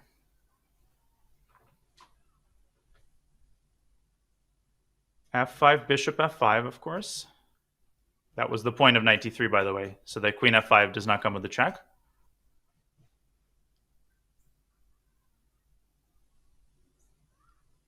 Again, a4. Yeah, now bishop f5 doesn't come with check either. So it's no good. Queen c4, queen c3. And white is comfortably better in the endgame.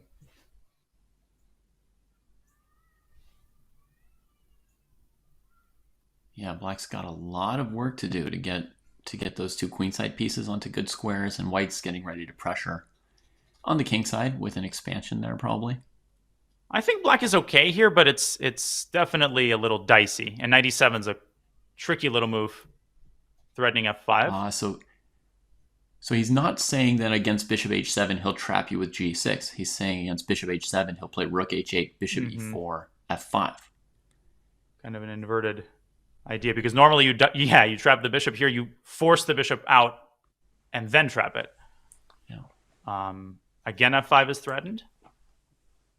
And if Bortnik has to move his knight, then Fedoseev's knight can dive into f4. So it's a really, really double-edged position, actually. I would consider rook e1 here to meet f5 with bishop takes f5.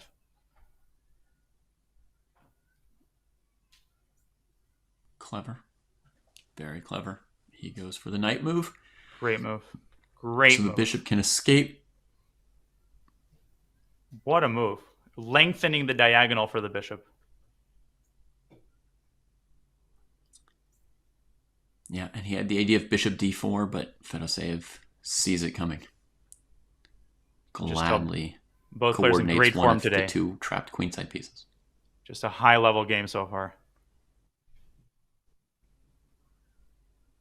Yeah. Has Black equalized it to your mind here? No, I think white is still better, but the pawns are weak. Like, I wouldn't be thrilled. I mean, maybe h5. Maybe you need to start things on the king side while Black has not consolidated yet. Mm-hmm. But it isn't easy, and Bortnik needs to manage his risk. So, meantime, Andrew Tang actually has, I would say, mostly recovered and has a pretty powerful looking position. Oh, yeah.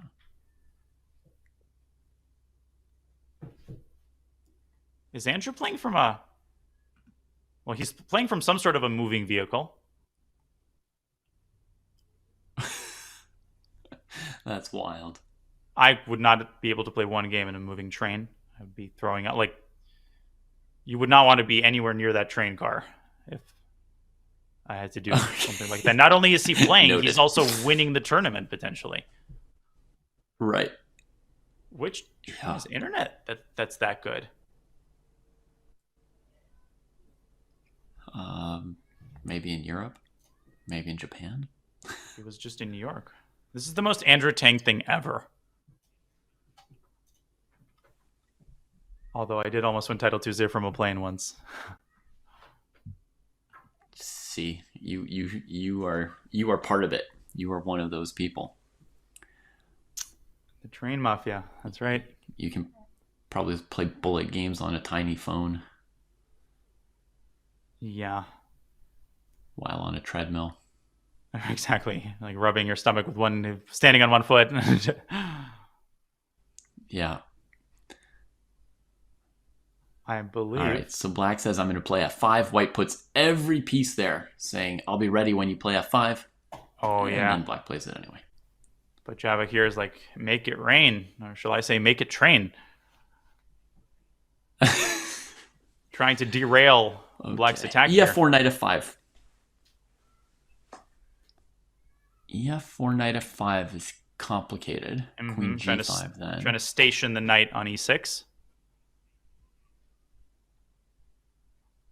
Uh-oh. I don't like this. I don't like this turn of events for Andrew. He might have to try to keep the center closed with e4.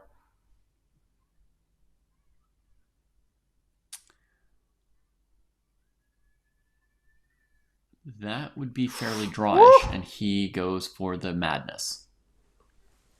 Unreal. Knight f5, queen g5, knight d4, fg. Try calculating that with a minute. Yeah. Also, David, knight f5, queen g5. White has this move, g4. More like g-fork. Yeah. Yeah. Then you go queen takes g4. And then rook g1, knight g3, check. Knight h6. G3. Knight h6 is easier. Oh, man. That is easier. Uh-oh. So your g4 move might be very strong. But why try to reroute the knight to e6? Yeah. I'm looking for alternatives. I mean, knight f5, you have to defend h6 square. So maybe like queen f6 is possible. Knight g2, very positional move instead by Sindarov. He wants to work on this f-pawn. Makes sense. Makes sense. He must have thought both were possible based on his time usage. Yeah. He wants to avoid the direct tactics, which is a good call against Andrew because he's just a machine. Quick update. I think it's a draw. Although Bortnik is actually suddenly the one who needs to be careful because Fedoseev laying a trap here. GF knight e3, king d2, knight f1. So Sasha needs to keep his composure here. and spam that draw for button. just start clicking it. I mean, do you see a move for him?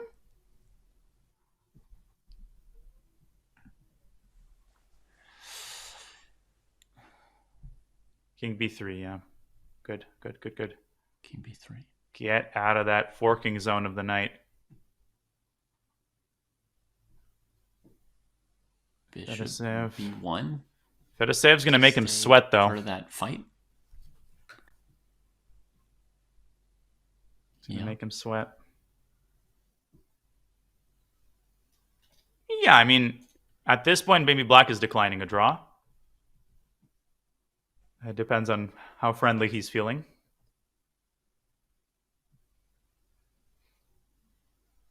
Although, given that there are no prizes. Needed to win, it certainly looks comfortable. Yeah, still equal. I mean, Bortnik shouldn't lose unless he blunders in one move. Like, everything is under control. These pawns look weak, but they're all protected by the king. Sindarov, Ting down to 10 seconds. A quick update here. It should be a draw. Lazovic trying this way and that way, but he hasn't been able to make any progress at all. Let's watch Andrew Ting, because that is where the action is right now. Yeah.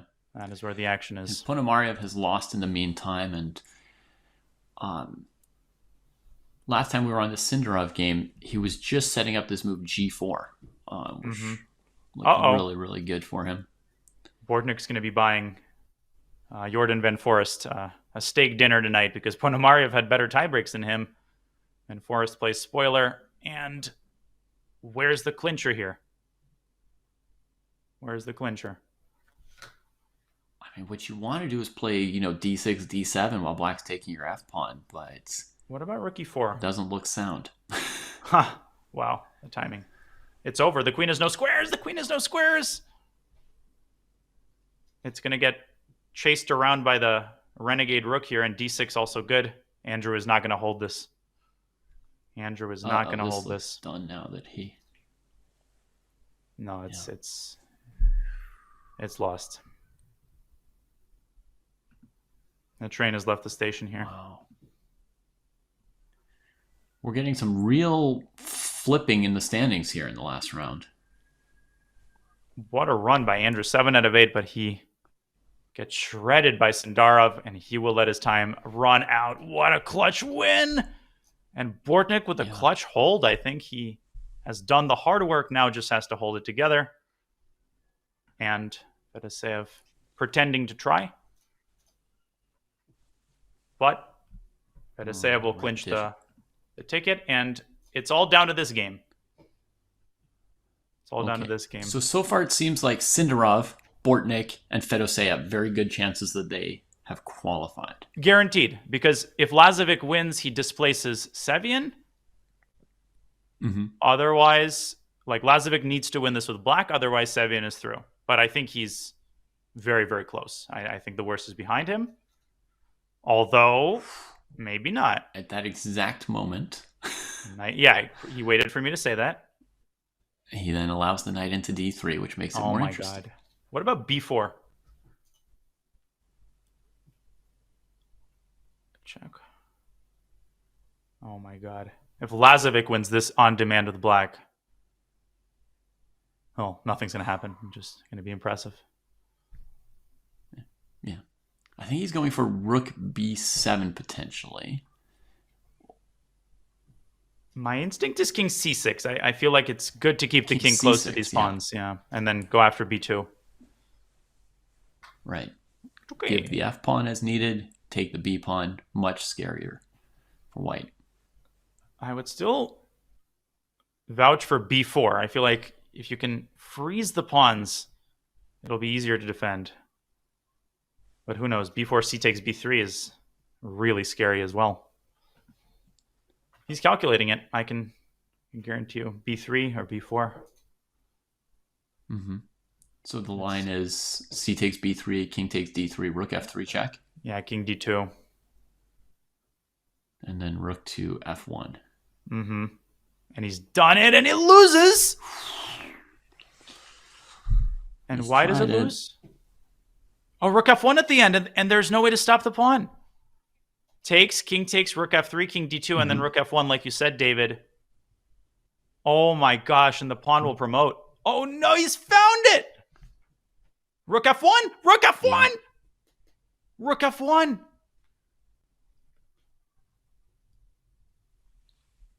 King f1, b2. No, he didn't just do that. No, he did not just find that. Little bit of a double check, but he had seen it before he took on b3, I think. He sacrifices both of his pieces. White still has his rook, he still has his bishop, and what he will not have is one of the 4 qualifying spots. I cannot believe. Nearly. Wow, yeah. No. And a fork on nearly top of it. 3,000 rated Sevion. Oof. No, that is insanity. Insanity, Incredible. the commentator's curse. Rook g6 apparently was the drawing move, but this is so hard to convince yourself to give the pawn like this. What a tactic. If you go king d2, there's still rook f1. But this is really the beautiful idea. David, what an ending to this tournament. Yeah. What an ending. Yeah, we got a few nice endgame tactics here today. I feel like a lot of these games were decided in the endgames, Danya. Of course, we did see some opening disasters, but not so much on the top boards later on. On the top boards, it was like some little endgame ideas here and there. It appeared that there were 2 types of games. Yeah, the miniature and the endgame. And there will be one interview coming up with the top spot, Vladimir Fedoseev. He, along with Bortnik, Sindarov, and Denis Lazovic, the beast, they punched their tickets into the knockout stage. We'll be back with Grandmaster Vladimir Fedoseev, who rampaged the field with 8 out of 9. And we'll hear his thoughts on the other side of this short break.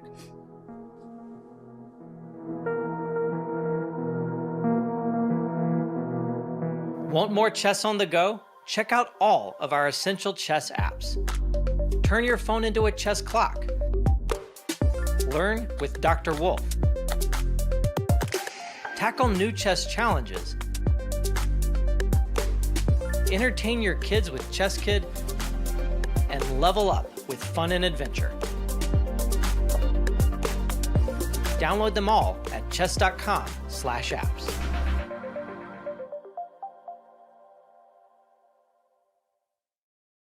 After tactics based on lines and squares, we have tactics based on timing. In a game, you often have cases where you calculate a sequence of moves. I go here, she goes there, I go here, she goes there, I win. But sometimes a tactic can disrupt that flow and totally change the nature of the game. Our first timing tactic has 3 different and commonly used names, but they all mean the same thing. A Zwischenzug, intermezzo, or intermediate move is an unexpected move in between a sequence of moves that changes the outcome of a set of captures. The brilliant knight takes g3 sets up 2 different intermediate moves. First, after white captures black's queen, there's the royal fork, knight takes e2 check. Then black also snaps up the bishop with check while concluding by capturing the white queen. The excellently named Desperado is a tactic in which a doomed piece sacrifices itself for some gain.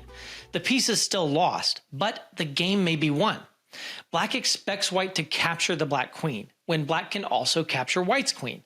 But white plays an intermediate check, also called a Zwischenzug, to give up the queen for the bishop. Then white can capture the black queen and be a piece up. Zugzwang is a tactic usually relegated too late in the game. It means compulsion to move. In fact, if your opponent was allowed to pass, many positions, even king and rook versus king, could not be won. But the opponent must move, and sometimes all moves surrender key points. Zugzwang simply means that you have placed your opponent in a position where they have to make a move that worsens their position. King h1 is a stunner of a Zugzwang, one of the best moves of all time. Black must move the king or the bishop. They are fine where they are, but every single move will either let the pawn push through to promotion or walk into a knight fork that wins the bishop. Maybe the least known tactic on this list is the lifeline. This is often a defensive tactic, and it occurs when you are trying to defend against 2 threats. The situation is seemingly impossible, but you can defend against one threat and make a counter threat to the opponent. The opponent must capture your piece, and in doing so, they allow you to recapture with the other piece, saving both threats. International master Axel Smith coined this term, and in his book Pump Up Your Rating, he showed this example. Black escapes the knight fork with queen to f8. The trade of queens will also save the rook on a8.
We are back with the top finisher of the freestyle play-in Swiss, Grandmaster Vladimir Fedoseev, with 8 points out of 9 as he punches one of 4 tickets to the knockout stage tomorrow alongside Javier Sandarov, Denis Lazovic, and Alexander Bortik. Grandmaster Fedoseev joins us for a short interview. Vladimir, congratulations. What a run. Can you give your overall thoughts on today's play-in, and what games were you proudest of? Thank you for the introduction and congratulations for such a victory. I can't pick my best game today, but probably the most important ones was the game I played with black pieces against Sam Sevian. Maybe to the tournament standings, it was absolutely crucial. Also, I was not sure before the last round, despite I've been on 7.5 out of 8. I was not sure if it's to lose the last game. It's enough for me to qualify, and it says like in such competition you never having room for any mistakes. Even round 9, you still need to try your absolute best, being leader of the tournament, half a point in front of everybody, and still with a loss you are not guaranteeing case. This is tough. Mm-hmm. And Vladimir, congratulations from me as well. Fantastic tournament. Fans would like to know, how do you like Fischer Random Chess, and do you have much experience playing this freestyle format? As you can see in my login on chess.com, I played quite a bit of warm-ups before this event against strong players such as Parham Makhsedlu, Amin Tabatabai, and Kirill Alexeyenko before this event. So I was in Fischer Random mode already. But in my opinion, Fischer Random is a really great alternative to the modern classical chess because we are simply reached the point where preparation killing almost half of a game already in some cases, and it's not good that we are not like competing who is the most creative, who is the most innovative player, and so on. We are just competing in some processes of memorizations and prearrangement process. How to set your position on board in classical chess is super important.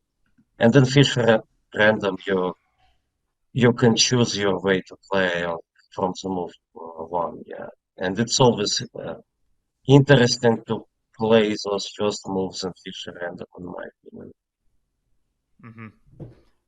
Vladimir, we have two questions from the chat before we let you go. First, you are playing Lenier Dominguez tomorrow, very experienced player.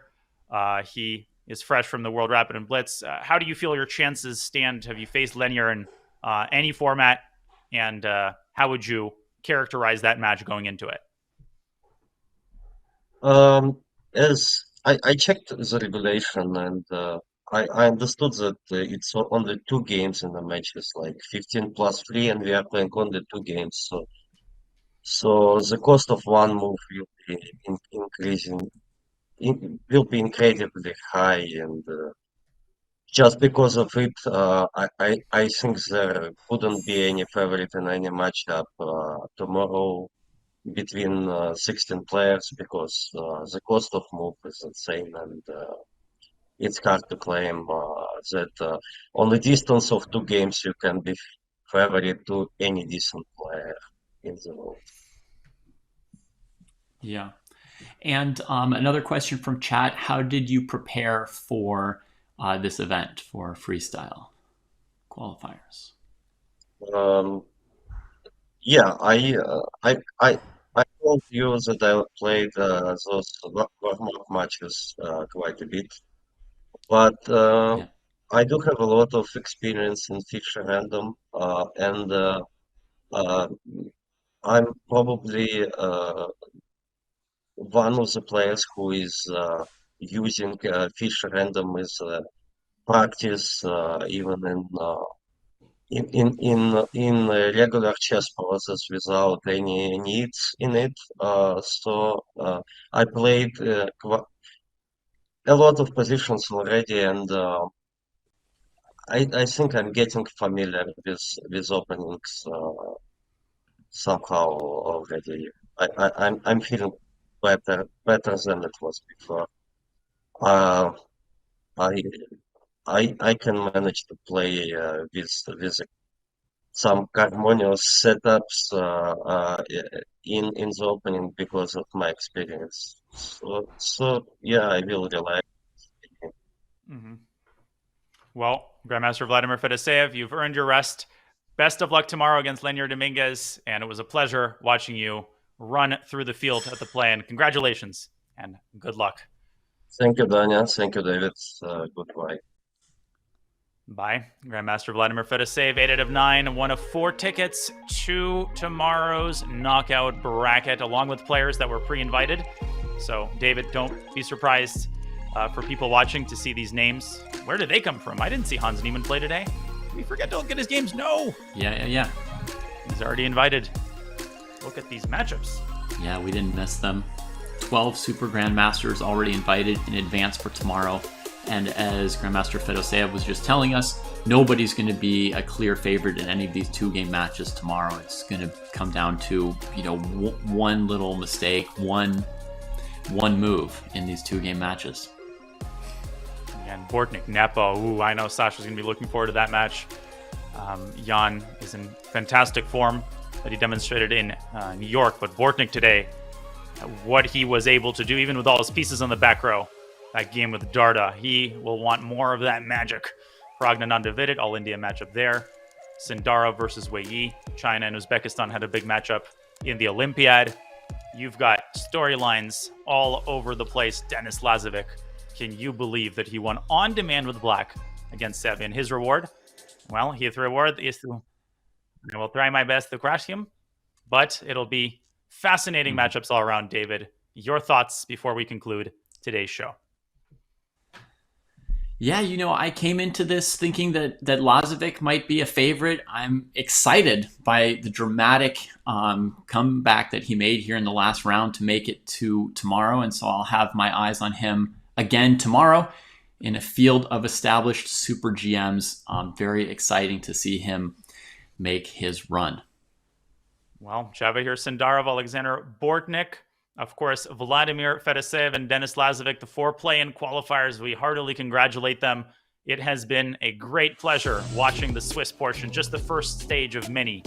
And only one player will earn the right to challenge the stars at Weissenhaus well, the field will continue to thin out tomorrow. Do not miss the knockouts, ladies and gentlemen. They commence at the same time as today, 11 a.m. Eastern Time, 8 a.m. over in the Bay Area, and a lot later in Europe. So join us tomorrow. We will resume the process to determine the qualifier. But for now, Grandmaster Daniel Naroditsky and International Master David Pruss, thank you so much for watching. Thank you to our production team and everybody joining us. We hope you have a good start to the week, and we hope you join us tomorrow bright and early for the knockouts. Bye for now. See you tomorrow.